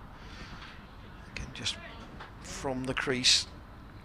A gentle push to Kerrigan. Short mid wicket. They've got a fine leg, but no third man. As is the, I won't say the modern trend, but is that a position that you ever want, Jared, when you're bowling, to have a third man in? I think sometimes, some grounds definitely it goes to third man a lot, and I think some batters as well tend to hit it to third man. As we said last week, Bury's probably one of those. Oh. Into the ground from Graham Van Buren, it spins up. But I think the problem with a third man is obviously you lose a fielder from in front of the bat, so it's where do you sacrifice? I think somewhere like going back to somewhere like Scarborough or the Oval, for example, somewhere with a bit of extra pace and bounce. It's always a must, third man, because I think it's so frustrating as a bowler when you get a thick edge, you almost do the batter and they get 4 for it. Carrigan's dropped out to deep square for Taylor. Is that the double bluff? Yeah. Kind of. There was the Yorker. And Graham Van Buren dug it out. It's gone up to Jack White at mid-on.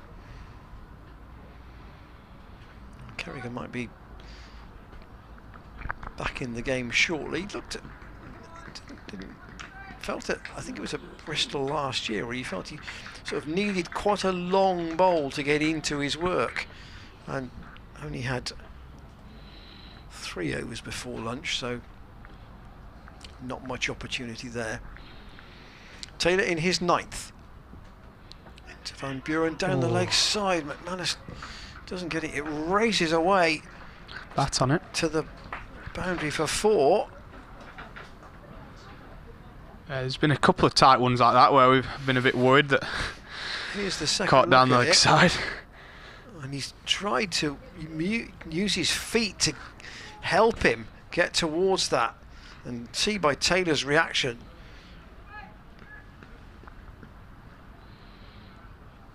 how close that might have been. Nicholson's going to walk back up in a rather languid manner to first slip. So 2 slips in the gully still for Taylor. Van Buren on to 9 with that fine clip down the leg side, and Rob Keogh's dived over that ball as it's pushed out by Van Buren into the offside. Was Graham relieved to get those runs last week, having had a bit of a thin time with the bat this season? Yeah, I think he probably was. I think maybe that little bit of time out with the injury probably mentally did him a world of good, and I think he's changed his technique a little bit, and feeling a lot more positive about that. I know we've chatted about that, and he's feeling really good at the minute, and I think last week's knock highlighted that. So I think as a batter, when you're not doing well, or as a bowler, it's always tough, and you're worrying about where your next run's coming from. But I think how he went about it, how positive he was, how he looked to score every ball, and just highlighted today with his first ball, he hit a lovely 4 through the covers. So I think he's probably not, well, it doesn't look like he's short of confidence, and that not last week will have definitely helped.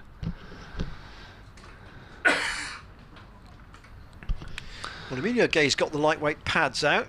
They've been brought out for him, and we're going to have Rob Keogh, as we thought we might, for the first time since lunch from this college lawn end. Yeah, I think Tall for an off spinner. Bowling in glasses over the wicket with a slip and a short leg. Yeah, I think it's an interesting one, that Keogh, obviously more of the part-time spinner, and spinning it into Van Buren, into the Kerrigan. Keogh again, in again, and cut by Van Buren down towards backward point. There is a man there. Jack White's coming round, and they'll pick up a comfortable 2. Obviously, you've got a right and a left-hander in here, and Gloucester's 150 is up.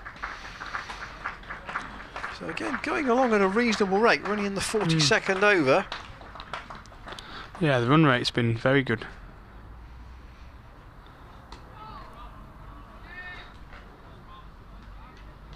One thing with Keogh, and possibly Kerrigan if he was to bowl from the other end, was that Northampton would whistle through their overs. Here he is again, and Van Buren pushes up to Kerrigan at mid-off. The rest of the field, they've got a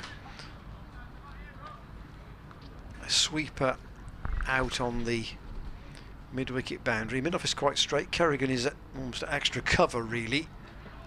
Down the leg side from Keogh this time, taken by McManus. Just looked like there were a bit of spin there, and as you say, bounce from Keogh. Could be good signs going further on in this game with obviously Zafar in our team. Keogh again.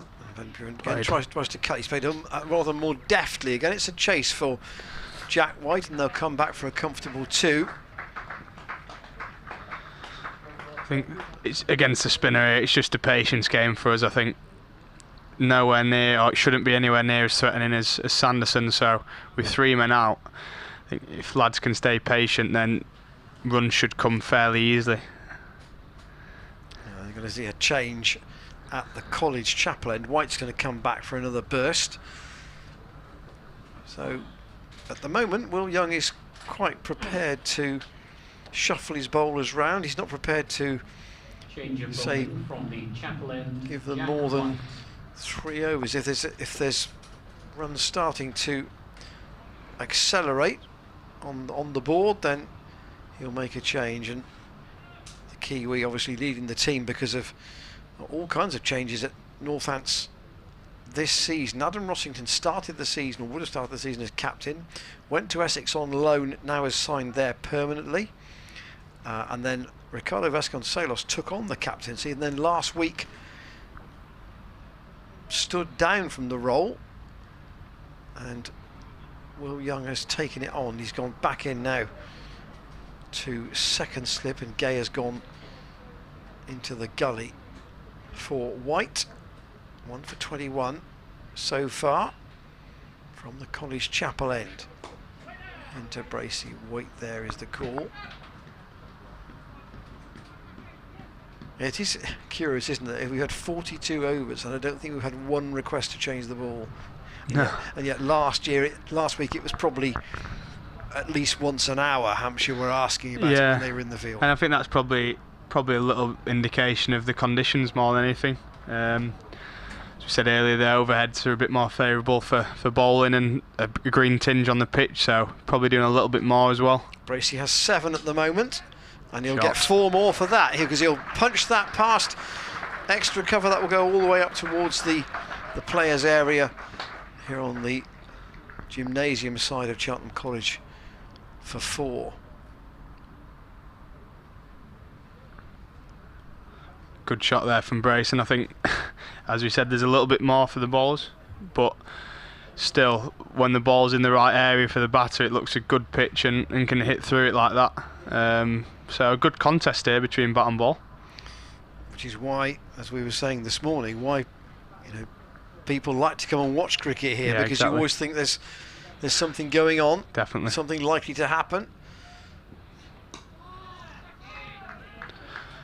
100%, and it's a quick scoring ground, quick outfield, races past the infield, so there's always value as a batter, but I feel like, especially today, with what we spoke about, the bowlers are always in the game as well, so it makes for interesting cricket, definitely.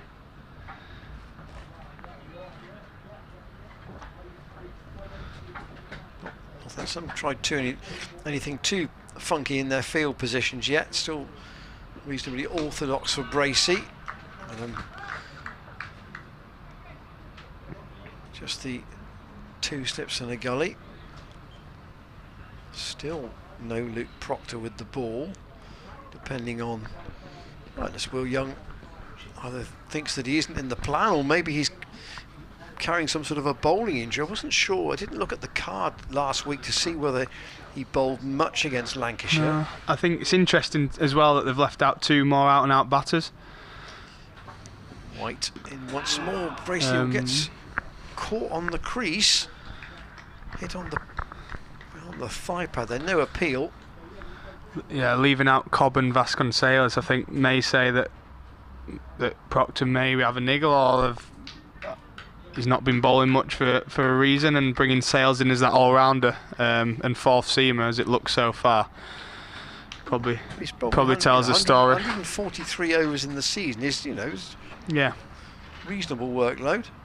White in, and again Bracey lets that go. He's not been afraid to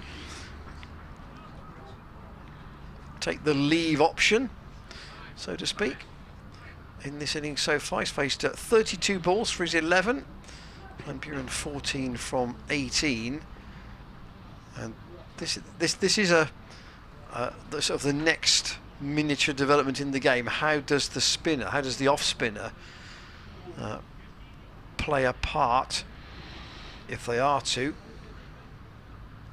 at this point halfway through the first day? Is there anything there for Rob Keogh? Yeah, I think there's potentially a bit of rough outside that off stump with the right armers coming around the wicket. He is from the College Lawn end of Van Buren. And that's probably the Forward. thinking, instead of going with Kerrigan, the frontline spinner. He doesn't dart it in like Dawson did last week. It's a bit gentler. And you'll know what I mean by this. For Graham Van Buren in particular, it probably is going above the eye line. Yeah, well, yeah, I think not much goes under his eye line, to be fair. Really tossed up, and Van Buren. Don't worry, I tell him that every day, don't we? Hopefully he gets 100 and I can tell him after. Van Buren, I knew that's what you were implying anyway. Van Buren facing Keogh and all into the ground on the bounce and parried away by Emilio Gay. I think Gloucestershire would be they're putting one more wicket down at this stage than they would want. Van Buren goes back. I think the game's really in the balance. As we said, a couple of quick wickets has changed it. A little rebuild here from Bury and Brace, but I think the next sort of half an hour is crucial if these two can go on. Keogh wheels in once more. And say that certainly he'll whistle through his overs at that end. He's certainly doing so. 44 overs. We've had Keogh's bowled 3 overs for 5. That was a maiden. And in that situation, we're getting through an over in probably 2 minutes from that end. Yeah, it can be a nightmare that as a bowler, a fast bowler, when the spinner's getting through their overs so quick and you just need a break. I don't think White will be enjoying that too much. He's going to continue from the chapel end, and Dan's back. Yeah, I'm here with the man known as Jazza, Jared Warner. Yeah. And Yorkshire have recovered, by the way, I should say, at Scarborough. 113 for 6. Ooh. And that is a marked improvement from where they were. Yeah. Big partnership, that. Jack White in, and that's cut behind square by Bracey. He's going to get 4 runs for that. Just let it come onto him and played it late. Yeah. Got over the top of it. Another loose ball there, and I think there's a lot of value behind square at this ground. Ian mentioned about a third man. I think it's definitely a cause for it here at Cheltenham. Last week we saw so many runs go down there, and that was a freebie for Jim. An email from Peter Short, who's frustrated with the no balls becoming a regular occurrence with the Northamptonshire bowling attack of late. Here's Jack White. Shot. That's a lovely shot, Bracey. Oh, that's glorious. That's run all the way down to across the second square here and goes for 4 runs. So Peter's getting a little bit frustrated. 30 runs were given to Lancashire in the previous match due to overstepping the mark, plus an additional 11 runs via the additional 15 balls that had to be bowls. It's these little 1%ers that's the difference between the Tudor Rose County and established Division 1 sides. Yeah. No, I think he's dead right, and the no ball being worth 2 as well. White. Yeah. The no ball being worth 2 and not 1, it really hurts not just the bowler but the team, as he said, and it's not just those 2 that come off it. It's the runs that potentially come off the extra ball as well. That's right. Yeah, that's what Peter's saying. Yeah. And in tight games that a lot of the Division 1 games have been this year, it can make a big difference. But I know it's something that the bowlers will definitely work hard on, because they're very cautious about their figures as well. White in, and Bracey pushed that one through a little bit quicker, I thought there. Yeah, skidded through, maybe kept a little low as well. Yeah. Yeah. Peter's impressed with my knowledge of Hartingford BCC. And he's always welcome over when he's not roughing it in the Premier League. Well, Peter, the game I was doing the other day was Division 4 the Hertfordshire League, and I know there's some lovely grounds in that neck of the woods. Bayford and Hertford's a lovely ground. Hertford itself is a lovely ground. Played. It's forward defensive. Yeah, just an extra slip out now after that. Well, a couple of drives, last couple of overs from Brace. Just one slip in a gully. Trying to dry up, ball straight, ball full, and try to tie brace down. Christopher Dean's emailed in. That's the Gloucestershire fan, not Jane Dorville's dancing partner. Didn't know he liked cricket. That's a single played into the covers. Nigel Fenton, who played for Cambridge University in 84-85, was frequently referred to as a ferret rather than a rabbit. He scored 11 in 10 innings from 8 first-class matches at an average of 1.87. He had a higher score of 7 not out. Well, bit like Nathan Gilchrist this year, 6 in a row, 6 ducks has in he? a row. Well, for Kent, at the start of the year, I think the first block of games, I think he went 6 ducks in a row. And he can actually hold a bat as well, so yeah. God knows what he must have been thinking. I don't know what 6 in a row. I know 5s are known as the Olympic rings. Yeah, it is, yeah. And 4's an Audi, isn't it? That is, yeah. I'm not sure what 6 is. Go on, Jared, you take this over. Rob Keogh, Yeah. ball by ball. Keogh round the wicket to brace, his 4th over. Oh, brace climbs into that full and wide. Out to deep cover boundary. Well fielded. I think Rickleton out there. Yeah, Man in the cover boundary.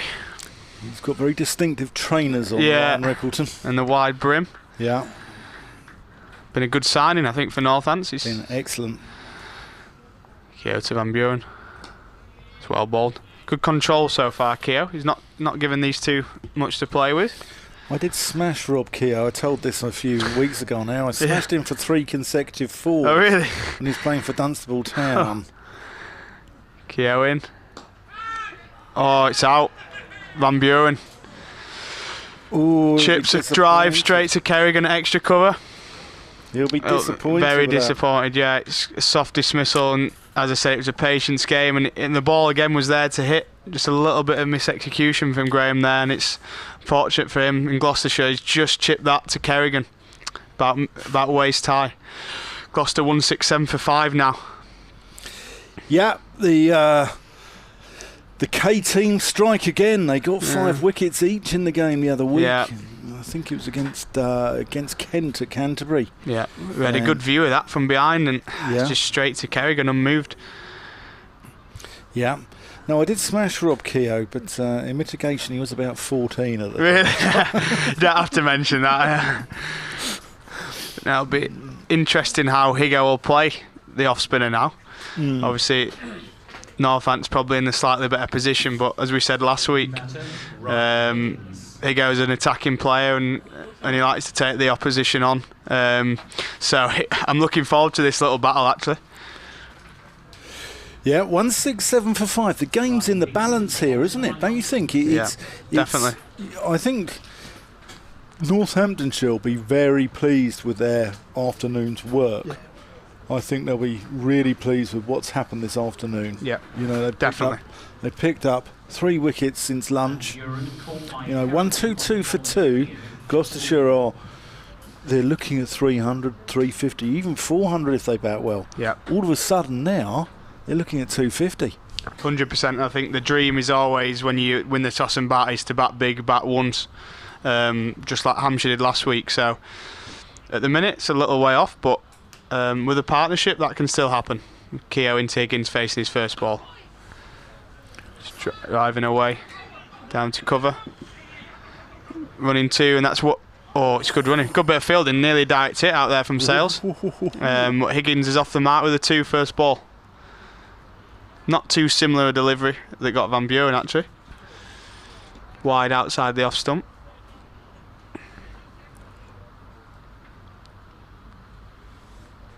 Keogh, back of a length. Oh, and Higgins flicks off his hip. One bounce into Gay's pad.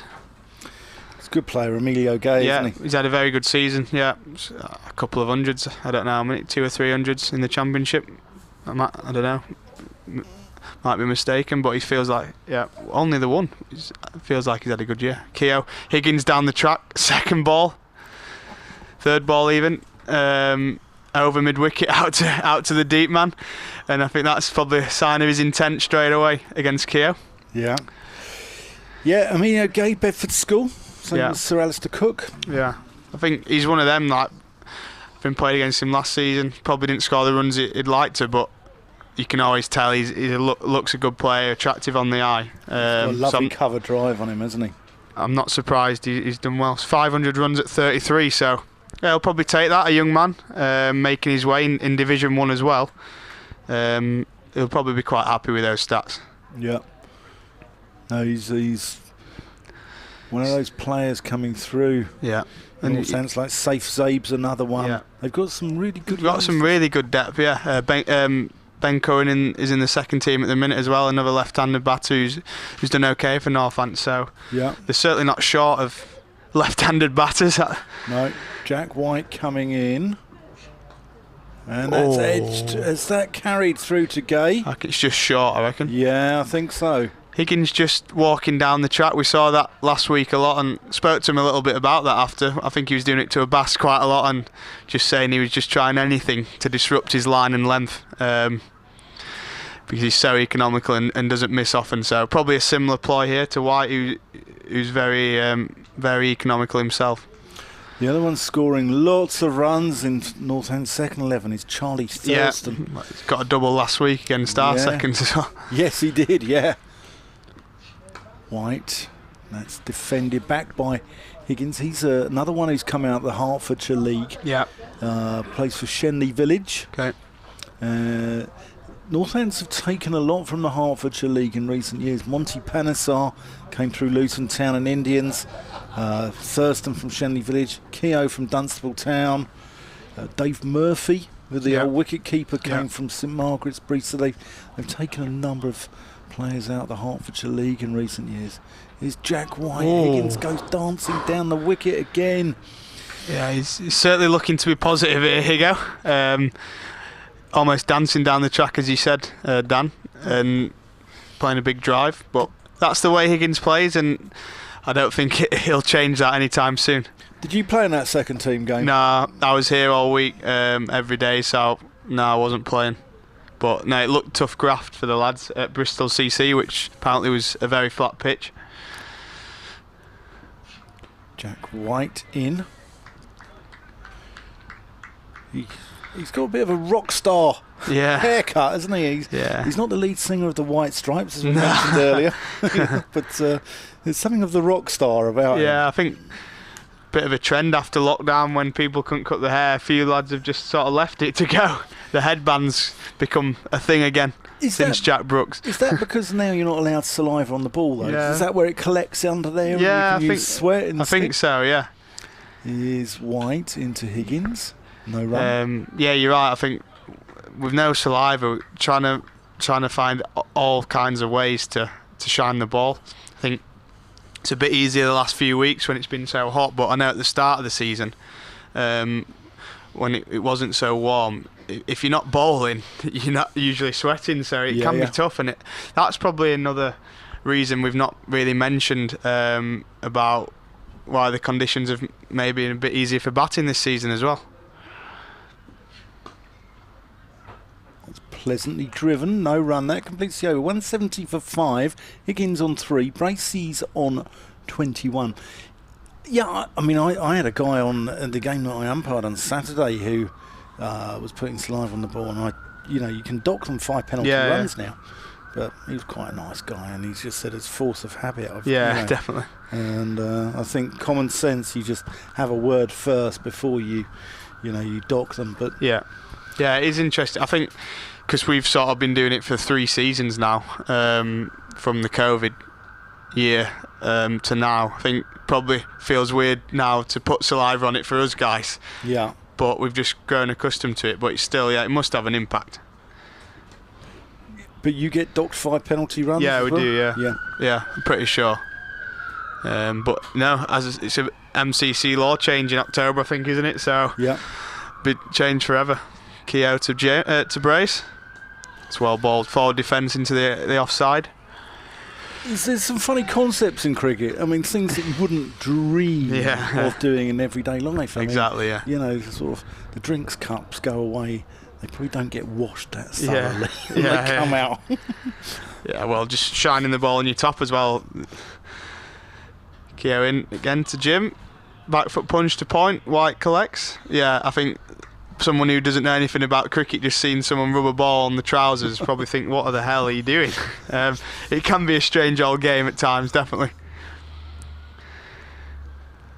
Bowled. It's the sort of thing On that, the front foot again, brace for none. if you're doing that out in public, you probably could get arrested for gross indecency. That's it, yeah. Yeah. Tidy spell this so far from Keogh. Forward defence from Brace. Wanted one, but Young, I think that was ran well and in quickly. And good call from Higgins at the non-strikers. Certainly bowling a lot tighter than he did at me back before his days at Dunstable. It must have been your presence that he knew how good a player you were. Yeah, I'll move my feet and put him off. Finished the over Keogh. Leg stump, just turn round the corner to Sales at deep square for 1. Completes the over, 1-7-1 for 5. I think there might be a little bit of rain on the way. Cleeve Hill's looking a little bit misty over. Yeah, it's just we're struggling to see it, aren't we? Yeah.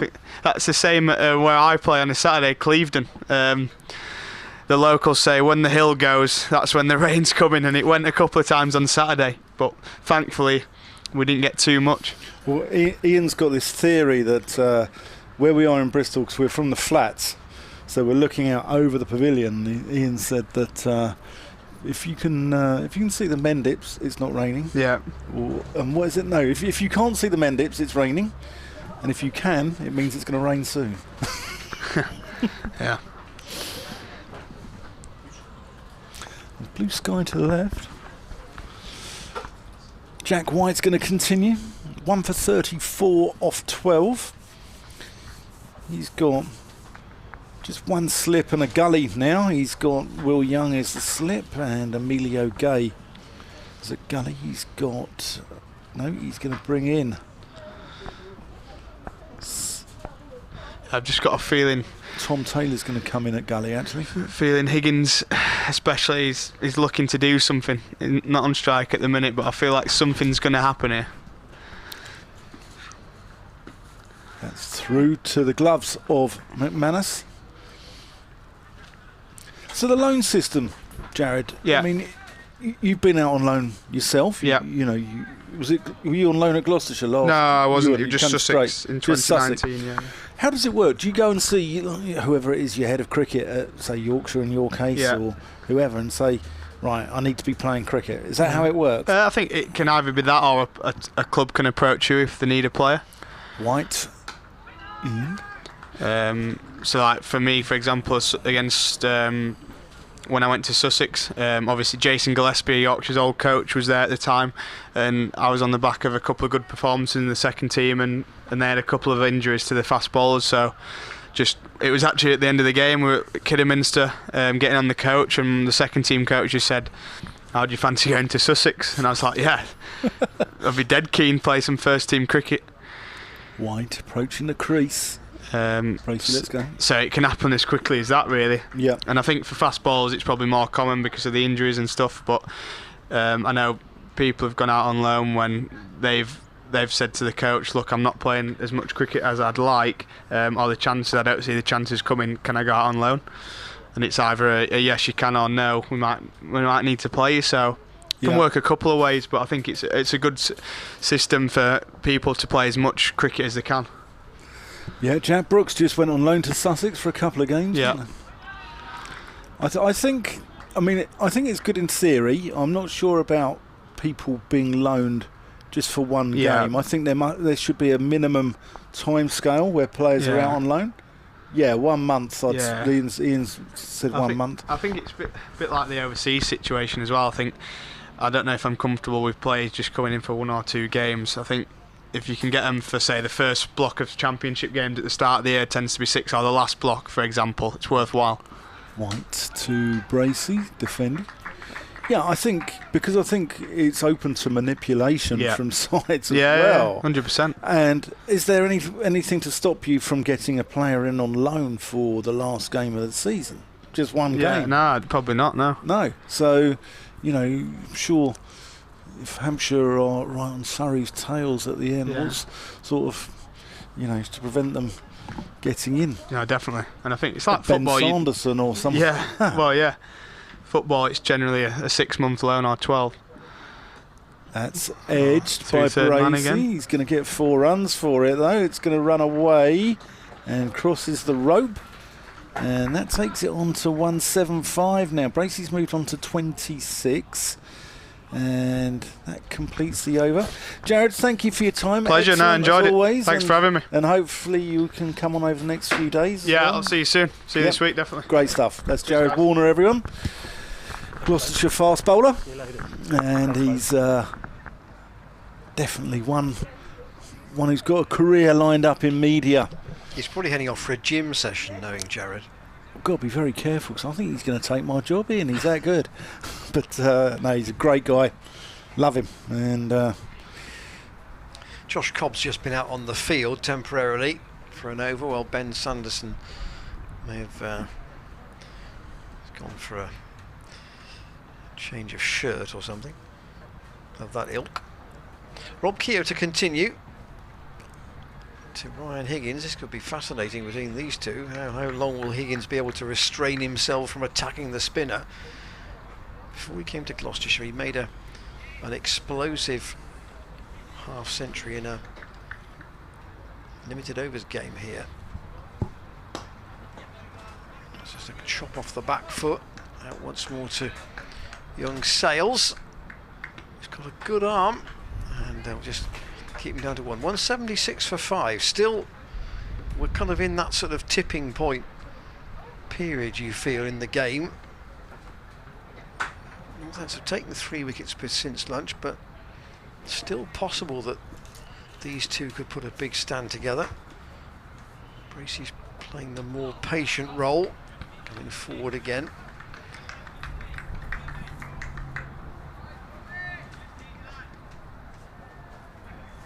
Here, as you said, Dan, having a good season with both bat and ball. yeah, good cricketer.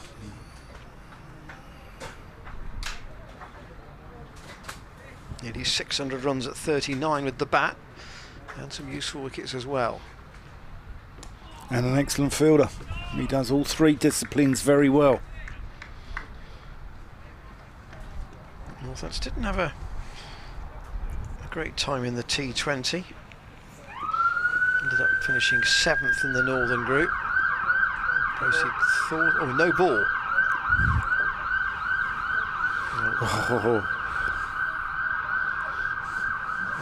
Whether the siren put Keogh off there, I don't know. But obviously, the hospital is on the Sanford Road, just beyond that stand on the far side. He was literally put off by that, but comes in once more. And just looking at that foot mark once again. I mean, the ground staff are doing their best at lunch and at tea to refill those foot marks, but Keogh's just asking where his front foot was with the umpire. But he was called in that last over, 178 for 5. He's bowled 6 overs, 1 for 13 at the moment. And that felt, I think Jerry did the word as a soft dismissal for Graham Van Buren. It felt like one that where he played the shot along the ground in the previous ball straight to Kerrigan. So Keogh just floated one up and invited him to do the same again, and it was probably waist height. Yeah. To him, and not at any great pace either. No, it was straight in the bread basket, wasn't it? For those Northants fans joining us, I'll come on to after this ball from Jack White over the wicket to Higgins, defends it. I thought last week there seemed to be a host of ambulances going back and forth here and then. I thought, that the people of Cheltenham weren't very well. I thought there might be a high outbreak of COVID here or whatever, and suddenly it occurred to me that the hospital is over the road here, so there you go. Cases have stabilised apparently in Good. Gloucestershire. Good. White to Higgins, who's... I think this is the fifth over in this spell for White, so I would have thought Will Young might have been thinking about another possible change. Mark Hallowell said it is Raining in Prestbury. chucking it down.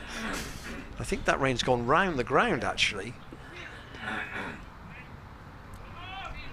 Because that's just Where would Prestbury be from our box? Prestbury would, well, there is Cleve Hill on that. The visibility to Cleve Hill 5 minutes ago was really poor. Yeah. And it's now clear, so I think that shower's gone round the ground. All right. You may have been fortunate to have missed it. We caught one earlier. Oh, there's a Hence why tea will be delayed till 4:05. White into the crease. Higgins plays him off the back foot. That's beautifully timed. He's just pushed to that one. And that's a lovely shot there. 4 runs through the covers. All about the placement, because Tom Taylor's got a big gap to cover there, and once it goes past him, it just races away down the slope. There's a little window of blue sky over to the left, but everything else is battleship grey, isn't it? What did your parents say about small patches of blue sky when you were a child? If you make a sailor a pair of trousers out of it, it won't rain. That's what I was told. Jack White into Higgins, who punches that one out to mid-off. I love. Have you never heard that before? No, I haven't. It's an education working with him. I've learned so much this season. Mainly about meteorology, actually.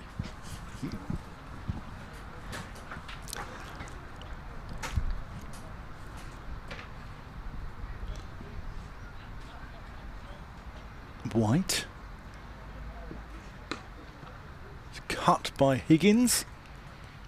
Yeah, I think that the one that you really didn't believe was seagulls inland, stormy weather at sea. I never heard that before. Never heard of that. Never heard of that. I come from suburban North London, and so our nearest seaside resort's Southend, which is a good 50 miles away. Northampton fans tuning in will probably have even further to travel. Where would their nearest seaside be? Hunstanton, do you think, in Norfolk? Probably is. Possibly. Or might even be Southend as well. Where is Wells next the sea? Is That's that further over. Is it? Yeah, it's sort of on the top of the hump of Norfolk. It's quite nice, Wells next to the sea. Keogh around the wicket to Bracey, who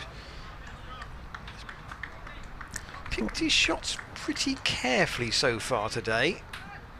Both these guys need a score, really, don't they? I think he's got a half century in the second innings last week, but it wasn't enough. Keogh around the wicket to Bracey again. Just casually, carefully off his pads around to James Sales for a single. Yeah, Wells next to the sea isn't as far in as Cromer, though. Been to Cromer? No, I haven't, but my father went there when I was very small. Higgins again clips Keogh up to, well, wide long on, really, I suppose you'd say. Proctor's been very inconspicuous in the field today. Not seen much of him at all, and he hasn't had a bowl. Keogh again into Bracey. Maybe he's doing haircuts in the toilets, like he did at Old Trafford. Out to Will Young at short extra. Keogh just he's trying to draw Bracey forward as often as he can, and Bracey's obliging as often as he can, but he's getting the angle of the bat really shallow.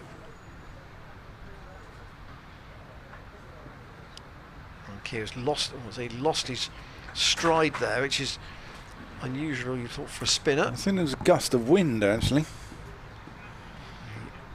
bailed out. Coming again from the College Lawn end. There's half an appeal, in fact more than half an appeal, but Hassan Adnan isn't interested. What did that flick on the way through, I wonder? Well, the umpire wasn't going to call it anyway. End of Keogh's over. 7 overs, 1 for 15. And James Sales is walking purposefully towards the college chapel end, and the young man is going to come back for a second stint. So a change for White, who's unsurprisingly, he like Sanderson has had 3 spells today, 14 over 6 maidens, 1 for 42. He got Marcus Harris early on, and this might be equally fascinating. The young Sales against Higgins, who no doubt here will try and disrupt the young man's rhythm and his ability to bowl the length he wants to. He will, because he's got a dichotomy here, isn't he, Ryan Higgins? Because if you take out that 5th Northamptonshire bowler, or their 4th seamer, then it becomes very difficult, doesn't it? You're down to, if you ruin his confidence completely.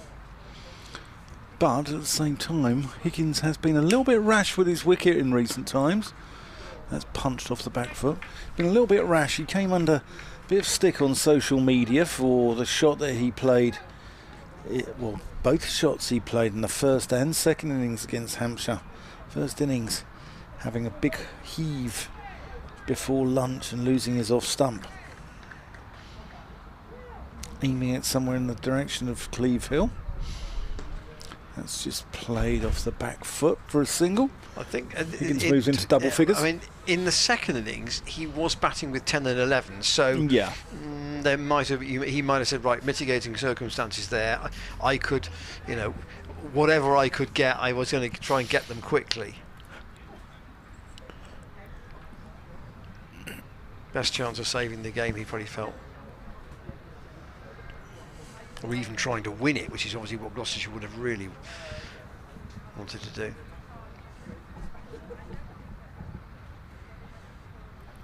Sales. That's just played out into the covers from Bracey. 1 more to the total. I got about 20 minutes after the game, half an hour after the game on Friday.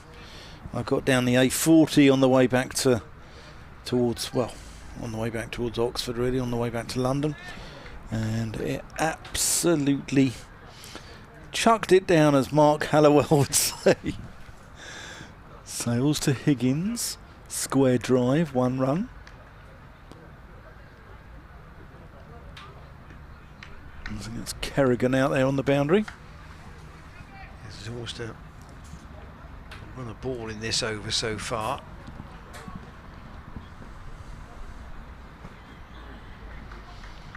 Will Young's gone fairly defensive. He's got a man out at deep square on the boundary and a deep point on the boundary as well. Let's turn around the corner. Ryan Rickleton there, miss fields, but they don't take a second. You can keep wicket, Ryan Rickleton, as well, can't he? He's a wicket keeper. When Northampton announced their squad, they had Vasconcelos, Rickleton and McManus, all of whom could have kept wicket. Yeah. Ultimately, one, of course, was left out. Rickleton averages over 50 in first-class cricket, though.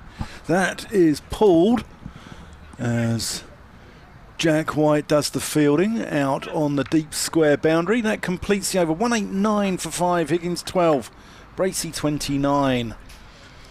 And yeah, Rickleton's averages over 50 in first-class cricket, which is more than respectable. Anyone who does that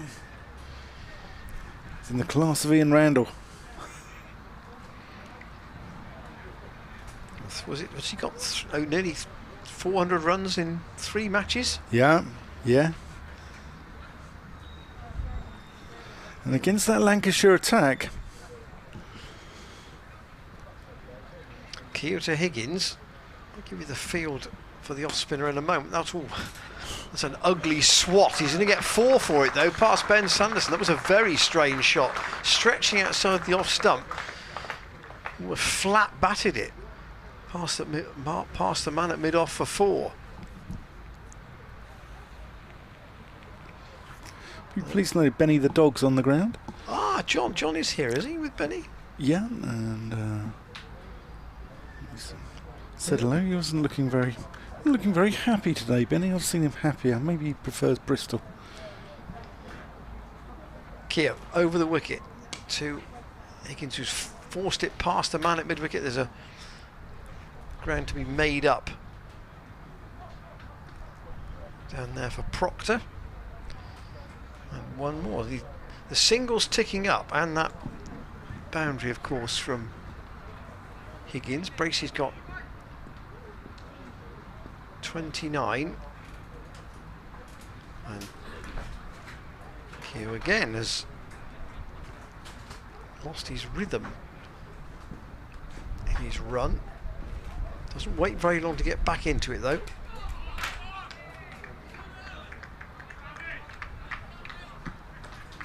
Almost everything's trying to lure Bracey forward here for Rob Keogh. He's dropped very little that's been short. Again, that's well pitched up. Almost got through. But out to the Proctor at mid-off. No chance of a run. So we're about 30 minutes from the slightly delayed tee. Gloucestershire still moving along at a very healthy rate, although be it they are 5 down. That's the issue really. The wickets column, Kerrigan fields out at deep square, but the run rate is, well, it's just 3.6, just over, which would be a good day's batting if they can go through to the close at that rate.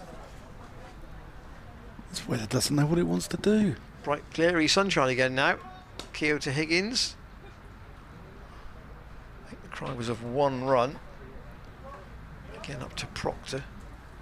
I mean, this is another no ball, I think, from Keogh again. So we've now had 18 runs from no balls in this innings, and some of them from the spinners.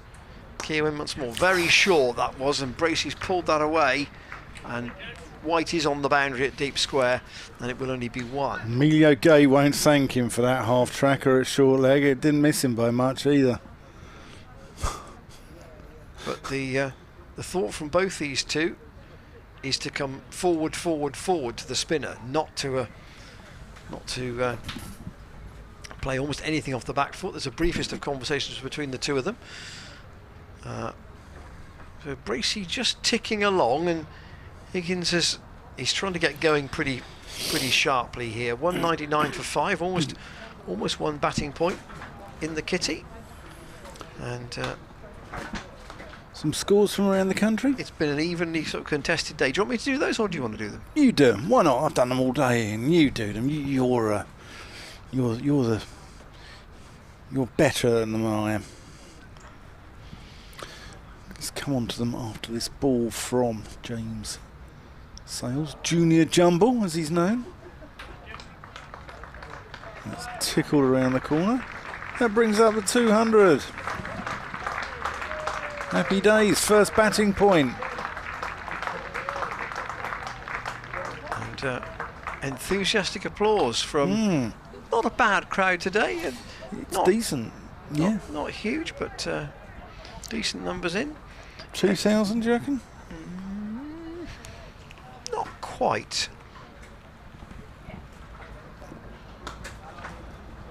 Driven by Higgins. So we'll start at Division 1 at Chelmsford, Essex, 156 for 2 off 61 against Somerset. And, I saw the chef's out, isn't he? They got Alistair Nick Cook. Brown, 73 not out there. He's been a little bit out of form this year, Nick Brown.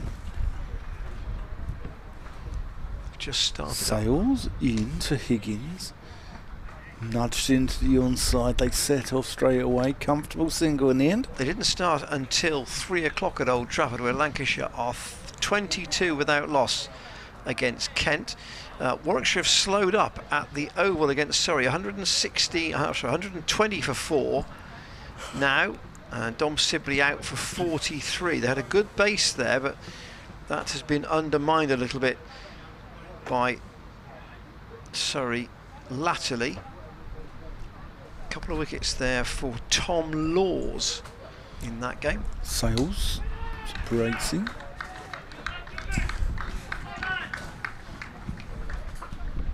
And at Scarborough, they've had a very entertaining day. 52 overs cricket. Yorkshire 155 for 7, having been 33 for 6. Will Frayne is now out. He made 53. Defended by Bracey. And Don Bess is still there, 65 not out. So something of a recovery. 3 wickets each for Mohammad Abbas and Kyle Abbott. There'll be some tension certainly at the Oval. That Warwickshire score. Oh, that's glorious. Quick bat speed there, Bracey, and Jack White's down in front of us on the deep point boundary. And it didn't actually go that far away for him, but he couldn't cut it off. Such was the pace of the ball whistling across this outfield. And Jack White couldn't cut it off. That's gone like a tracer bullet, that shot. Yeah. Really quickly. Sales has been 7 overs for 30, and that's an awkward situation now for Will Young. He's got a young bowler who is getting a bit of tap. And Rob Keogh's problems with his run-up apart from anything else has seen a change, and they're going to bring back Simon Kerrigan at this College Lawn end. Just had 3 overs before lunch. Derbyshire 130 all out. Worcestershire 11 for none. That's in the 2nd division. That's in the 2nd division, but you know we're allowed to talk 2nd division. And the other game going fans would hope we're not going to be talking 2nd division for very long. The other game going on there is Durham 132 for the loss of no wickets. Match delayed by rain though up at Chester Street. Here's Kerrigan, again off an equally short run. Higgins goes back and will just get 1 run out to Jack White. Couple of stars of the commentary team from last week walking past us, David Payne and Josh Shaw. Back on after tea. I'll get on after tea. George Scott is to join us after tea apparently. Yeah, we're doing the last hour in hours. So he's doing 45. Josh Shaw's going to be on later on, we believe. Don't know when David Payne's coming on. Well, seeing as he's playing in the game, that would seem a bit of a challenge. We'll mic him up on the pitch. Steered away by Bracey down towards the scoreboard. It's a chase for Tom Taylor, but he'll leave it to Rickleton, and his throw will keep them down to a comfortable 2. That last off drive from Bracey was probably one of the best shots of the day, because of the pace it ran away gives you an indication of how well he timed it. Here is Bracey once more, and a no ball again from Kerrigan. Peter, our Northants fan, we're doing his biscuits. Yes, I think he may be shouting at the stream to some degree here, because there's an awful lot of runs being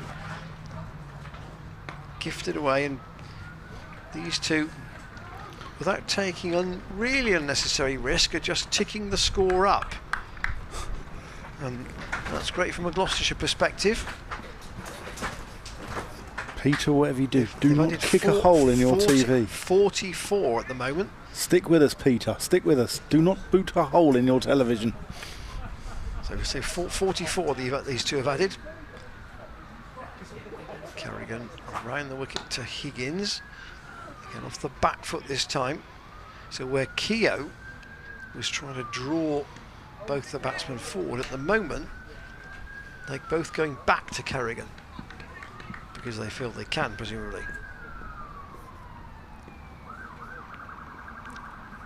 Left armour in again. Bracey straight up to mid-off.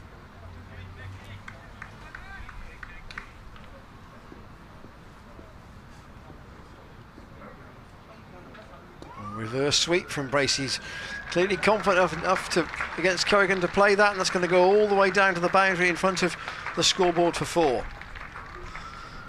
I mean, it clearly doesn't feel there's anything in what Kerrigan is serving up at the moment that's causing him any bother. And this is we've talked a bit this season, Dan, about sessions Gloucestershire have won, and there haven't always been two. The odd one in a game isn't going to be enough.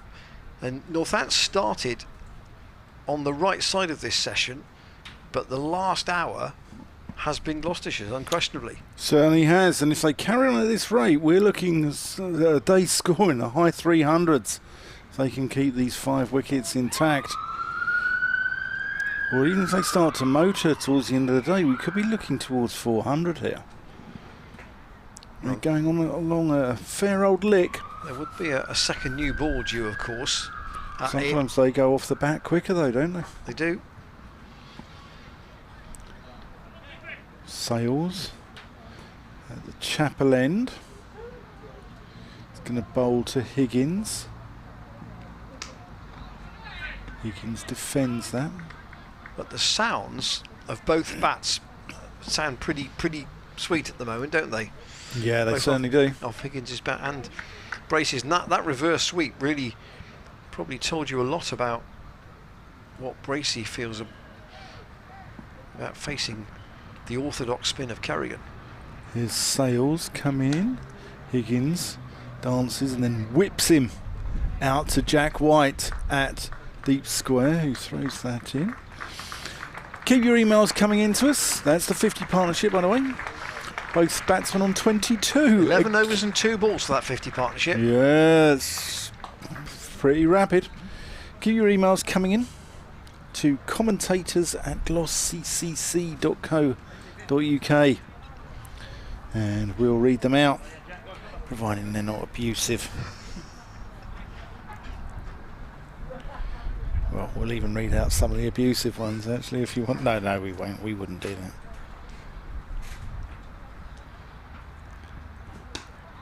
Sails around the wicket to Bracey now. I think for me at the moment, the one who's just got to keep the lid on his approach is Higgins a bit here. He just want to don't get too excited about the situation. You've got a man at the other end who's looking confident in where he is. That's just played into the offside, out to Jack White. Ben Sanderson now comes into point in front of us. Mark Hallowell on Twitter has brought to the attention, do you know Tom Cottrell? Do you remember him? Oh, yeah. Played for Stroud. Sales. That's punched off the back foot by Bracey. He's well placed, going to get 2. It's hardly I don't think I would say it's a representative average, given the number of games he played. Played 8 first-class matches.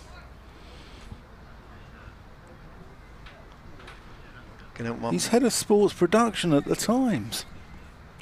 That'd be nice to him. Played 9 first-class matches, 11 innings. Oh, Bracey's got hold of that one, and that has gone for 4. Sales is proving to be rather expensive here. Trying to think of a line, hardly a bargain for the Northants captain. Yeah, everything must go.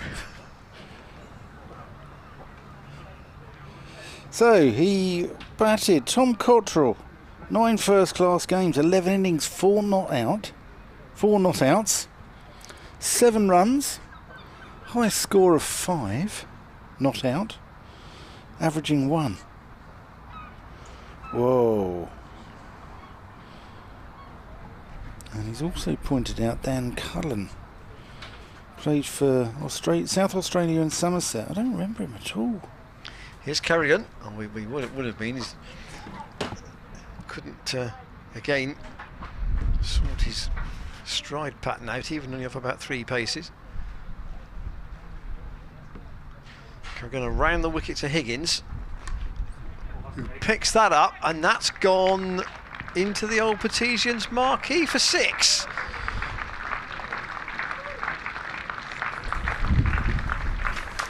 It wasn't pretty, but it was effective. It was yeah. I think you could sense that that was there to be launched. That's exactly what Higgins did. So Will Young's got 2 bowlers here who really are being attacked by Gloucestershire. Kerrigan doesn't cut a very happy figure out there. And Higgins picks up 1 more to rotate the strikes. He's got runs are hemorrhaging at both ends now. Kerrigan over the wicket to Bracey, who's prepared to defend. 230 for 5 in the 58th. So rate is advancing. Bracey goes back. That's a comfortable single, and he brings up his 50. James Bracey, first century for him since the second innings 82 balls, 8 balls.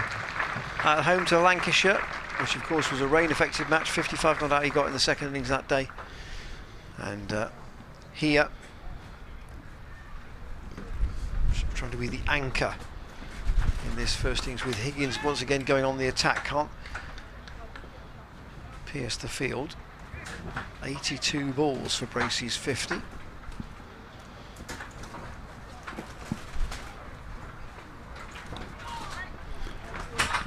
That was well bowled.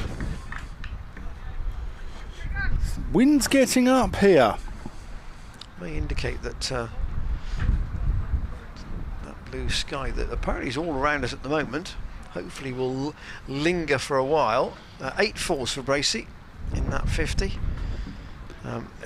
He's had a very odd season anyway. Some really big scores, and then it kind of proves, I suppose, that if he gets to 20, there's a fair chance of him going on. But it's getting any kind of a start that's eluded him on occasions. Yeah. So, yes, I suppose there has to be a thought process of some sort that if Sales is getting hit, then we've got to put the brakes on somehow. And Keogh's coming back from the college chaplain. I wonder whether effectively Kerrigan 5 overs for 38. One of the quicker bowlers has got to come back. Maybe Taylor from the college lawn end, even though there's fully 50 minutes to go until tea. Will Young's got a few things on his plate. That's defended off the back foot. The one thing with Young bowling from that end is that he's trying to turn the ball, I say up the slope, I know it's only a slight slope, but he's trying to turn it against the gradient, isn't he? Yeah. That's cut away. Jack White there fielding in front of us. Good arm. 2 runs to the total. 233 for 5. Bracey on to 52. Gloucestershire motoring here. There is blue sky. There's plenty of blue sky there straight in front of us. More than a sailor's pyjamas, I think was the word, wasn't it, Ian? Sailor's pair of trousers. Now. Sailor's pair of trousers. Well bowled, tossed up by Keogh. Bracey just turns that one around the corner to Rickleton out on the deep square leg boundary. 67, this partnership. At a good rate. I mean, the overall rate's almost at 4 now.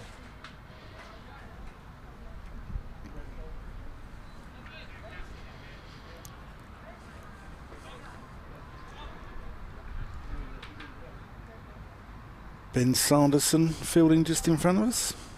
And just 1 slip for Higgins, noticeably. The field is well spread. Yep, Sanderson here at backward square leg. Or deep backward square. That was tossed up. That's well bowled, actually. Higgins defends that. They've got a man in at short, straight, mid-on, almost as a auxiliary catcher.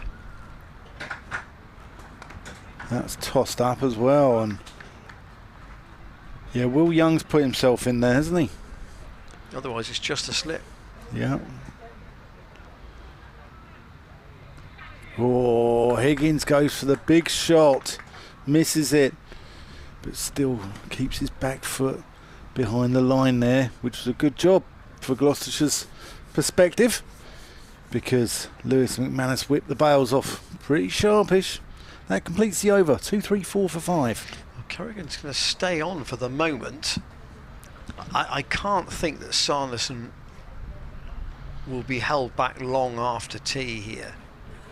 They probably have even if it's only for a little 4-over spell, they've got to break this partnership from a Northants perspective, and he looks the most likely person to do it.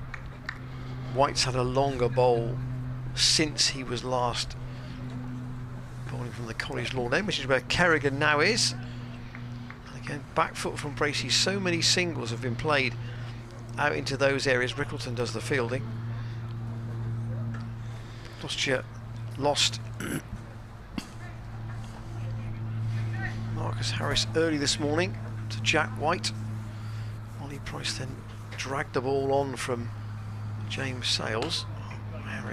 Higgins here goes back and cuts forcibly out to White on the boundary. At that stage, Gloucestershire was 61 for 2, and then Dent and Hammond put on a further 61.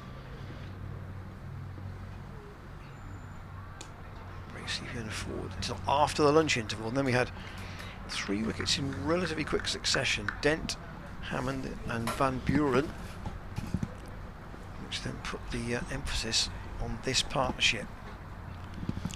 Bracey down the leg side. Sorry, Dan. They'll just pick up one, not a leg bye, I think. Actually an ordinary bye, not off the bat at all. We've got a Hercules flying over at the moment from Bryce Norton. Doesn't tell us where it's going. That's what you can hear in the background. Kerrigan coming round the wicket to Higgins. He goes back that time.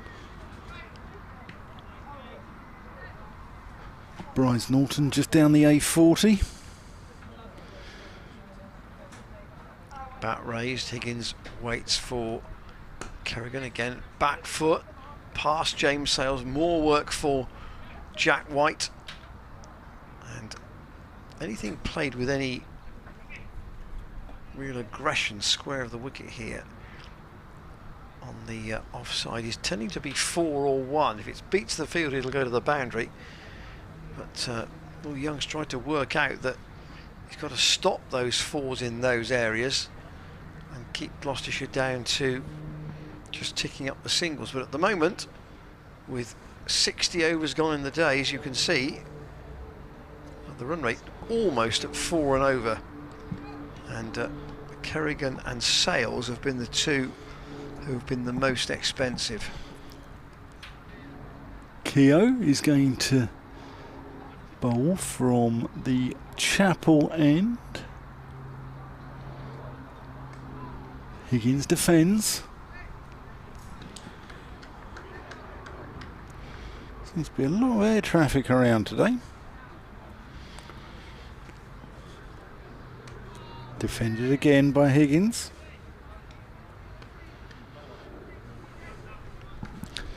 Got a very good 100 against Northamptonshire, first game of the season. Reverse sweep, and that is gone out to Rickleton out on the boundary. They're going to get 1. Went quite a long way, not quite, because there's nobody there. The fact it went quite a long way in the air didn't matter. Yeah. It was a risk and reward balance. It was very much in favour of Ryan Higgins.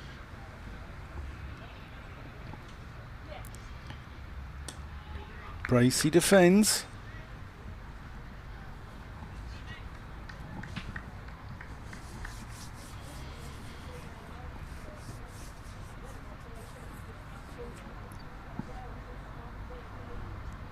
Oh, that's well bowled. That's tossed up a little bit by Keogh. Ben Sanderson's chasing that. It was a full shot, caught the outside edge. He's going to get 3 for it, but Keogh won the battle there. Well bowled. Moral victory to the bowler. Yeah. Cleve Hill now bathed in sunshine in the distance. Doesn't know what he wants to do this weather, does it? Well, an hour ago you could barely see it.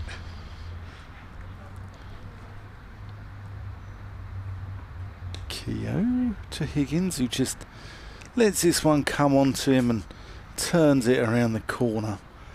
It's one of those where you see on the map and you think, well, the weatherman's hedging his bets here. You know, where he's got a sunshine, a cloud and a spot of rain.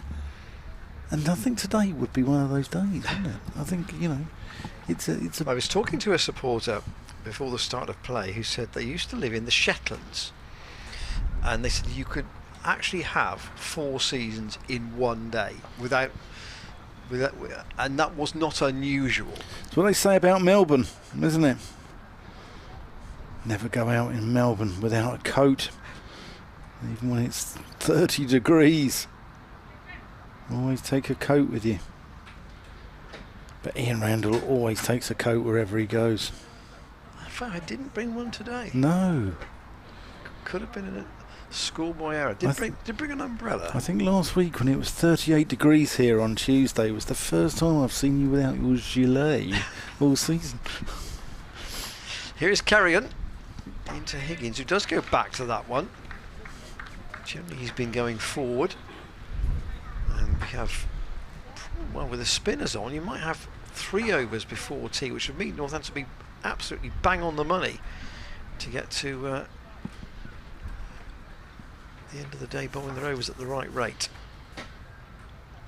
Kerrigan into Higgins, who goes back. There was no cry of a single. Well, I think Bracey said wait, but never a run there.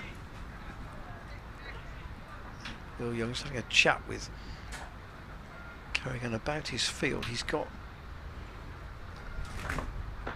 a man up at short fine leg for the little tickle off the pads and a slip, and there is that man. Emilio Gay just there for that shot. There's an experienced cricket commentator, Ian Randall, preempting, reading his mind in. Man out at deep square. Higgins goes back this time. Out to Jack White. Had quite a lot of fielding work to do today, as well as work with the ball. There's quite a bit of chat going on between captain and bowler here.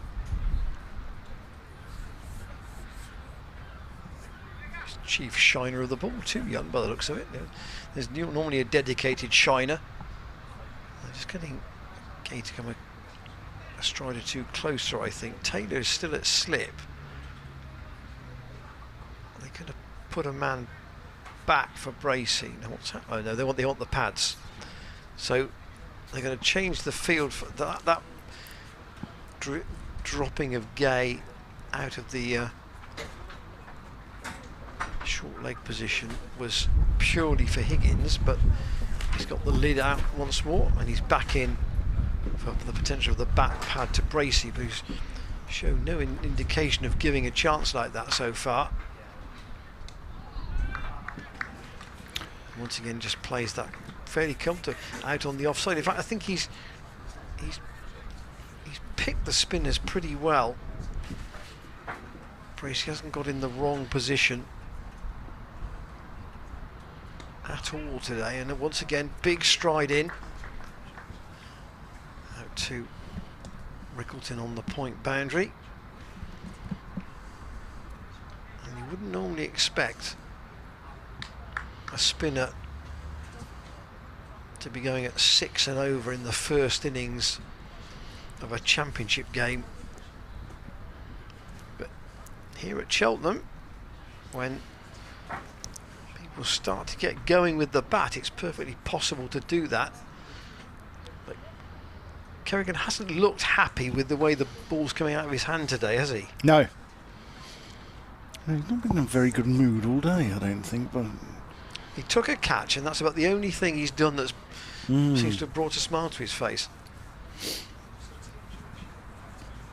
But Keogh, by contrast, he's looked a bit more threatening, hasn't he?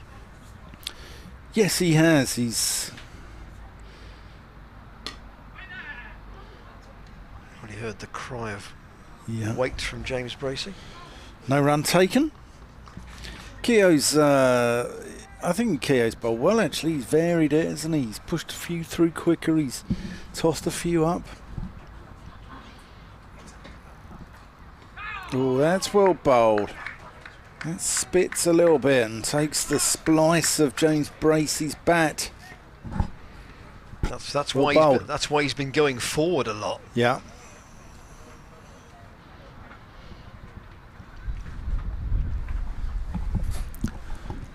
Playing it late.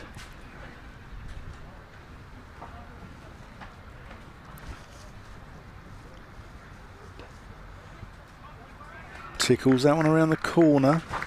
Emilio Gay diving away there.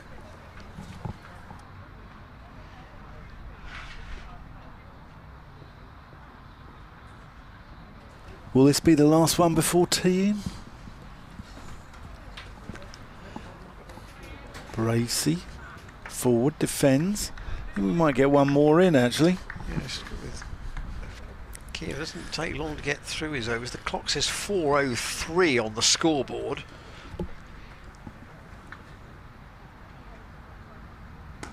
That's cut away by Bracey. One run. 2, 4, 6, 4, 5. One more ball left. They've scored 134 for 3 in the session at the moment, Gloucestershire. I think there'll be one more after this.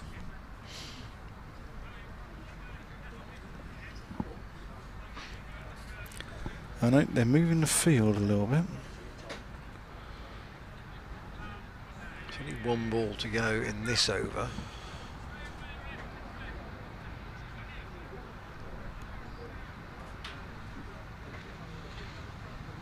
Some very precise field changes going on. Yeah, they don't want to bowl another one, Northampton. They want to get in, have a cuppa. One to Higgins.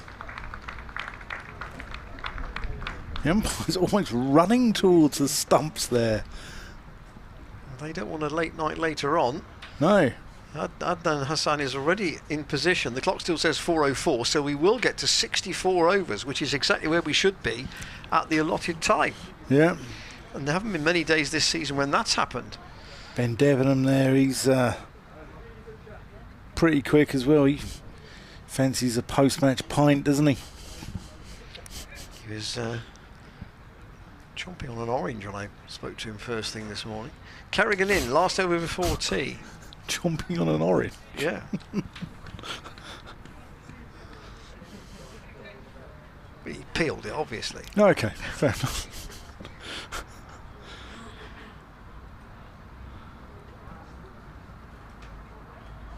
Higgins on 35, but will he quell that aggression as we get towards the tee interval? Gloucestershire might not quite get to 2 batting points by then, but he only wants one good shot from Bracey and they get there. These two have done really well to build this partnership. 81 it's worth at the moment. Kerrigan into Bracey, who certainly will have one there. And I think there's every chance they will get the one other single they need. But this has been, talk about winning sessions. Although they've lost 3 wickets, it's the volume of runs that Gloucestershire have scored that has really helped the cause. Not quite the second batting point. 2 balls to go before tea to get it. That would be a nice way to top the session off if they could get the second batting point. Higgins won't do so there though. Straight to Will Young. I would expect to see Sanderson after tea straight away, possibly with Taylor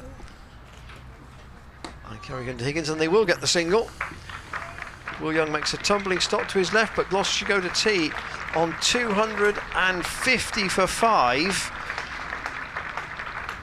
And that means to say that these two have put together a stand of 83 for the 6th wicket. Northampton have given away 20 runs in no balls today. Apart from that, their out cricket's been pretty tidy. They've snaffled the chances when they've come along. The sharp one was Will Young's to get rid of Chris Dent off Sanderson.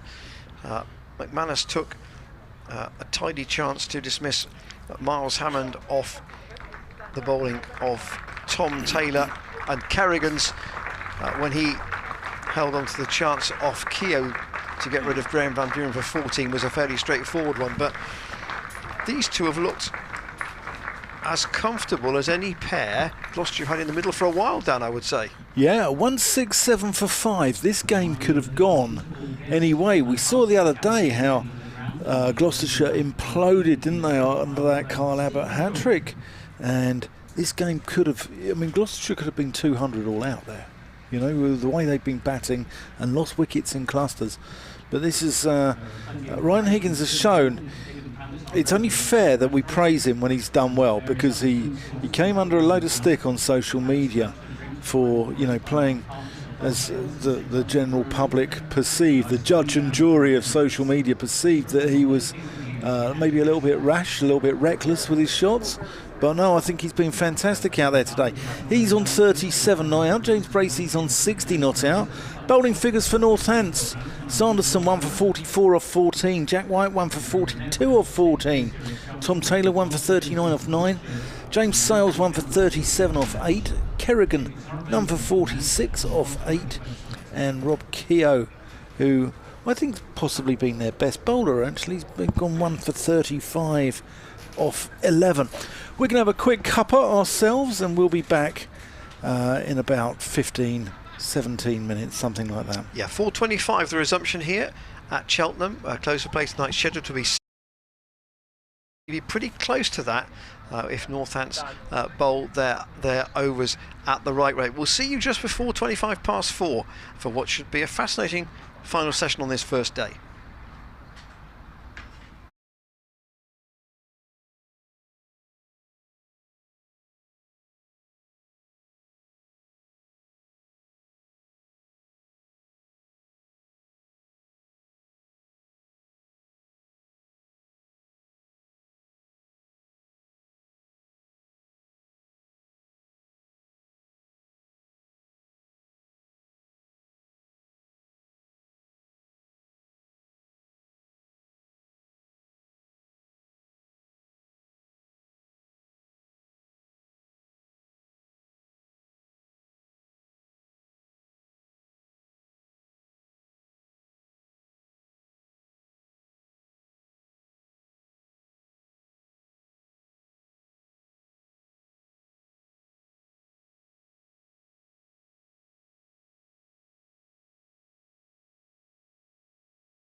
match referee is Devon Malcolm.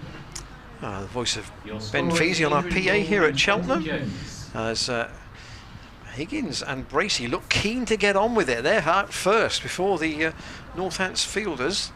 They've put on 83 so far from Northampton 19 field, captained by Will overs, Young. and that shows you how Gloucestershire have really tried to And resuming the innings, counter-punch Gloucestershire, James Northants Bracey here and this Ryan afternoon. Higgins. They were 112 for 2 at lunch, so they scored 138 in the afternoon session for the loss of just 3 wickets.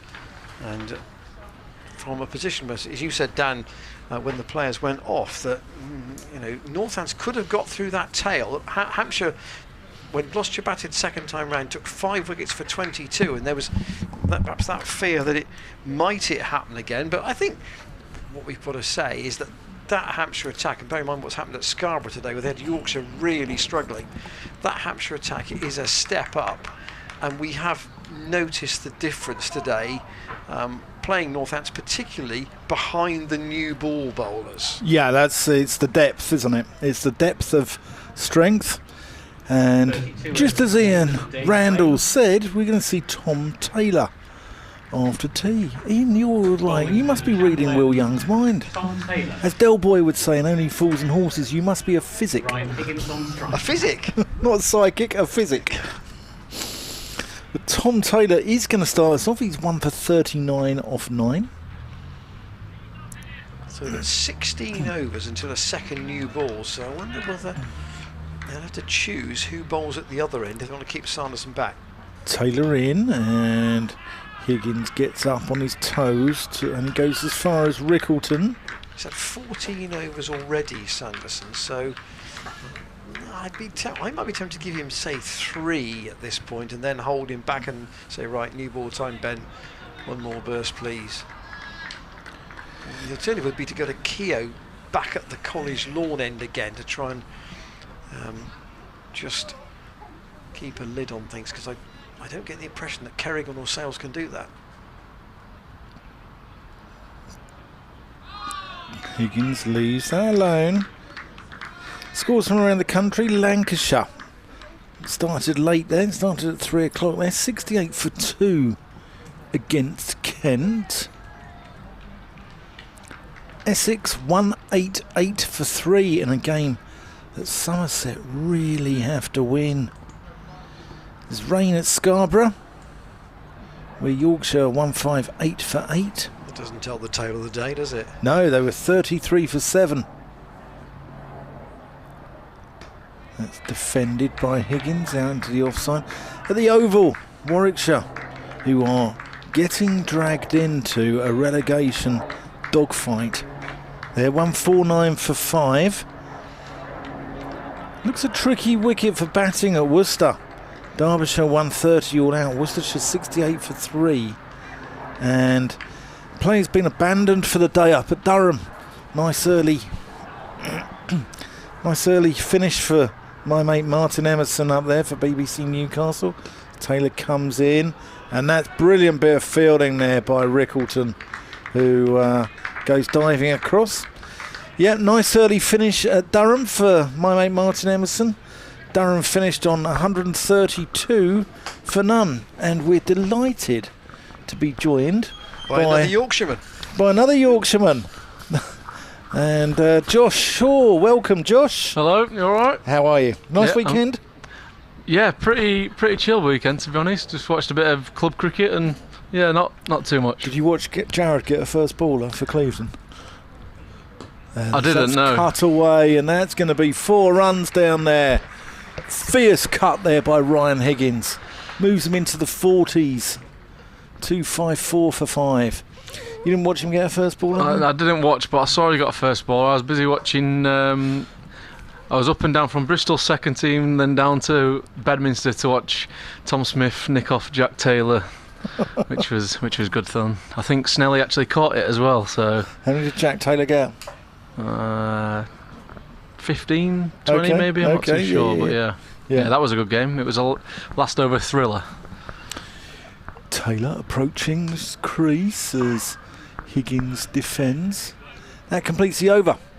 Yeah, it's Jared said no one had mentioned his first ball in the dressing room at all this morning. A few messages on the group chat there was on the bet there weekend. were. Yeah, there was a few on the group chat. Not much this morning. I think the lads were too busy getting ready. But I imagine this afternoon they'll be mentioning it before he sneaks off home. We are going to see Ben Sanderson, as we thought, after tea. Maybe this may not be a long spell because the new ball is due at 80 overs. The last hour, Josh, probably as good an hour's batting as we've seen from Gloucestershire for a little while, actually, but in terms of the control. Yeah, they put the pressure on, and then they obviously got the fielders out there, and they managed to tick over quite freely, really, to be honest. So hopefully we can continue that now up before the new ball, and then negotiate that first 10 overs with a new ball before the close of play tonight. Hopefully we can go quite well. Yeah, they've been doing really well, these two. I heard Jared had put the mockers on a couple of people saying they've been playing well, so I don't want to jinx them too much, but they are going fairly well so far. But in 167 for 5, as Dan was saying, the game was back in the balance again. Here is Sanderson, start a new spell into James Bracey, but the no ball tally from Northampton today has been pretty high. Yeah, 10 no balls they've bowled. We asked Jared this question, and he kind of didn't give a firm answer. Where do you look to plant your front foot in an ideal situation? Just have a ponder on that when Sanderson gets past this next delivery, just to make sure that you don't bowl a no ball regularly. Over the wicket, Sanderson to Bracey, turns that just into the leg side. Sanderson fields. I'm usually around, my toe usually hits the line or just over the line, so I don't very rarely bowl no balls. I bowled 2 in the last 2 games, which has been round the wicket to left-hander, which is pretty strange. But yeah, for some reason I always bowl them in nets, but then in a game I'm always miles behind, which is quite strange. I think it might be the visual of the umpire being there, maybe. I'm not quite sure, but yeah, I'm usually toe on the line if I can. Slip in the gully for Sanderson, and Bracey plays that into the ground. Not actually entirely sure where that had gone, but McManus does the fielding. The earlier wickets today, the one that was perhaps the unfortunate one was Ollie Price dragging a ball from Sales at some force into his off stump, got a biggish bottom edge. Chris Dent had a good catch at second slip, but he got to 54 at that point, so would have been hopeful of going on. Sanderson past umpire Hassan Adnan and pushes that out into the offside, fielded again by Rickleton, because he throws with his left hand. You've got to be wary of how he's coming onto the ball in case you're thinking of pinching a single. Well, we were saying earlier the guy who's not playing, and this is safe as Abe for Northampton, who throws it in with both hands. He's ambidextrous, and they're even more sneaky, those guys, aren't they? Yeah. Or the left arm bowlers who then throw right arm. That can trick a few of us. Sanderson again to Bracey, off his pads, very fine, long chase. Ground there for Sales. He's not going to get there, and Bracey moves up to 64. Does Jack Leach do that? Is he I think so, yeah. Yeah, I think he throws with his Tamal right. Mills does it, I believe. Does he? Yeah. I think Liam Dawson does it as well last week. I think I think so, yeah. It always looks a bit weird. They always pick it up and then you think, oh, is he going to be left arm? And then they fool you with the right arm throw. I find my idea of being ambidextrous is being able to drink white and red. Sanderson into Bracey again, gets a long way forward. End of the over, 258 for 5. James has got 64 now. Obviously, he's got 2 big hundreds this year. Do you, watching him, Josh, do you feel if he can get to 20, there generally is a big score in there, but it's getting through that initial period where, a lot of his scores seems to be either very big or very small, and there's not much in between? I think he always looks good, no matter the situation, really. I think you find that with quite a few batters, they either go pretty big, or they don't really tend to get as many as they'd like. But I think with James, he obviously looks fairly solid no matter the time he bats. He's obviously struggled of late a little bit, but he's looking good here today. So hopefully he can make it a big one and put us in a very good position tomorrow afternoon, fingers crossed. It was defended there by Ryan Higgins on 41 off the bowling of Tom Taylor. Jared said it wasn't an absolutely nailed-on bat first decision today. There was quite a bit of chat about what you might do. Yeah, I think just looking at the overhead condition as well, it was quite cloudy. I'd quite fancy having a bowl if I was playing for sure. It was quite nice. It was swinging nicely in the warm-ups as well. I know it's obviously a different ball and things like that, but it did look like good bowling conditions. Taylor approaching the crease. Short. Higgins pulls. Oh, and that's nearly overthrown there by James Sales. That would have... How do you cope with that? When someone overthrows off your bowling, you're a teapot, man. Do you give it a double teapot? It doesn't happen very often, but when it does, it is very annoying.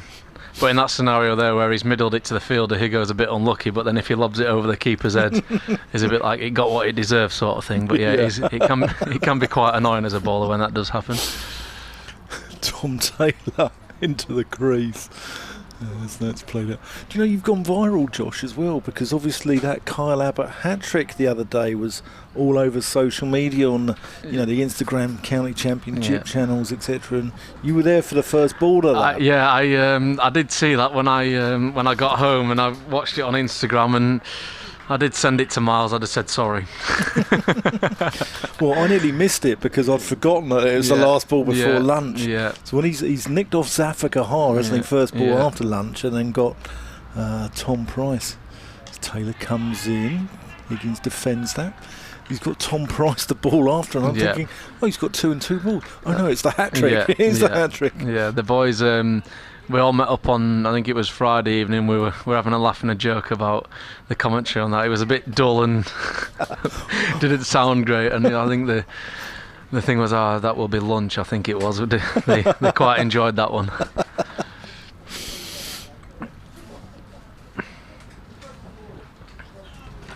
Taylor with this angled sort of run in.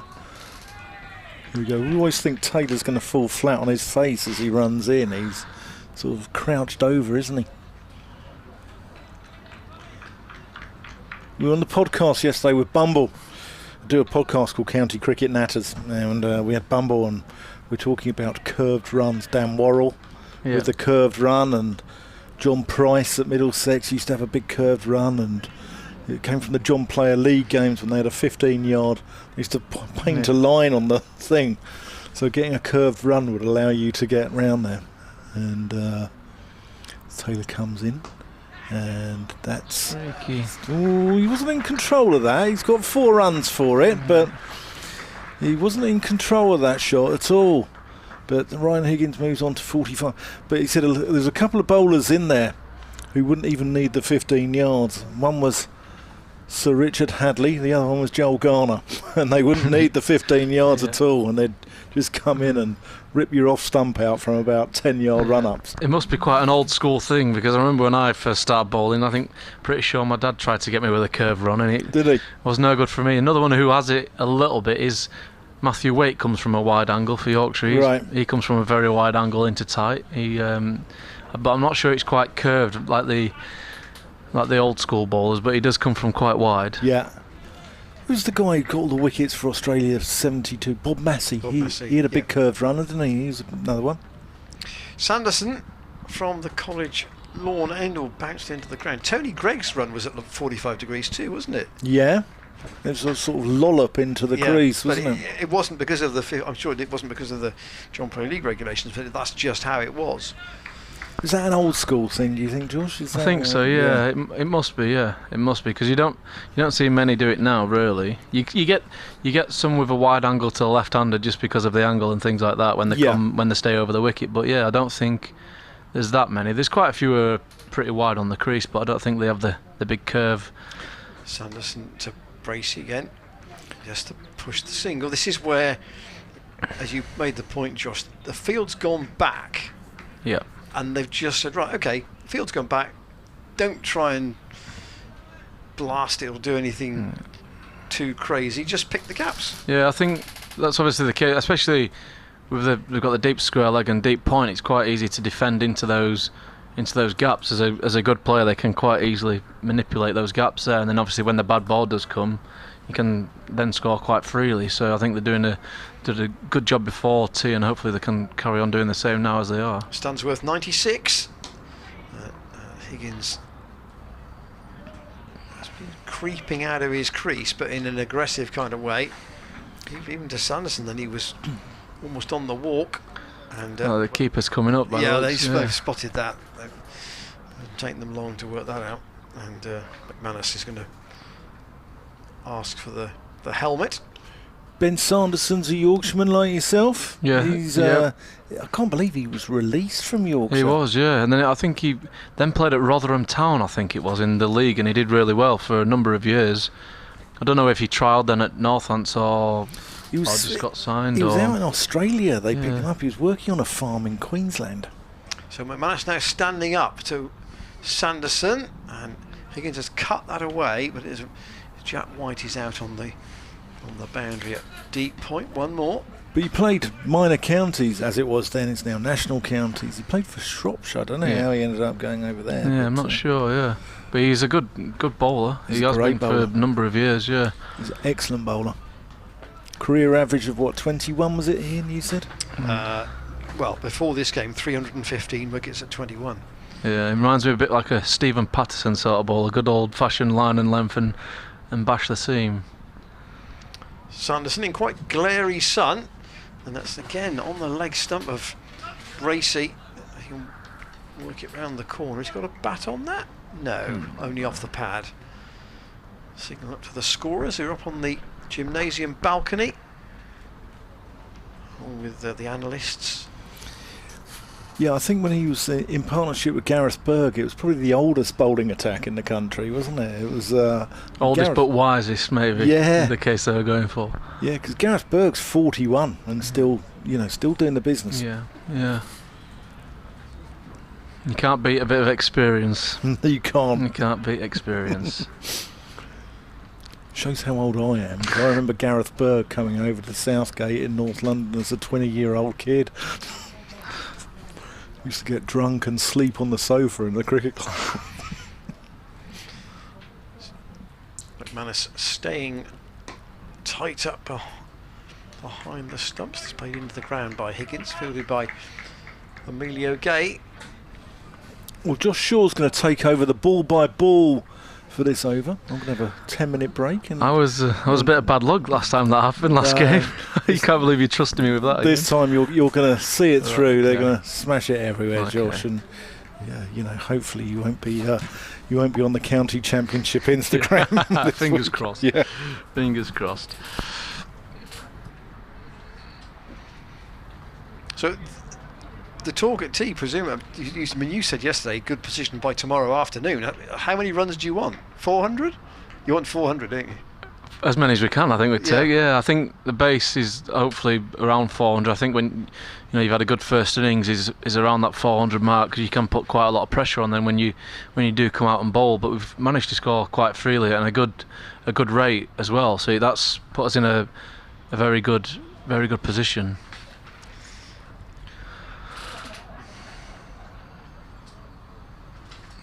Tom Taylor over the wicket to James Bracey. Nice forward defence by Brace. Still going with the deep square and deep point just to manage the flow of runs at this stage.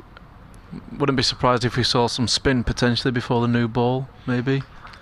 I think Keogh's been the better of the two spinners. Kerrigan's not looked a happy bunny today, has he? Yeah, it's always a tough one at this stage, because do you bowl your best bowlers straight after tea, but then you've got in the back of your mind the new ball is just around the corner as well, so they don't get much rest time. As Taylor comes in again.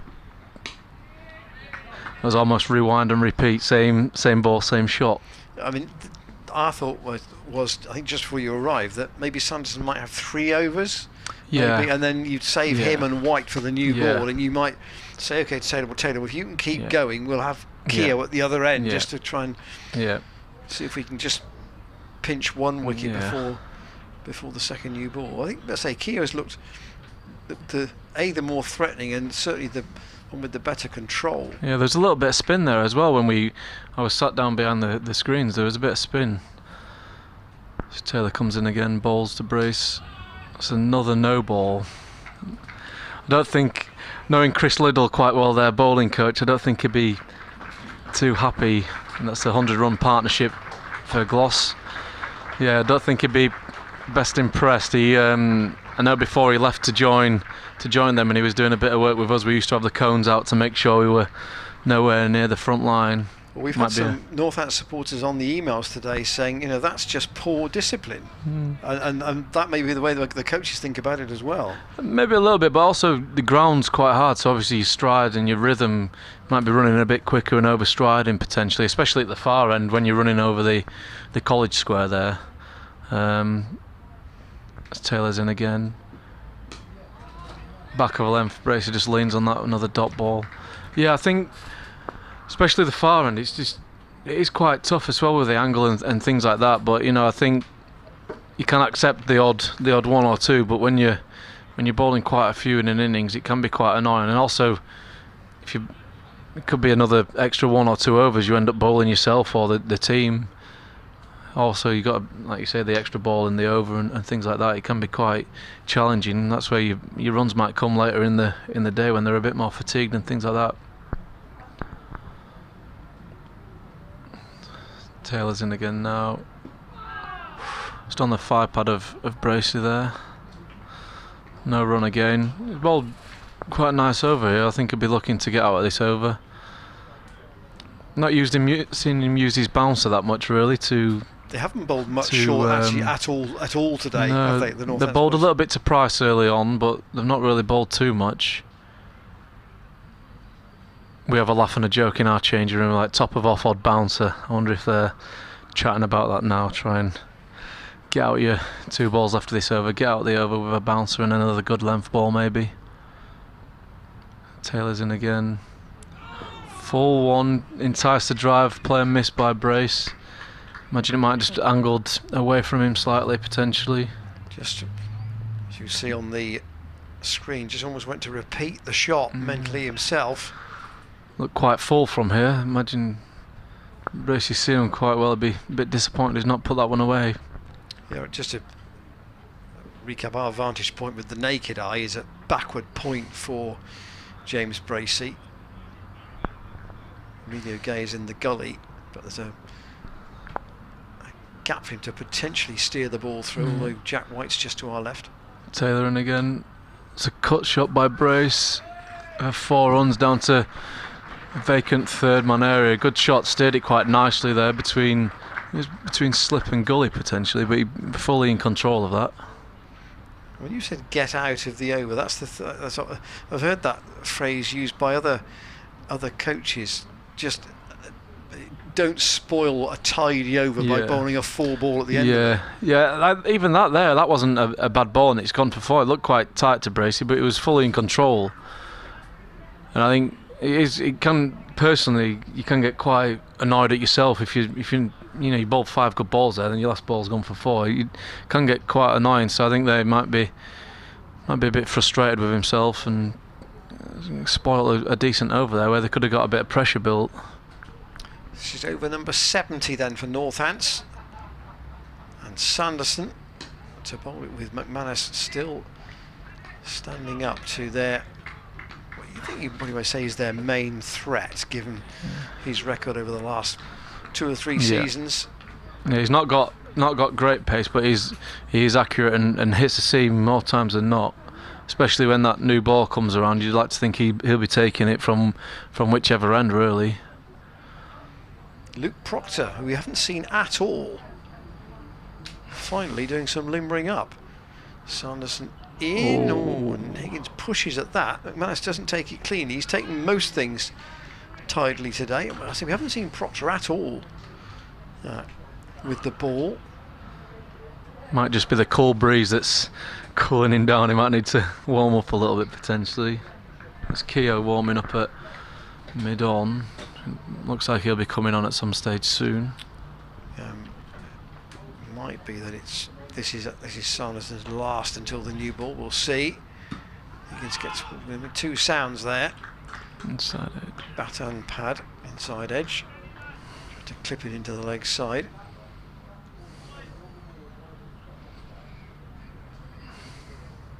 That's obviously the draw specialists in the middle of the Division 1 table. They've drawn 6 out of 9.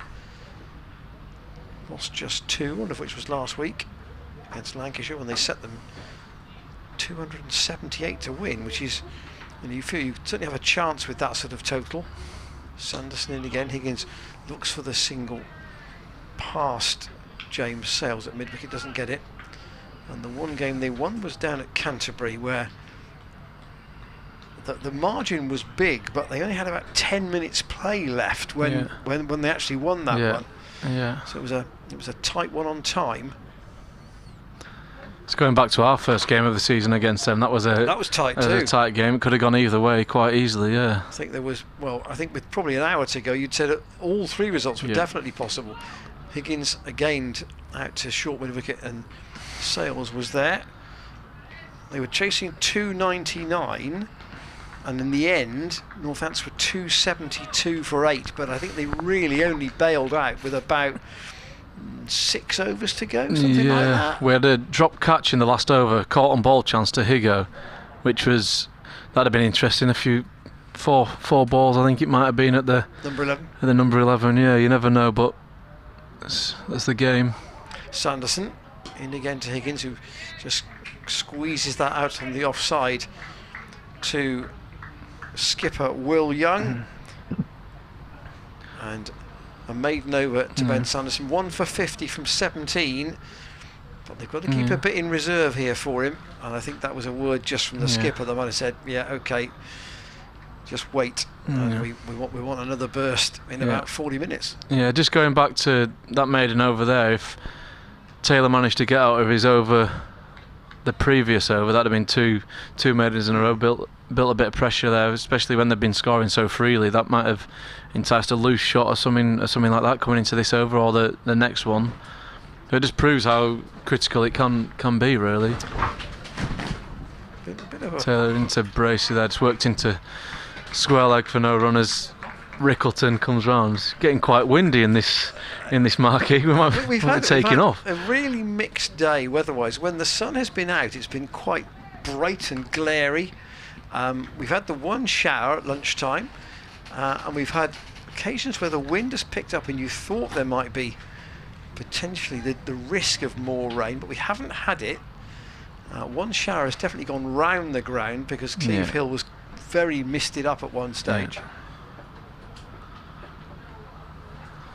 Taylor in again to Bracey. Nice drive to cover for no run. Sanderson does the cleaning up. Yeah, I think that'll be Sanderson done there, I imagine, and Keogh will come on at the college lawn, and I imagine just for a few overs before the new ball, try and see if they can try and burgle a wicket before this new ball. It's quite a big moment, these next 10 overs in the game, really. If these two are in with the new ball, you don't really want a new batter coming in against the new ball, so it's quite a big stage of the game, really. Taylor in again to Bracey. Nice drive again to Sanderson.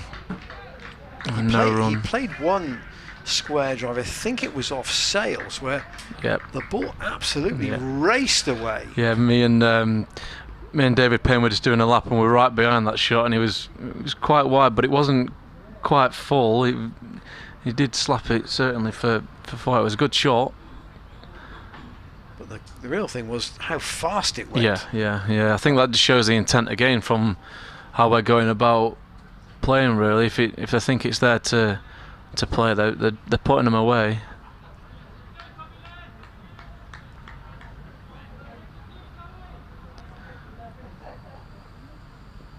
Taylor in again to Bracey. Outside edge. Probably going to come back for 2, I'd imagine. Just the 2. Does the 2 runs to White, who was out at deep point, run round to third man to collect that. This is another one with this ground. It seems to run away very quickly.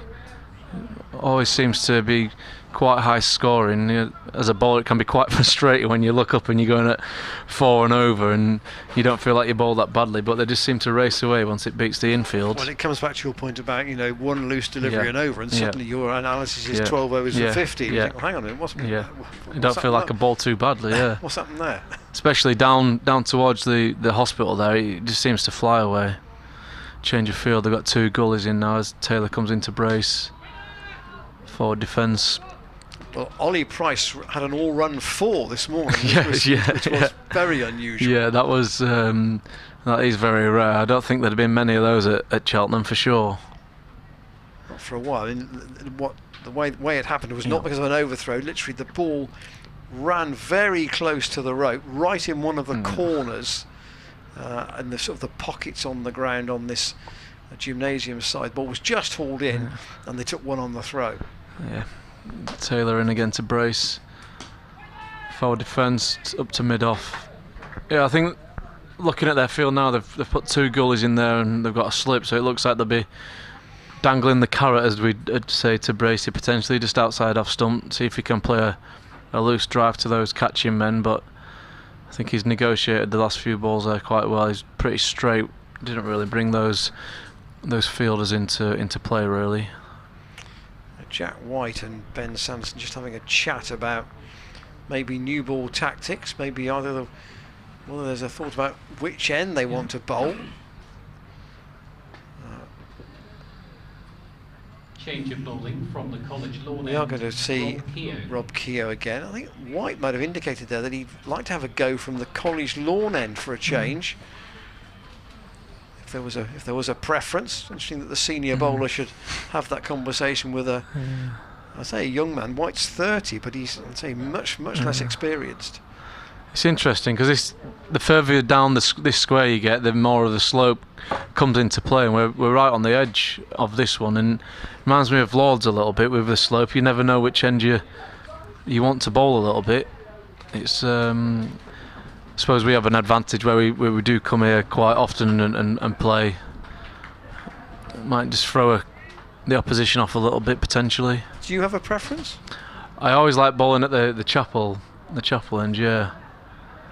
I don't know why that is. I think I've bowled majority of my overs at that end, to be honest. So here is Keogh. It's a bit overcast now, and so there'll be no issue with the spinner on. I did wonder whether after the last over Ben Debenham might have had a look with his light meter just to see if there was a reading of interest. 273 for 5. Keogh over the wicket to Higgins. Gets quite a big stride in there, and he's got that very square, and it goes down towards the boundary, and he's reached the rope, and Ryan Higgins has also reached his 50 with it. 5 fours and a 6. And 78 balls. So he's followed up the second innings half century against Hampshire with the first innings half century here. Yeah, another great innings there by Higgins. Hopefully he can kick on and make it a big score. He's gone straight away. LBW. He's put a big stride in, and Hassan Adnan has waited and then raised the finger. Here's a second look at it. Higgins might have thought he was going over the top, I would think, but Rob Keogh has struck, and Ryan Higgins, after the elation of the 50, has to walk off, and it's 277 for 6. I think I might have to retire from the commentary box after another commentator's curse that I've just managed to do there. Yeah, great innings by Higgins. Unfortunately, can't kick on, but yeah, it was a great innings nevertheless. He's given impetus to the innings. A stand of 110 with James Bracey, and Gloucestershire now 277 for 6. And here's another man who likes to put bat to ball, as we've seen often, at his best when he's counter-attacking. Zafar Gahar coming in at number 8. The new batter, Zafar Gahar. Has he done better with the bat than you thought he might? I mean, did he? Obviously, he's come in mainly as a bowler, but you know, he's proved that he's very handy with the bat. Zafar. I've played quite a lot of cricket against him in England under-19s, against Pakistan under-19s, and he was always good with the bat. So I think I always kind of knew a little bit about him. Obviously, being a good spinner, and he can definitely bat. But yeah, he's done really well for us this season with the bat. You know, I think he's come in at crucial times more often than not and managed to dig us out of a hole a little bit and get quite a few runs.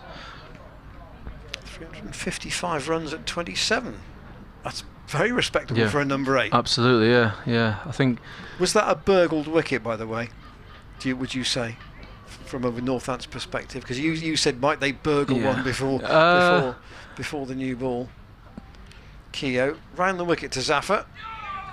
Comes forward, pushes that out on the offside. Yeah, he enticed him to the sweep shot again, and there you go. Obviously, went looking for the sweep again. I didn't really watch it on the camera, but more often than not, Higgins plays that sweep shot very well. Zafar works that into the leg side, fielded by White. So you just mentioned there that you've played against Zafar at under 19 level. So I've got a follow-up question to that, just by you mentioning that, and Zafar lets that one go outside the off stump. Successful over for Rob Keogh. He's been the better of the best of the two spinners for Northants. He's taken 2 for 39 in 12 overs.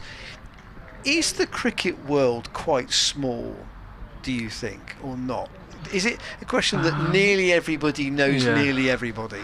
Yeah, I think it can be once you get into like the franchise tournaments and things like that. Yeah, I think it can be, because Rickleton as well, who's playing for Northants, played against him with the 19s against South Africa, and another lad they've got, Brandon Glover, who is not here, I don't believe, but we played against. He's certainly in the Northants squad. But we played against him as well. So I think it can be. Yeah, and then also you play against these counties every season, every other season. You play second team cricket against obviously the same teams every season, and I think you just, from playing against them, you get chatting to them, and then obviously get to know them a little bit. So I think it can be quite small. Taylor in. Sorry, this is your over, Josh. I think I've got the curse again. I think so. I think we'll leave this over to you again. Right. Okay. 277 for 6. Pleasure to have Josh with us, and I think George Scott is going to join us later.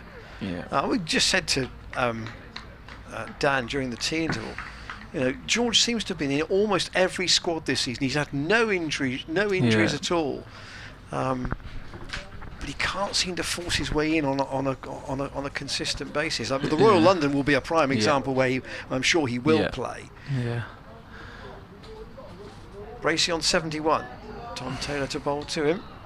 That's comfortably clipped round the corner down to James Sales.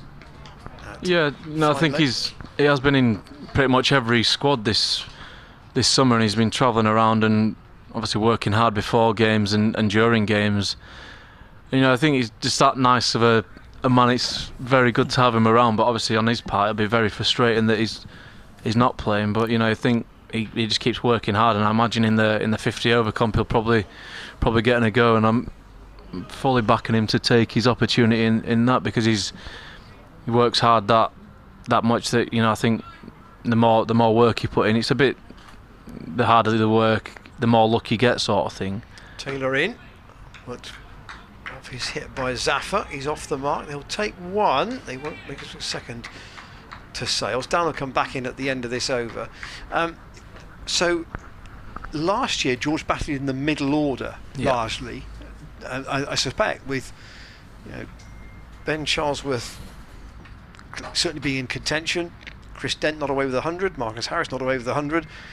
George will probably be in the middle order again, you'd have thought. Yeah, you'd have thought so, but again, it could be anything, couldn't it? Who knows until that first game on Tuesday. So we'll soon see. But hopefully, whichever position he's in, he gets plenty of runs for us, and also can be a handy threat with the ball as well.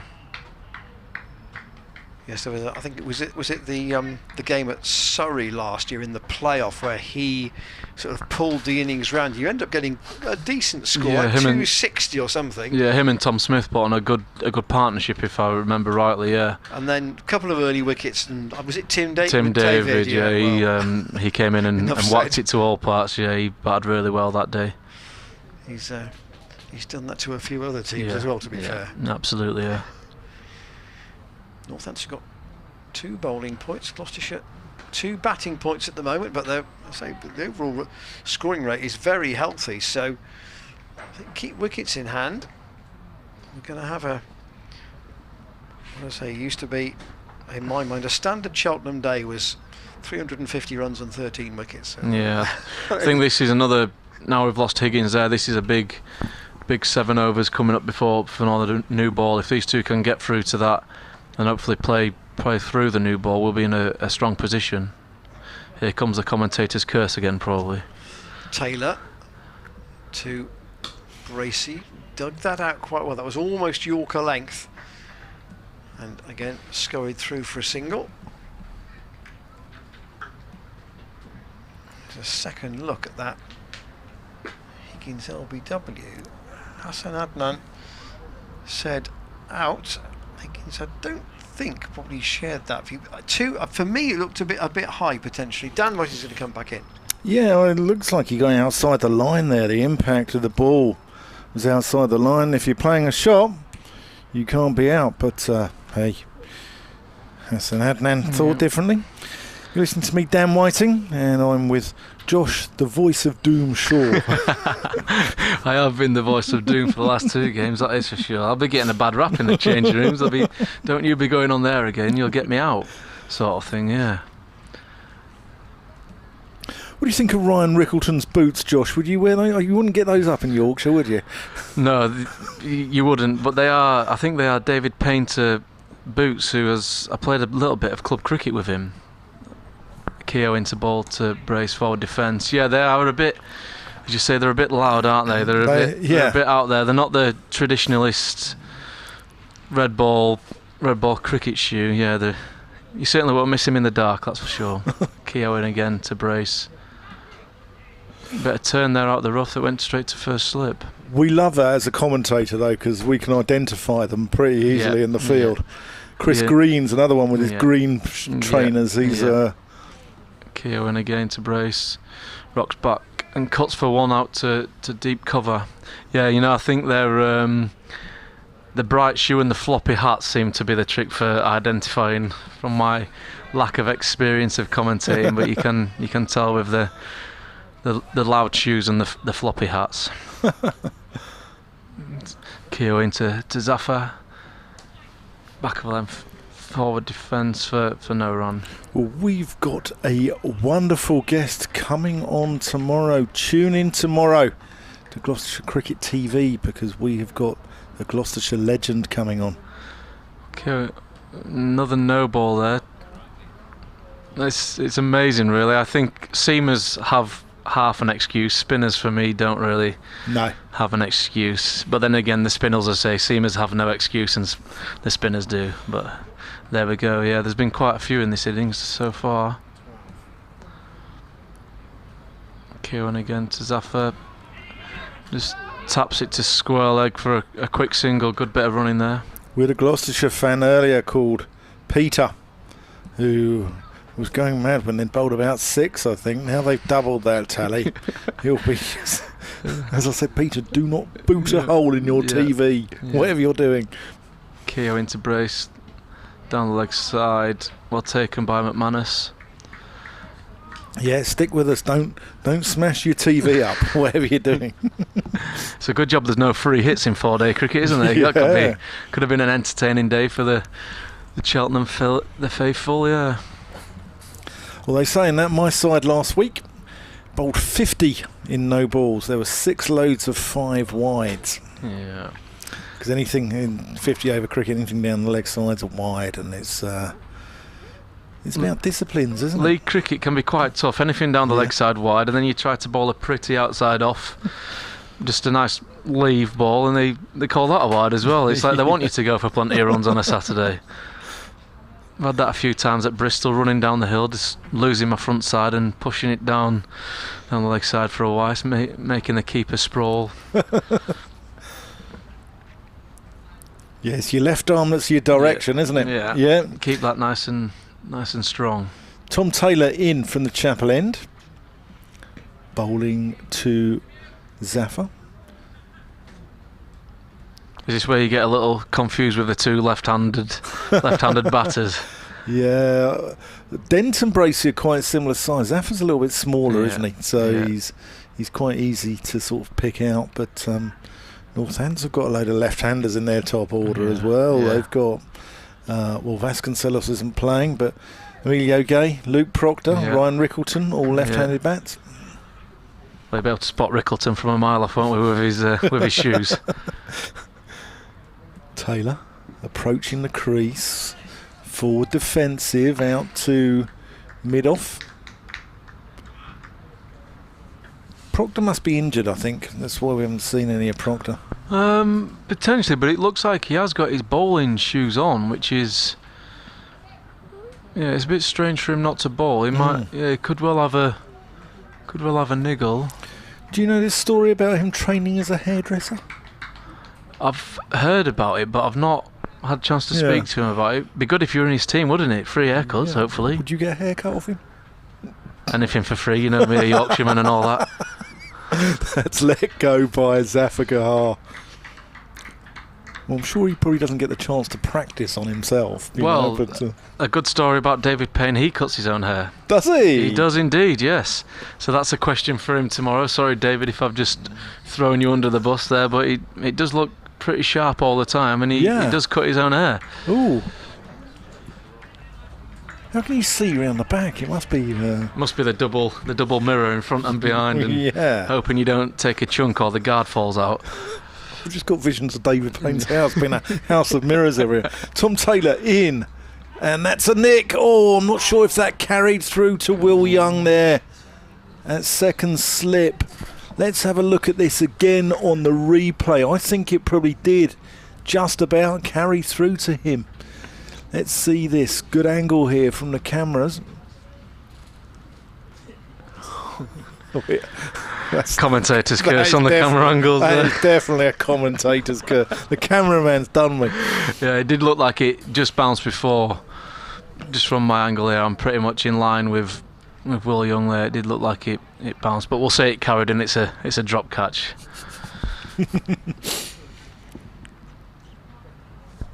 284 for 6. Oh, that's dribbled back. He'll go a bit late on that. Will Young might know a few of the Gloucester lads with him being an overseas before at Bristol Cricket Club. Played with was he? James Bracey. Okay. And I think Higo might have been there at the same time, but I'm not sure if he played. Miles Hammond potentially as well. Okay. Yeah. Because Will Young was at Durham last year, wasn't he? He spent the first month of the season at Durham. Yeah. And then went back. Yeah, that's right. Yeah. I'm not going to throw in. I think he'd better leave right now. But we've been there. We've been and done all that with him.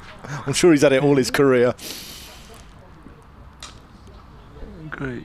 That's played out to mid-off, end of the over. 284 for 6. I imagine that's a reoccurring 2020 nightmare he keeps having, whether he's out on the boundary and they just start singing to him. Yeah. You do get some good ones. That is for sure on the boundary at 2020s. Even last week, to be fair, there was a few when they'd had a couple of beers in the last session. There's a few getting stuck in a little bit. All good fun though. I'm sure Jack White gets Seven Nation Army played at him as well. Got a rock star haircut, hasn't he, Jack White? Yeah, he has for sure. Yeah. Reminds me a lot of Jack Brooks, who came through from Northampton with the long locks and the. Yeah. Well, Brooks, he had a headband, but I think he's still rocking that with his short hair. Keogh into brace. Pushed into the offside for a single up to deep cover. Because that's a similar story, I believe, with White and Brooks coming through from League Cricket and then making their way into the Northampton team and doing fairly well. Is that what? Yeah, Jack White's, he's a Cumbrian, isn't he? I'm not sure where he's from, but I know he played quite a lot of league cricket, did well, and then got signed. I think Brooksy did the same with Northamptonshire in the league cricket as well. Keogh again into Zafar. Tucked into the leg side, the man at 45 for no run. Because Jack Brooks started his club cricket, or it was a village club called Tiddington. Yeah, that's it, yeah. And then he moved on to Oxford in the home counties Premier League. Yeah, Keogh into Zafar. A drive by Zafar there up to deep cover for one. Yeah. He did the foreword in one of my books, The Definitive Guide to Club Cricket, and he signed it off Brooksy, the glorified clubby. Yeah, he's a great man. Spent a bit of time with him at Yorkshire. Keogh into brace again. Down the leg side, well taken again there. Yeah, he's a great character. Is Jack Brooks. Good bowler, very good bowler. Doesn't take life too serious. Let's just say that, I reckon. Keogh into brace. Forward defence, straight back to him for no run. He's known as Subo, isn't he? Because they say he looks like Susan Boyle. Yeah, the Ferret, that's another nickname of his. He's a good man. Keogh into brace. Prodded into cover for no run. Yeah, he's good fun to have in and around the change room, that's for sure, yeah. Yeah, he's good cricketer, 38 years old now, Jack Brooks. Well, he might be 39. No, he's 38. Yeah, double Achilles operation, I believe he had in the winter. That could have been quite interesting for his partner looking after him at that stage, wheeling him around the house or flat, wherever they live. He's based a lot in North London, isn't he? I won't say where because he's. But he's wearing these sort of leg warmers type thing. And I asked him if he was auditioning to be one of the kids from Fame back in the 80s. I can't repeat what he told me back there, but I can only imagine with Jack. Yeah, no, he's a good lad. We've got Sale coming on from the chapel end by the looks of it, I think. Yeah, he's Youngie's just hiding him out the way. So they're putting a short leg in place and is Taylor, would you say, is it a leg gully sort of position there? Yeah. Zafar likes to stay leg side of the ball, doesn't he, and crunch it through the offside. So I wonder if they're going to go around the... No, he's staying over the wicket. I wonder if he's going to go around the wicket and try and follow him. They might just try and get it into his right shoulder from, if they are going with that ploy, from over the wicket. This is going to be a no ball if he stays where he is. He's got three behind square on the leg side. Yeah, no, there we go. I've just spotted the man down at fine leg. Yeah, there we go. Yeah, looks like this could be a bit of chin music, do you think? Potentially, yeah.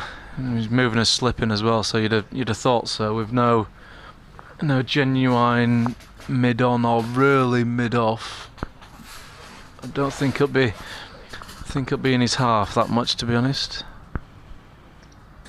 Sails in, and Zafar goes hooking, and that has gone miles. That's out the ground. Yeah. My car's down there somewhere. That's the famous commentating from New Zealand. Hope you paid your insurance. Yeah, that's we've been talking about hitting the tent. Oh, that's huge.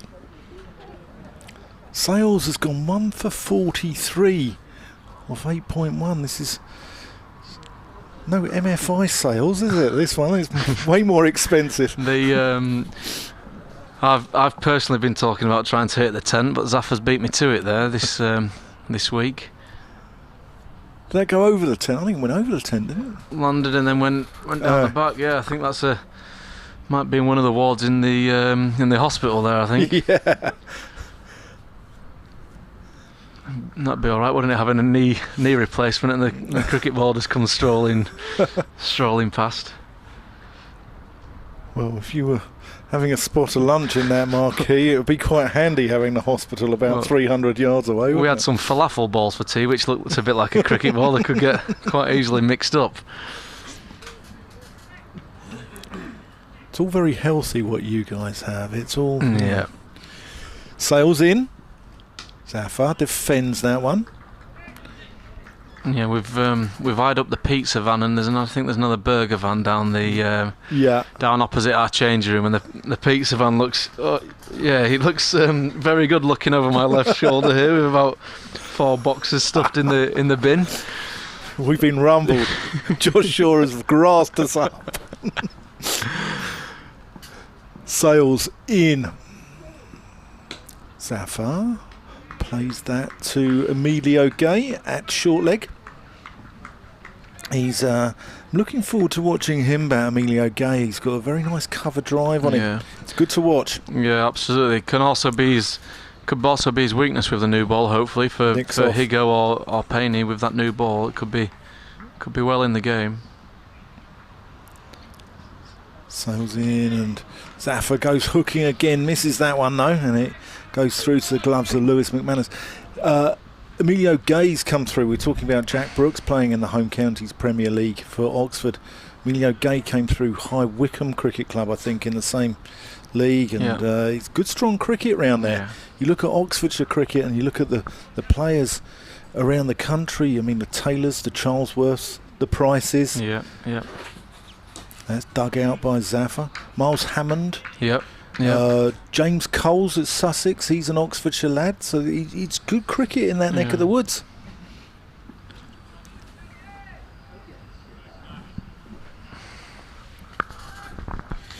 Here we go, Jerry Wolstenholme. So Jack White is indeed a Cumbrian. He played in the Northern Premier Cricket League for Kendal as a youngster, and he showed obvious promise from the start. He's a really nice lad. Zafar has gone. That's gone up in the air. That's going to be out. Oh, he's dropped it. He spilt it. Oh, Tom Taylor. That's regulation. Oh, dear. Let's have a look at this again. Zafar, top edge. Doesn't really go anywhere. And Tom Taylor's been put there for that. Will Young will be fuming. When as captain, when you hatch a plan and it's not executed properly like that, it's really frustrating for a skipper, isn't it? Especially with 3 overs before the new ball there, another wicket. Get another wicket there before the new ball, adds a bit of pressure. And you open the door to the tail. Yeah, absolutely, They'd be a bit frustrated with that one, but a bit like last week, no catch is easy, especially the ones there going over your shoulder and down that hill there. But you'd be expected to catch that for sure.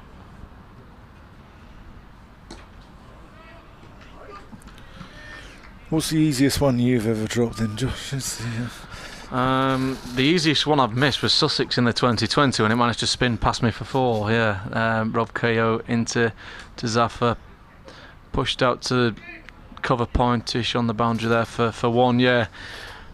Easiest one I've dropped. I'm not quite sure the easiest one, but that'd be the easiest one I've missed in the 2020 when it just a bit of old school spin did me a bit like at Hove or at Hove. It made me look fairly stupid, to be fair. Keogh in again to brace, full toss, clipped to mid wicket for no run. I just trotted off to the boundary with one of those if you don't laugh you'll cry sort of moments. It's a little chuckle to myself. Keogh again to brace. I think there was an edge on that there. It just dropped short of Taylor, I think, potentially. Tom Taylor's having a bit of a torrid time there in the field. I did ask John Simpson what his most embarrassing moment was. Let's have a look at this. Yeah, it was an edge. Not sure that carried. I asked John Simpson and he said it was a full house at Lord's for a T20 v Surrey, I think. Nice shot by Brace there over the top. Couple bounces for 4. It was a nice shot. Invited him into the shot with the men up, and he's put it away nicely. I think he'll be coming in calling a drop kick there. That's what the boys call it when we stay in your crease and hit the spinner from the crease. Drop kick. So I imagine Brace will be bragging about that one. Yeah, so John Simpson did exactly what Bracey did a couple of weeks ago, but this was in a full house where he's lost geography of where the stumps are, gone to catch it at the boundary and wiped all 3 stumps out the ground. No. That's the end of Bracey. That's gone up in the air. And that's a sad end to what is a very good innings there from James Bracey. 79 off 136 balls, but goes for the same shot. Gets a thick outside edge and it just loops up into the covers. And Keogh finally gets his reward. But I'm not sure what they're playing such big shots here. Maybe they're trying to capitalise just before the new ball's due, possibly. I don't know, but it seems a bit... They're on top here, and they don't need to give it away. The boys don't need to give this away. Yeah, potentially just with the new ball around the corner. That ball seemed to be in a similar position, just not quite executed his plan. But yeah, hopefully no, we don't lose any more wickets in this scenario, as The new batter. it is pretty close to the new ball. I mean, you'd be looking at 350, wouldn't you, for four batting points? Yeah, That's what you're really looking at here. Yeah. It's just another good partnership between these two. Price is a very, very good batter, so they could quite easily put on a good partnership together. So hopefully they can do that. For 79. But again, it's the new ball situation. Get through that hopefully and see how we go. Yeah. David Payne, who's batting, is he a trustworthy tail ender? Yeah, he's good. He is Yeah. good. Yeah. Hopefully won't be needed tonight. Fingers crossed, and he can go out tomorrow and have a bit of fun. But yeah, he's good with the bat for sure. Yeah. We spoke about worst number 11s in the country, or in history and cricket history, and number 11s are getting better and better, aren't they? It's not like the old days when they didn't know what end of the bat to hold. But in recent years, I'd probably suggest Harry Gurney's probably up there as probably one of the worst. His sails into Zaffo, cuts that one fiercely, backward a square, crashes into the boundary boards. That brings up the 300, and that's a third batting point. It's a great shot by Zaffo there. Lent on it nicely, backward cut for 4. Yep, so your worst number 11. Steve Kirby wasn't the greatest. Apparently, he was. I imagine he might have made up with the ball though. Quite an angry fast bowler. Yeah. I used to watch him a few times for Yorkshire in their bright orange kit. I think it was in the one dayers. Sails Zaffer plays great that one shot. down the ground. That's glorious. Just leans on that, punches it straight back past the bowler. And that runs away down to the chapel end for 4 runs, 306. Zaffer moving on to 19. Really punishing Northants for dropping him in that last over. What was, at this level, a regulation chance. Yeah, Steve Kirby was probably not the greatest number 11 out there. Harry Gurney. In recent years, this is. So. Yeah, the batting certainly got better in the recent years, that is for sure. Sails in. Zaffer flashes outside off stump, no run. I think his beans might be going here a bit. Zaffer's expecting the short ball, so he's throwing his hands at anything wide, which obviously can work in your favour but can also work against. In our case, hopefully it works for. Do you like to tell a batsman this when you're bowling in? Did you have a little word? Sails in. And that's gone down the throat there of... Who is that on the pitch there? It's Kerrigan, I think. He's Kerrigan. Yeah. It's a great catch. Diving forward. Wonderful catch. And that's 306 for 8. That's the end of Zafar Gahar. And that's a great catch. And that gives James Sales his second wicket. Zafar departs for a bright and breezy 19, and Gloucestershire will just need to be a little bit careful here. They want to not throw this away. They've had a good start, but Cheltenham's one of those grounds where it can get away from you very quickly, can't it? And things just seem to happen as well. They're quite quickly, like you say. It's fast scoring, but wickets get taken as well. It's always a good bowling wicket. It always offers a fair bit, but obviously if you get in with the bat, you can take it to the opposition quite quickly. I think it's a good cricket wicket. Yeah, I think it's absolutely, it creates good cricket, and we were talking about Cheltenham earlier with Ian and saying, what's so good about it, and A, it's a lovely venue, B, it's a knowledgeable crowd. People want to talk cricket with you here, but it's also a good cricket wicket, and it creates good cricket. Yeah, absolutely. Like you just said there, it offers a bit for both, and you feel as a batter, if you get in, you can get some big runs, but as a bowler you always know it's going to offer something, so you can quite easily pick up a few wickets for not many. And I don't know about sort of regularly in other years, but we saw in the Hampshire game last week that spinners come into it especially on days 3 and 4, and we're already seeing it turn prodigiously out there. I mean, we saw Miles Hammond kicking away like what was the old Australian dust devil. Yeah. I was speaking to the ground staff there at T, and he said he used to spin quite a lot many years ago, and ever since I've played it, it's always offered a little bit in the second innings, that's for sure. In a way, Josh, you said about Gloucestershire getting it, wanting as many as they can. Would the flip be? We wouldn't mind 6 overs at them tonight. You could have a few over. It could work in our favour also if we. Oh, Sales and Chapel misses that. If we do get bowled out tonight, it could quite easily work in our favour. We get Payne and Higo with a new ball with, say, 10 overs tonight. That can be quite a tricky period for their openers. You get 1 or 2 wickets, they send out a night watchman, and potentially there could be 3 down tonight. So you've got to also look at the positive side of things from a bowling point of view. Obviously we won't be too happy with the wickets we've lost in this evening session, but there's a chance there if we do get bowled out to have a good crack at them tonight and get a few wickets. That's the end of the over. 306 for 8. Both batsmen yet to score. I think I better go relieve George Scott of his duties, as we were doing an hour each, and I think I've overrun that.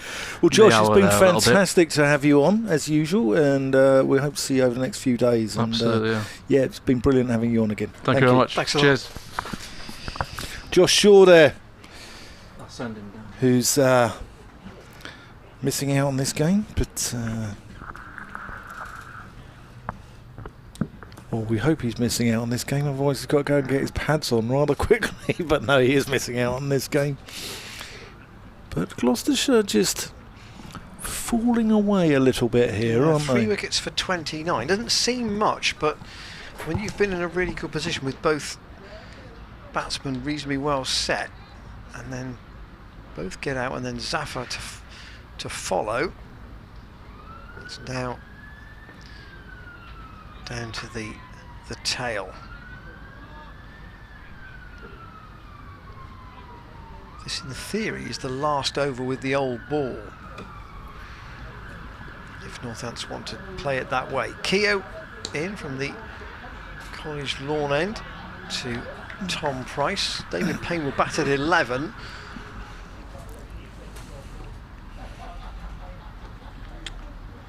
Keogh over the wicket with his off-spin, worked into the gap. Well, Chappell wanted to run there, but Tom Price didn't call, or Chappell didn't hear it, so he sent him back with the policeman's hand. Just put up. Thou shalt not go any further. Price has launched that. He's picked that up, and it's gone straight for 6, just to the right of the Premier Club marquee hat long off. He's hit that really cleanly. That's even nearer my car. It was outside the off, so it wasn't a hoik, just went through the line. Hassanathan knew exactly where that had gone. It's got the sirens going. That's perilously close to that first row of cars out there in the car park, I tell you. Tom Price, you must have shares in Autoglass. To be fair, Dan, there is a steel barrier, I think, across between the perimeter of the ground and the cars, I'm pleased to say. Yeah, but that might have, that wasn't far away from going over it. So this is the 80th over with this ball, and I say that because it is the 80th over with this ball. It has not been changed at any point. today, and Price goes for a second hoik. That's just going to drop short of James Sales, and it's gone past him for 4 on the deep mid-wicket boundary. I think he was in two minds there, whether he was going to come in to try and make the catch or stand up and try and stop the ball going to the rope, and he got caught, and he puts his hand up to acknowledge the fact that the worst situation there should have been a single. But in the end it's a boundary. So Tom Price has gone 6-4. Keogh in again, and a defensive push back up the pitch. And this is an aggressive take from these Gloucestershire lower order batters, and he'll pinch a single there all the way up to long on. Luke Proctor's out there, and Keogh has now got through 16 overs, and he's got taken 3 for 61. In fact, aside from Sanderson and White, there have only been 4 maiden overs bowled today by Northants. And the new ball will now be taken straight away. It's not a surprise that. I think we can fair to assume that White and Sanderson will try and mop up this tail. But I think, Dan, it is perfectly possible that Northants could be in this evening. Yeah, definitely. I think it's probable. 16 overs remaining in the day. It's particularly if Price and Chappell decide that, well, we're just going to try and crash what we can quickly, and perhaps that they think that's the better policy rather than just trying to push and prod around and not get very far potentially. We've got a wonderful treat for Gloucestershire and Northamptonshire fans tomorrow. Special guest on, Jack White from the Chapel End. Big appeal first up. It's Tom Price on the pads. Trapped first ball on Friday. The icing on the cake in that Kyle Abbott hat-trick. And was trapped in front first ball. The third one out. Zafar came in the middle, didn't he? Zafar was nicked off second. He was the second one. And Miles Hammond nicked a slip to start the rot. Tom Price lets that one go through to Lewis McManus. Back to 2 slips again, understandably, with the new ball.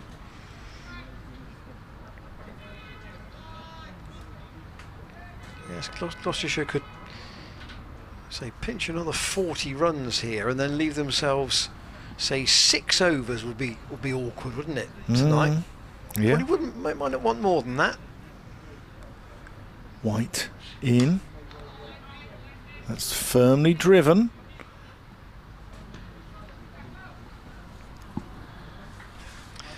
Nice to have the Yorkshire double act back with us on commentary today. Yeah, they're lovely lads, aren't they? Warner and Shaw. They're good lads.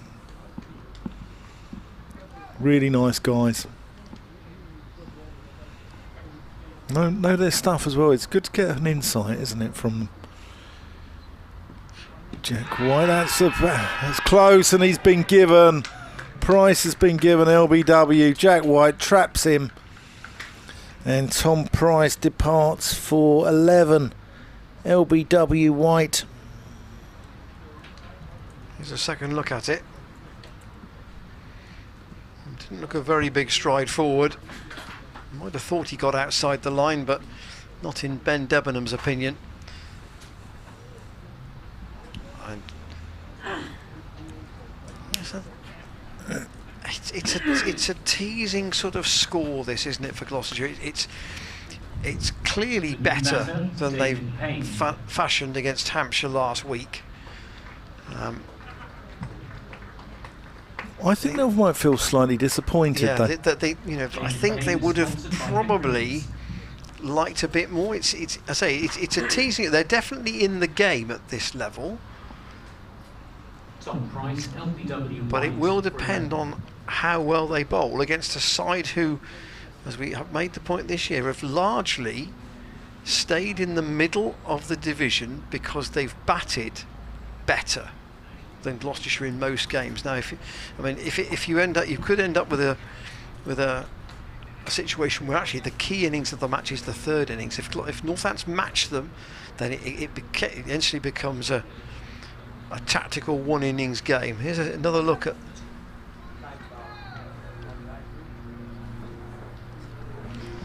another look on the small screen here about that LBW. I think that was a pretty fair call from Ben Debenham. Yeah, just angling in.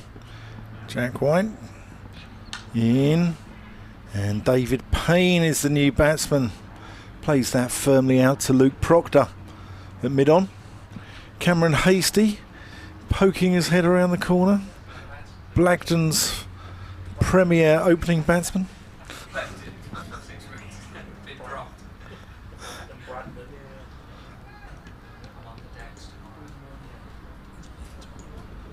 He's going to be on the decks here tomorrow.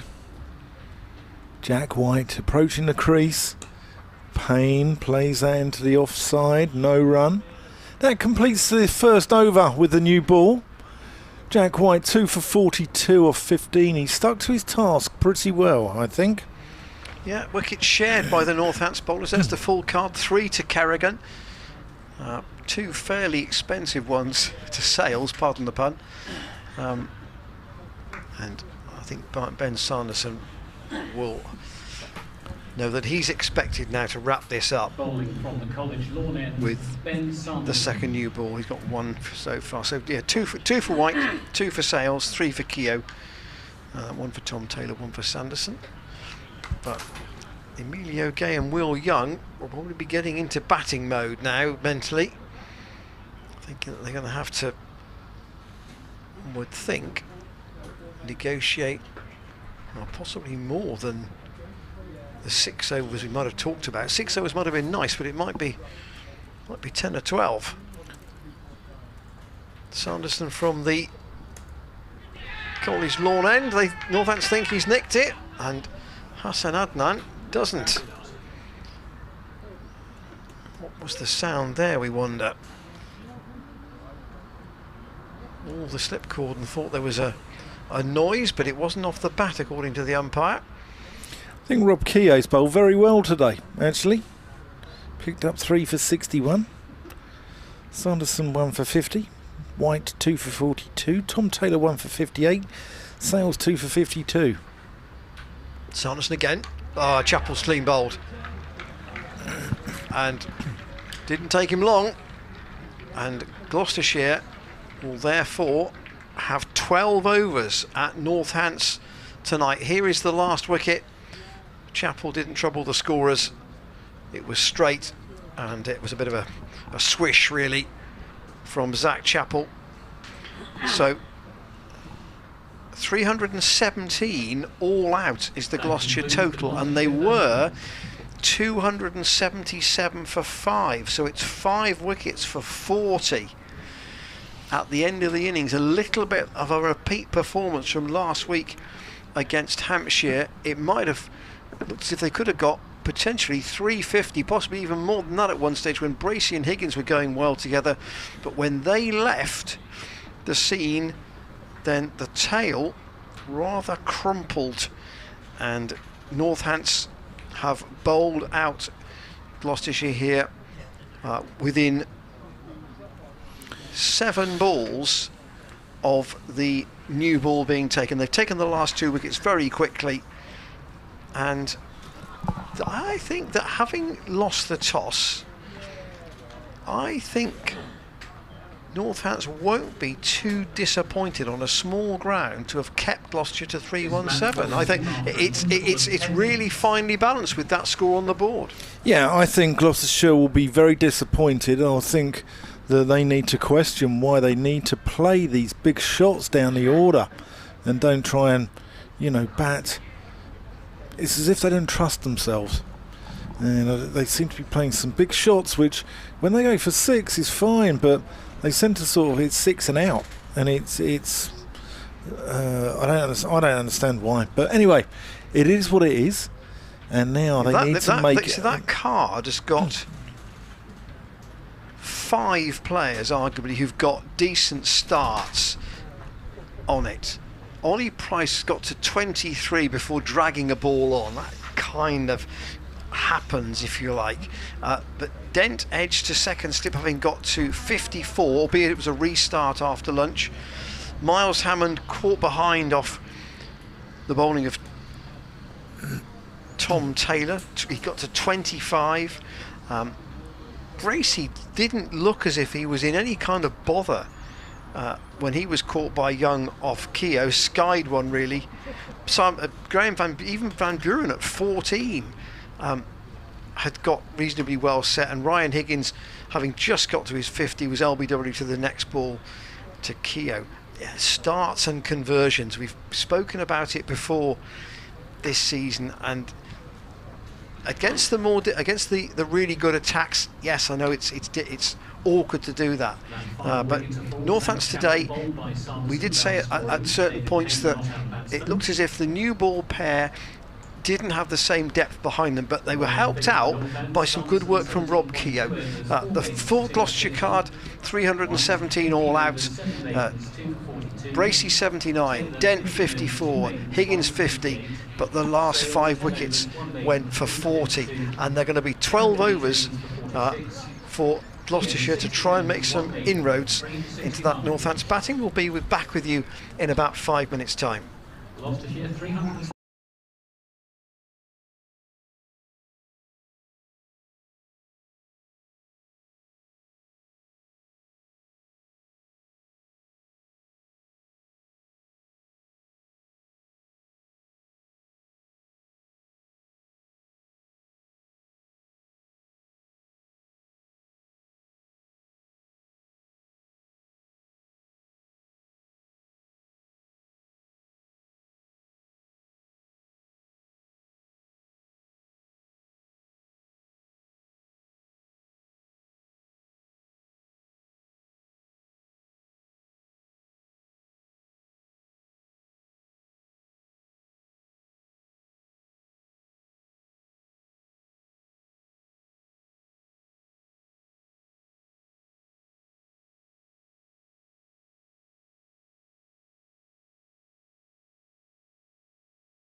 Emilio Gay and Will Young, I would have. Yes, it will be Emilio Gay and Will Young to open for Northampton. We've got 12 overs left on the day's play. We did lose a little bit of time at lunch because of a shower, but because we can go on to 6:30, we can make that up. And it will be David Payne to open from the college lawn end. Gloucestershire 317 all out. And the other thing that's just been spotted and mentioned to me is that, yes, the last 5 wickets went for 40, but the last 5 wickets went in 9 overs and 5 balls, and that's the other striking thing. As there really was a sort of an explosion of action, if you like. Will Young on strike. And Payne, I think, for me, as expected, taking the college lawn end. Yeah, we had this little discussion off air who out of the 4 Gloucestershire seamers would open the bowling, and we thought David Payne might. Will Higgins, will Tom Price get the nod? Will Young is facing. Payne into bowl to him. That's taken well in front of first slip by James Bracey. So it's Dent and Ollie Price at second in the cable knit sweater. Marcus Harris in third slip. And Hammond at point. I'll go through some scores around the country soon. Payne, left arm over the wicket, of course, and let go by Will Young. Currently raining in Manchester. Nothing new there. Lancashire struggling a little bit. 112 for 4 against Kent. Essex at Chelmsford have got 279 for 3. 100 there for Nick Brown. He's been out of the runs this year. Payne in once again, and once again let go by Young, who, lest we forget, has played 12 test matches for New Zealand, so he's a man of good standard as an opening bat, and he's leading the team here as well, so he will, I'm sure, try and play responsibly, particularly tonight in this little phase, which will be important. Down the leg side, and where's that gone? And all the way to the rope for 4. He did get something on that as well. So 4 to Will Young. And was there a wide off an earlier ball from Payne? Because there was one on the board. Yeah. They haven't changed ends clearly. Yes, there was a ball called as a wide. At Yorkshire, Scarborough. Yorkshire 158 for 8. At the Oval, Warwickshire 224 for 6. Payne in quite bright sunshine.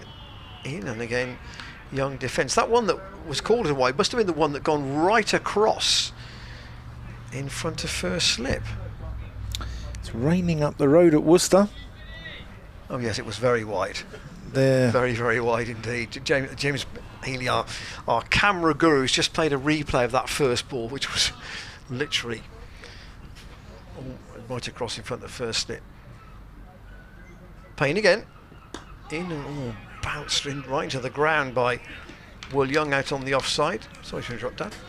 Yeah, raining up the road at Worcester. They've got a lead of 11. They bowled Derbyshire out for 130 earlier. They're 141 for 5.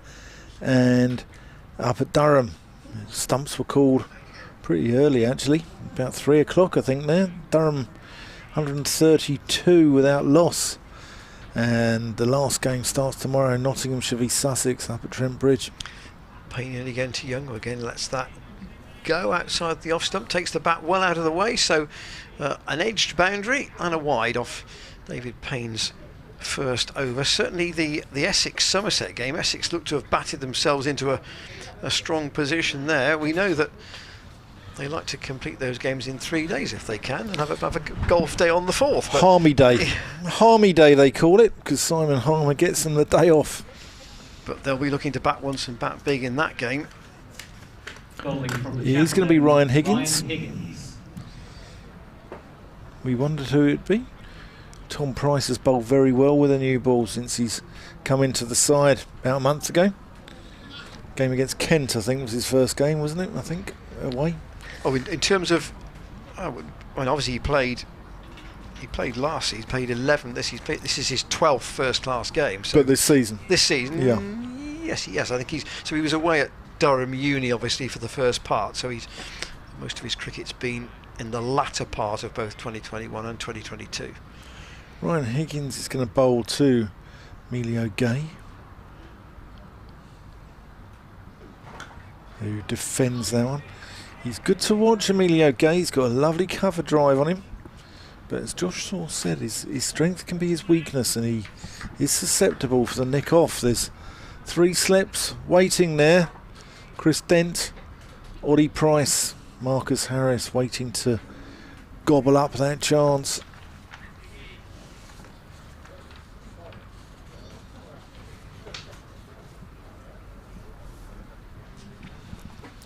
Higgins into Gay, who plays that one with soft hands. It gets an outside edge.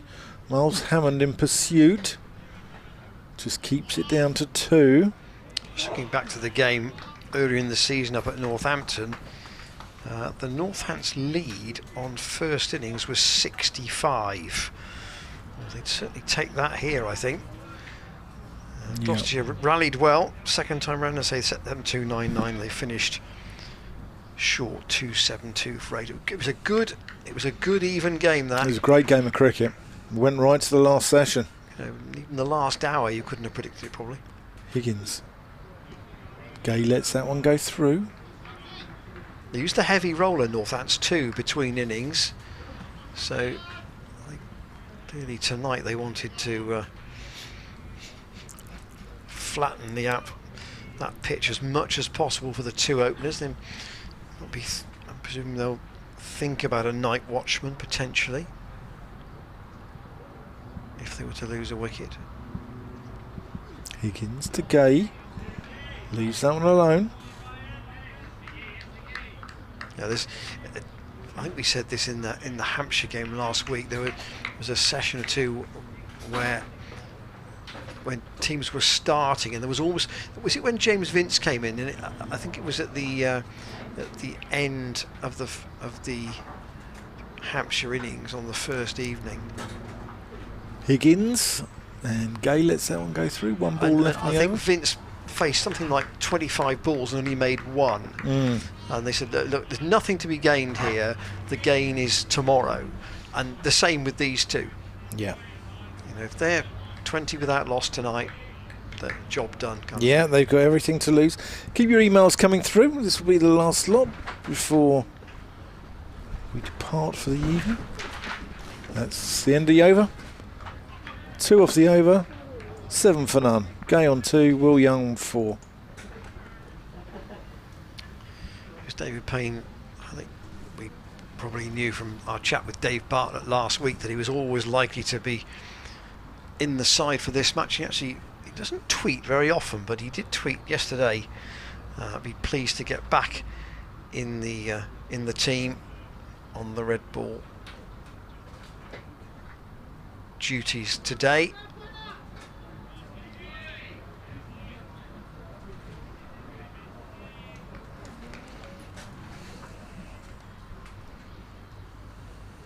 Here is Young to face Payne, starting a second over, and again that's gone right across towards first slip. What Payne would like to do, of course, is to get a little bit of swing, and then to find the one that comes down the hill relatively. Graham Van Buren's at mid-off. There is a man at deep square.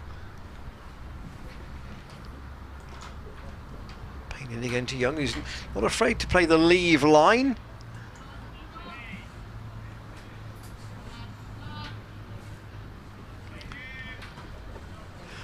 Our good friend Mark Halliwell has just made a comment about the card today. Top 9 batsmen all in double figures.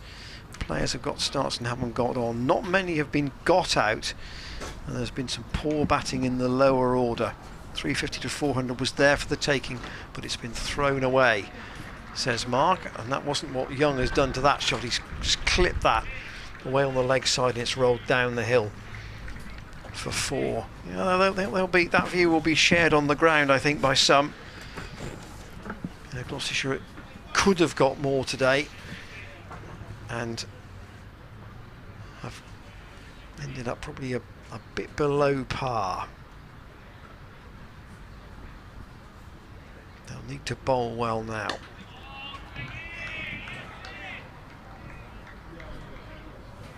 Just to recap something that was said about the pitch for this match compared to the one for last week. The one for last week against Hampshire got a good mark from the umpires. I think their observations were, would have liked a little bit more pace, would have liked it to have turned a little bit more, but you know, overall the mark was good. And this week, I think a little bit more grass has been left on it. Steered away into the ground by Young to Hammond. So Christian Brain and his team would have tried to do that. Obviously a lot of work goes in during the winter and indeed in the early part of the spring to try and get the bounce and pace into these college wickets, which are only used for the festival, never used at any other point in the year. And Payne in again and again. Young defends. Perhaps we shouldn't be surprised, but he looks very organised as an opening bat. Yeah, he's there's a lot of good New Zealand players. I mean, Will Young's made his Test debut sort of back in 2020, and he hasn't been an ever-present in that side, has he? There's a lot of very good New Zealanders playing their cricket here, just on the fringes of that side. They're not quite sort of regulars in there. Will Williams is one at Lancashire. The lad who got 200 at Durham, who came over for a short-term deal. As Ryan Higgins comes in, Gay plays out onto the onside.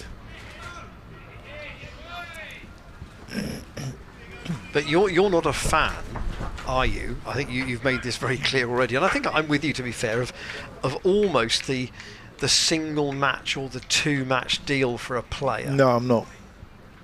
I know it's hard with overseas players. It's, you know, they can't commit due to the amount of cricket being played around the world. Higgins comes into Gay. I'm not, because there's the amount of cricket that's being played around the world makes it, you know, that's the way of the modern world, isn't it? But I'm not a fan. And what you like to see are players who can commit to clubs for a number of years, and you see the successful ones in recent years. Higgins to Gay, who defends that. The successful ones in recent years are the guys who stay long term, like they did in the 70s and 80s. You know, like Gloucestershire had Mike Proctor here for a number of years, Zahir Abbas here for a number of years, and it's the guys in recent years who've stayed for a number of years, and the two most successful overseas players in recent years have both committed to their counties for a long time, and that's Jeetan Patel at Warwickshire and Simon Harmer at Essex. Ryan Higgins there as Emilio Gay. And I think Gloucestershire fans would say they got great value out of Michael Klinger.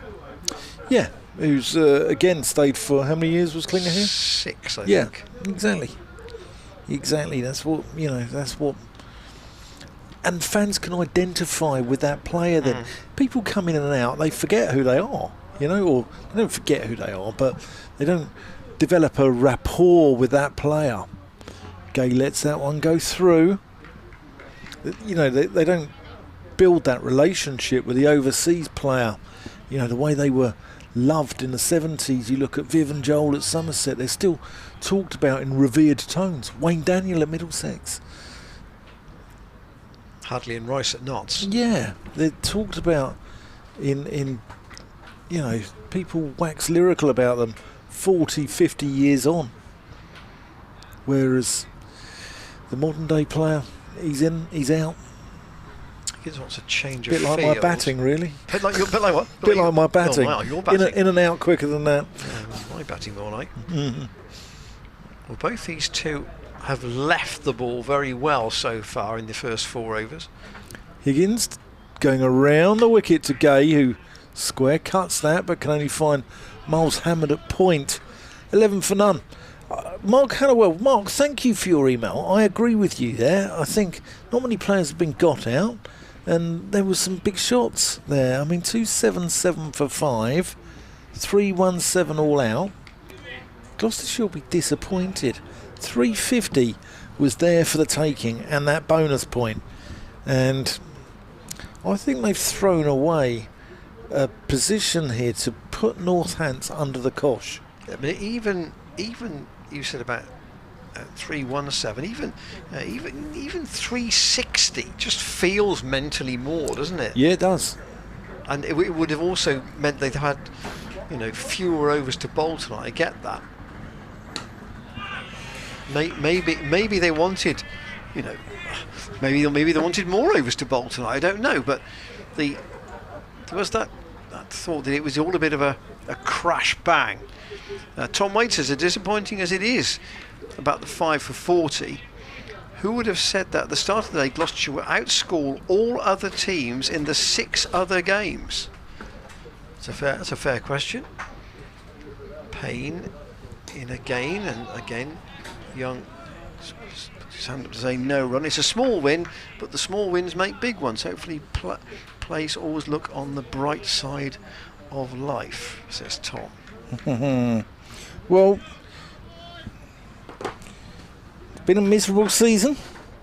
Small gains and all that. Small gains. Yeah, Tom, thanks for your email. Cricket is all about opinion. We may not agree with it, but we can certainly present it. Young into the ground, and 2 bounces up to Graham Van Buren at mid-off. Forecast for the rest of the week is quite a lot of cloud about, but the chances of rain, we're told, comparatively small. So I still think that the bowlers might have quite a big role to play here if we're going to get overcast conditions. Payne staying over the wicket, and bat and pad close together for Will Young there, and not the greatest call, and a good bit of work as he had to turn from Miles Hammond. Gay sent him back. That would have been interesting if that was a direct hit. Yeah, Hammond, it was on his left hand side, so in theory he had to turn and then throw the ball at the stumps with his right hand, but I think Gay was right to send him back. Score remains 11 without loss.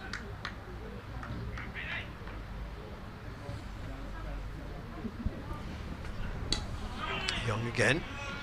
Has taken all of David Payne's bowling so far. The batsmen haven't changed ends at all. And I think Higgins coming round the wicket at the end of that last over was just an indication that Gay wasn't going to play at anything that he's tried to slant across him at all. Higgins is out at mid-on at the moment. Probably struggling to put his cap on that big mop of hair he's got. Payne in. And that's worked to Tom Price at mid-wicket. End of Payne's 3rd over. He's bowled 3 overs for 9. That was a maiden.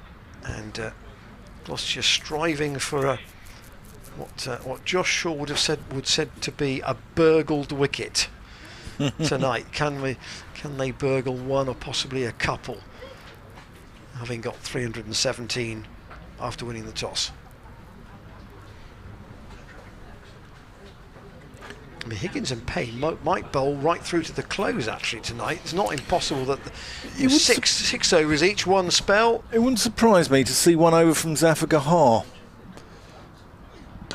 Higgins to Gay, who whips that one into the leg side.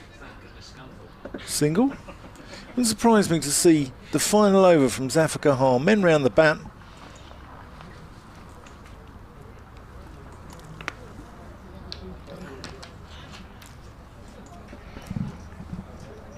see if they fancy it. So here's an interesting situation for the first time. The batsmen have rotated the strike. So Young will face Higgins.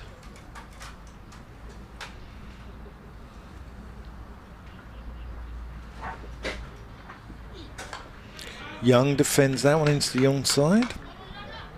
Not a bad crowd then overall today. The Sandford Road stand a little bit thinner now than it was earlier, but we are at 6:15, and sometimes people take a view maybe sort of towards the end of the day that they'll head home. They consider they've had a good day at the college ground, but quite a lot are still here.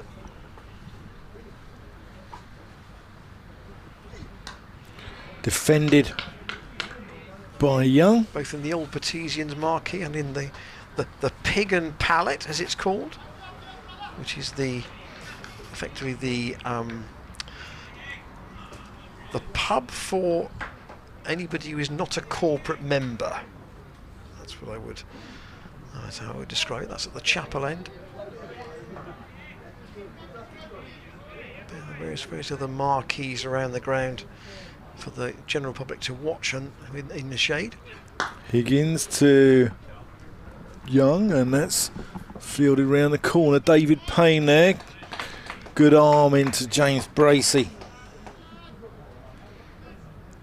It's quite a skill, isn't it, to field with a cap and your glasses on, clipped to the back of it, which is what Payne is doing at the moment. It brings a new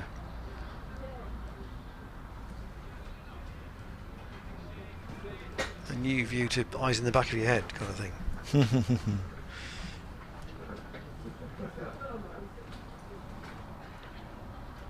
Higgins and Gay flashes. I wasn't sure that carried, That was almost on the half volley to James Bracey, I think. Let's have a look here. What if he bowls a cutter here, like an off cutter? Yeah, it carried.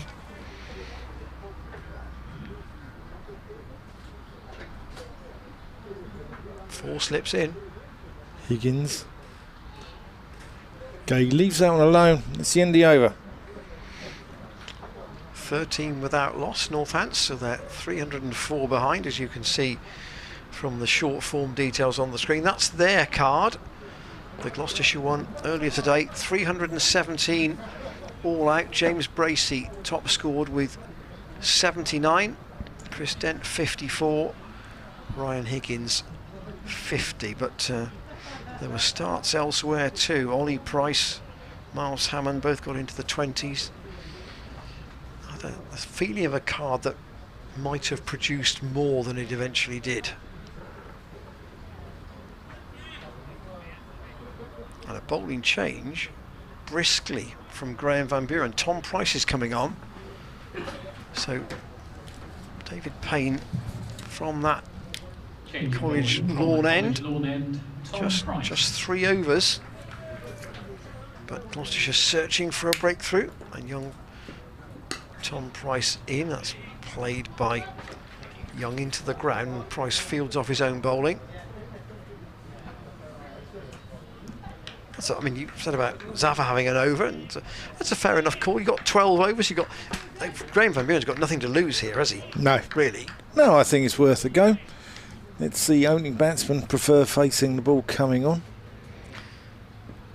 Price in, appealed chiefly from those behind the wicket, not answered by Hassan Adnan. Derbyshire player in his playing days amongst other teams.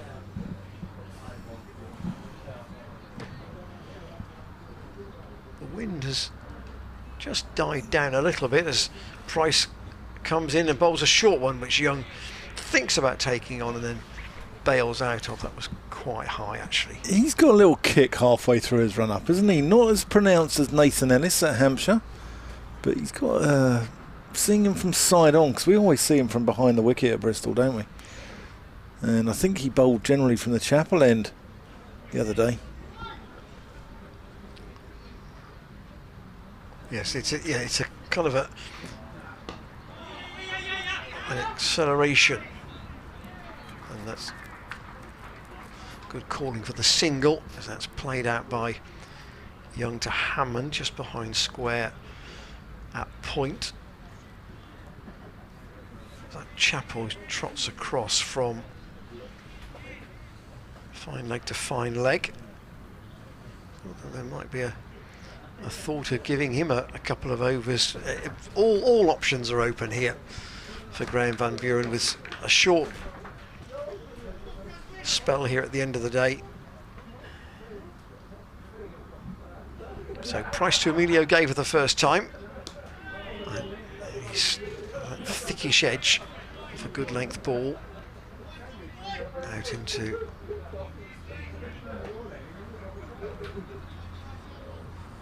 a gully.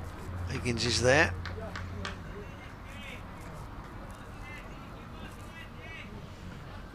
You feel this game is one that could be just as close as the opening match of the season up at Northampton. And Gay lets that go. He does a fine leave. He gets his bat well out of the way. How close was this? Tom Price bowling from the College Lawn end.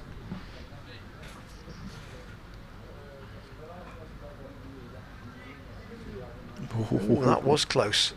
James Bracey looks skywards, as you can see, but ultimately it was a slender bit of judgment from Emilio Gay. Young has 10, Gay has 3, and 14 without loss. North, that's 5 overs to negotiate until stumps, and we probably are now into night watchman territory, I would think. Yeah, I'd say so. Ryan Higgins going to take us away from the Chapel end.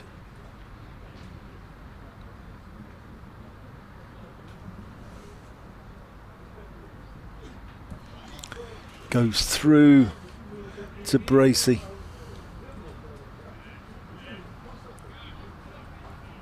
Did you lunch well today, Dan? Reasonably, yeah. Had the pizza.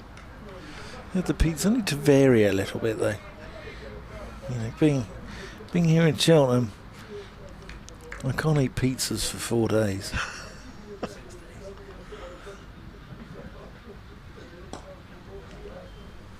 That's clipped off his legs. Out to David Payne. Down at fine leg. 1 run. Yeah, I need to vary. I don't know if there's a little kiosk that does foie gras and caviar at all here, but or lobster thermidor perhaps. But I do need to vary it somewhat. Yeah, pizza tomorrow. See, a lot of it depends on how long the queue is, you see. Exactly. We get probably about 35 minutes? I'd say about 33 minutes. By the time we've done our wrap and we need to be back here, we've got 33 minutes then to cook our food, to wolf it down and be ready as Emilio Gay leaves. If there's a queue of 8 people in front of you, then you've got to bypass and go somewhere else. Yeah, you pick and you sort of pick the one with the shortest queue, really. That's not to say that the pizza queue is short because the product is poor. It's not. No, it's not. It's very good. It's very good. It's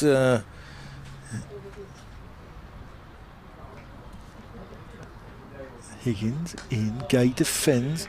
It's a thin and crispy pizza, isn't it? It's not sort of like the deep pan. It's like a proper sort of Italian.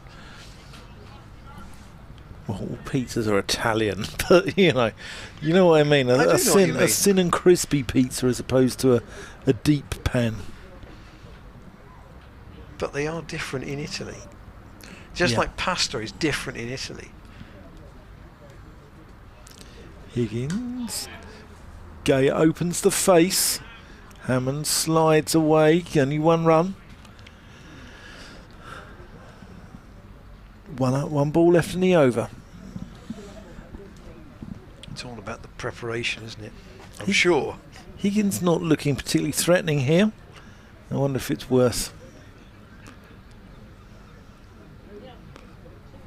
There'll still be 2 overs from that end. Yeah. I'm sure Chapel would fancy a bowl. Safa would fancy a bowl. Inside edge from Young. It's the end of the over, 16 for none.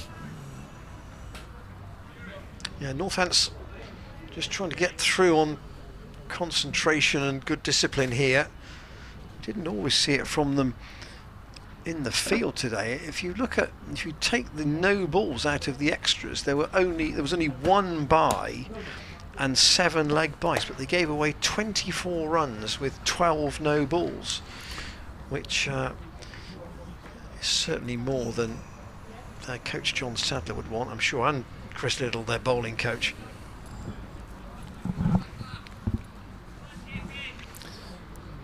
Tom Price then to bowl from the College Lawn end as we're nearly at the end of this first day. Nice carry from Price. I notice you've been bringing your own lunches in, haven't you? Well, partly because, like you, I'm conscious of cues and time. Yeah. Can you knock me up a packed lunch tonight? Can I knock you up a packed lunch? I've knocked up a rascal cake, which I'm going to bring in. Have you? Yes. Oh. That's probably tomorrow. Are you not? Oh, yeah, I'm sure we can sort something out, James. Here's Price in once more. Yeah, because you referred to it as a rascal cake before, so I thought, well, I knocked one up yesterday when I was at home. So I thought. Miles Hammond described my shirt last week as being a rascal of a shirt. Really? Yeah. Oh, that was the one with the band's logo on the front. Is that right? No, the flowery one. Oh, right. Yeah, flowery on the hot day. Sort of summer shirt, really, you know. Miles Hammond described it as a rascal of a shirt. Northants really in defensive mode here, trying to get to the close. Video gave with a little push there. This Price again bowls quite full. And Van Buren looking into the sun on that side of the ground. He's good to watch, Emilio Gay, though, isn't he? He's got a lot of time. He's a stylish player. Made a couple of first-class hundreds already. One of them, I think, this season. Yeah, just the one this season.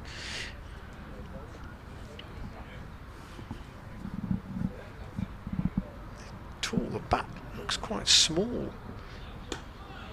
in his hand. Yeah, I think he's about 6'4". Yeah, it's not quite, Joel Garner height with the bat look like a matchstick, but it's, we're getting that way. And he's going to take a different guard here because Price is going to come round the wicket, I think, to vary the line a bit. But promises to be a good day tomorrow. Price in, and Gay clips that off his pads. There is a man down at long leg. Zach Chappell's out there, and Ben Debenham's going to switch sides again because Will Young is on strike. So Northants trail by exactly 300,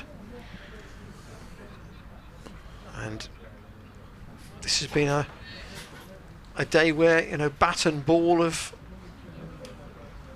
both hold sway at certain times, though you feel probably that from a bowling perspective, I think Northants pulled it round a bit. Gloucestershire were 112 for 2 at lunch. There was then a little cluster of 3 wickets, then a good stand, and then the clatter at the end down the leg side by Tom Price, so it's able to be worked off his pads by Will Young. Down again to Zach Chappell, who switched sides, long leg to long leg.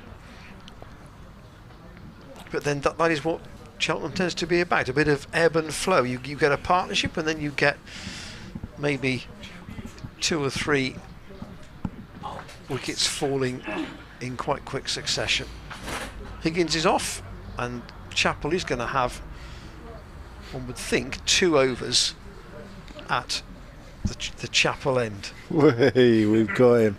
Chapel in the chapel. We'll let the PA announcer announce this one. Change of bowling from the Chapel end, Zach Chappell. So Ian, this cake tomorrow, what Yeah. sort of cakes are going to be? Well, you've tasted it before. Because Same cake. yeah, it's the same one, because I don't have a vast array of recipes. But You don't? I I thought you'd be able to sort of, knock up perhaps a Dundee cake at will, or a. well, I had to work with the available ingredients. Zach Chappell. A sort of languid approach into the crease, and. Will Anyway, Young gets up on his that will toe. be refreshment at tea tomorrow. Excellent. I look forward to it. I better bring a knife and a plate, hadn't I? Yeah, that would be to good. cut it up with. That would be good. It saves us from picking bits off and scavenging it at it like hyenas with a carcass.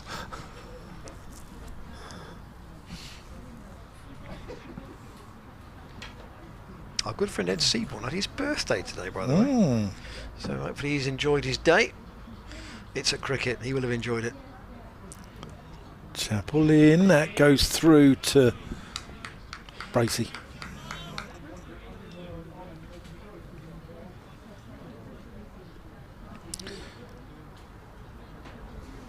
So you've never been tempted to go for the Great British Bake Off or anything like that? No. No. Probably couldn't do a Victoria Sponge, actually. Yeah. You disappoint me, Ian. Fun? You disappoint me. A lady called Rosie made us a very nice apple cake in the game against Somerset. That was very kind of her. Chappell in. That's cut away. Well fielded. Zafar Gahar. That wasn't the best single to run. I know it was an awkward ball for Zafar to actually gather, but Gay was quite a long way from the stumps when Zafar had the ball in his hand. And I thought, if you can just turn and really power it in low and hard, a direct hit might have had Gay in all kinds of trouble. But just a reminder of the Northants' probable batting lineup. Ryan Rickleton at 3, Luke Proctor at 4, Rob Keogh at 5. Oh, that was uppish. Goes through to Tom Price at cover. And then 6 and 7 will almost certainly be Lewis McManus, and then probably James Sales at 7, and then Taylor, Kerrigan, Sanderson. Well, it's quite a long tail, actually. Taylor gives it a whack, doesn't he? Yeah, I wouldn't. He can bat. Wouldn't be sure. Kerrigan, Sanderson, and White might contribute very much. Chappell into the crease. Emilio Gay. So a lot Let's will that go. depend on their first 5, I would say. And then you're into sort of not quite bonus runs territory, probably no more than useful runs for that. But having said that, Rickleton's been scoring heavily. Keogh's had a good season. Proctor's had a good season.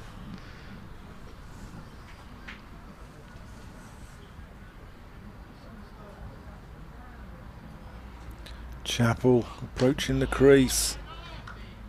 Gay defends. I wonder who's got the pads on in case a wicket does fall. Might be Kerrigan, I would have thought. Think he's a responsible individual, Simon Kerrigan? Yes. Yeah. Yes, he didn't have the best day with the ball today. 8 overs for 46, but he did take 2 catches. Yeah. One fairly straightforward one, but the later one to get rid of Zafar Gahar off Sales was a good effort, deep on the boundary. Yeah. So 2 overs to go, and Tom Price will bowl the last one of the day from the College lawn end. It was just about shared the strike evenly for the last hour. Clipped away by Young. He'll get a single. Down to deep square.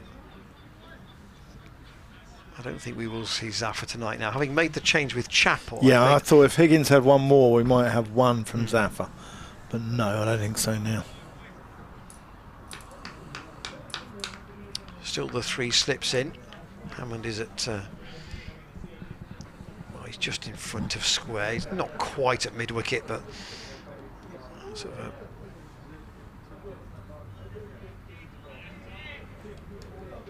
just about 10 metres, 10 metres I suppose in front of Ben Debenham at square leg. Price staying over the wicket to Gay. Good stop by Ryan Higgins, and it's a no ball against Tom Price. So the problems of Northants are filtering across. That's the first no ball of the innings. We only had 2 boundaries in this little spell, 10 overs and 1 ball, and one of those was pretty inadvertent from Will Young in the first over. Price in again. Northants right in the defensive mindset now. 22 without loss, and I think they will just bat with an open mind tomorrow. I don't think they'll have any view. They'll just try and get as many as they can. I don't think the run rate will bother them particularly, because they know it's a fast-scoring ground and you can make the runs up. Price in again to Gay, who again has firmly forward. Yeah, there are 3 days left in this game. You know, normally at the end of the first day, if you lost 7, 8 wickets, that's about par, isn't it? And I think this game is already moving ahead of itself. And they'll know that, you know, if the ball, as the ball gets older, there will be opportunities to raise the run rate, as Gloucestershire did.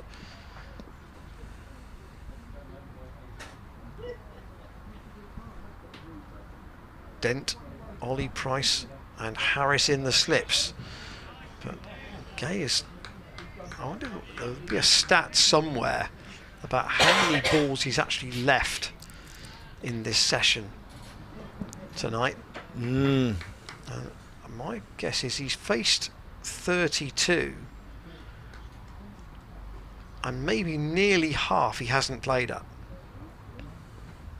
Feels like that. Feels like there have been quite a lot that he just has got the bat well out of the way and just said, right, I'm not playing at that. I don't need to. He's just checking his guard once more. 8 balls to go in the day.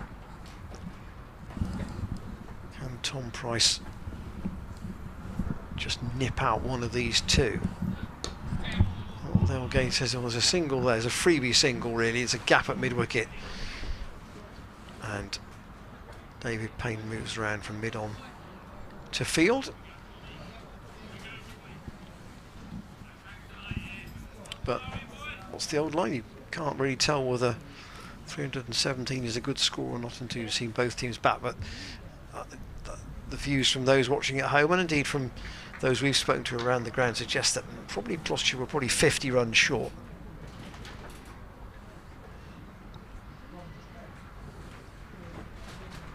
Price, his last ball of the day, worked into the leg side by Young. In fact, that will go for 4.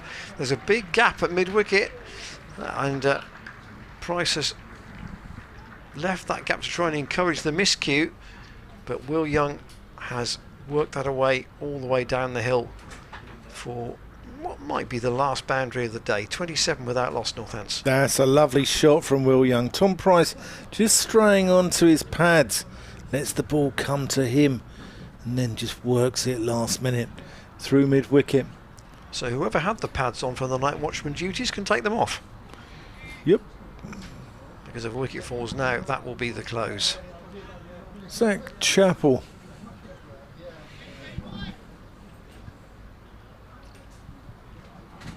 Going to take us through to the close of play.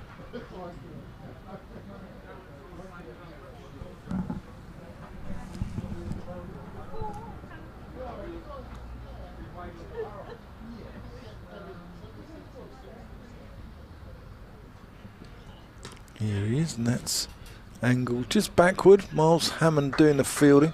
He's a good fielder, Miles Hammond. A good outfielder in the limited overs formats. Yeah, he was in the slips. He had a bit of a rough patch, didn't he, in the slips where he spilled a few. But he had the misfortune to be in the slips during that really cold period. It was quite a cold May, wasn't it? And he ended up there, which never easy. Players do have sort of preferred positions. But there was a point at which I think, probably Hammond was only catching 50%, and you've got to try and get it higher than that. Chapel, Will Young drops that into the onside. Tom Price throws it. Backed up by Zafar Gahar in the covers. 29 for none. And it's weird to say that, Hammond was a bit hit and miss in the slips, because in the outfield he's proved really reliable. He's taken some absolute corking catches in T20 cricket. One of those sort of regular boundary riders that you can really rely on.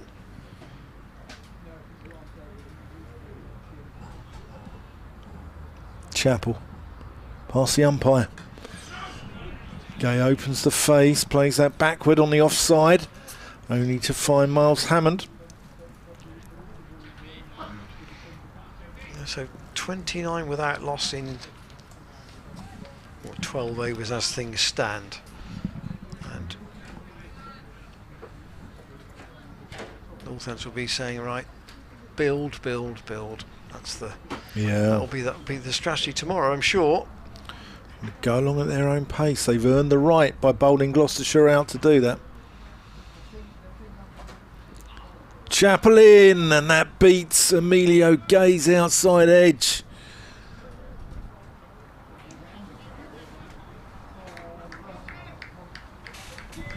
There's a second look at this. Yeah.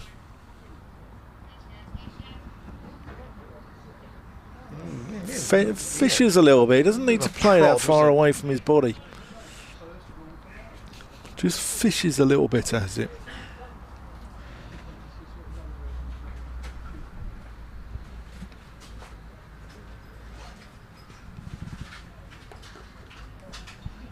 Chapel into the crease. Gay defends.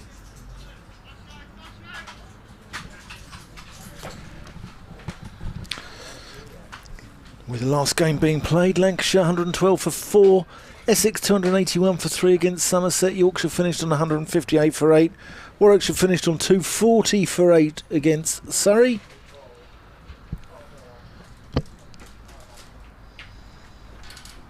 Derbyshire trail by 11, and Durham 132 without loss. Here we go, last ball of the day. Zach Chapel to bowl to Emilio Gay. Plays that into the onside.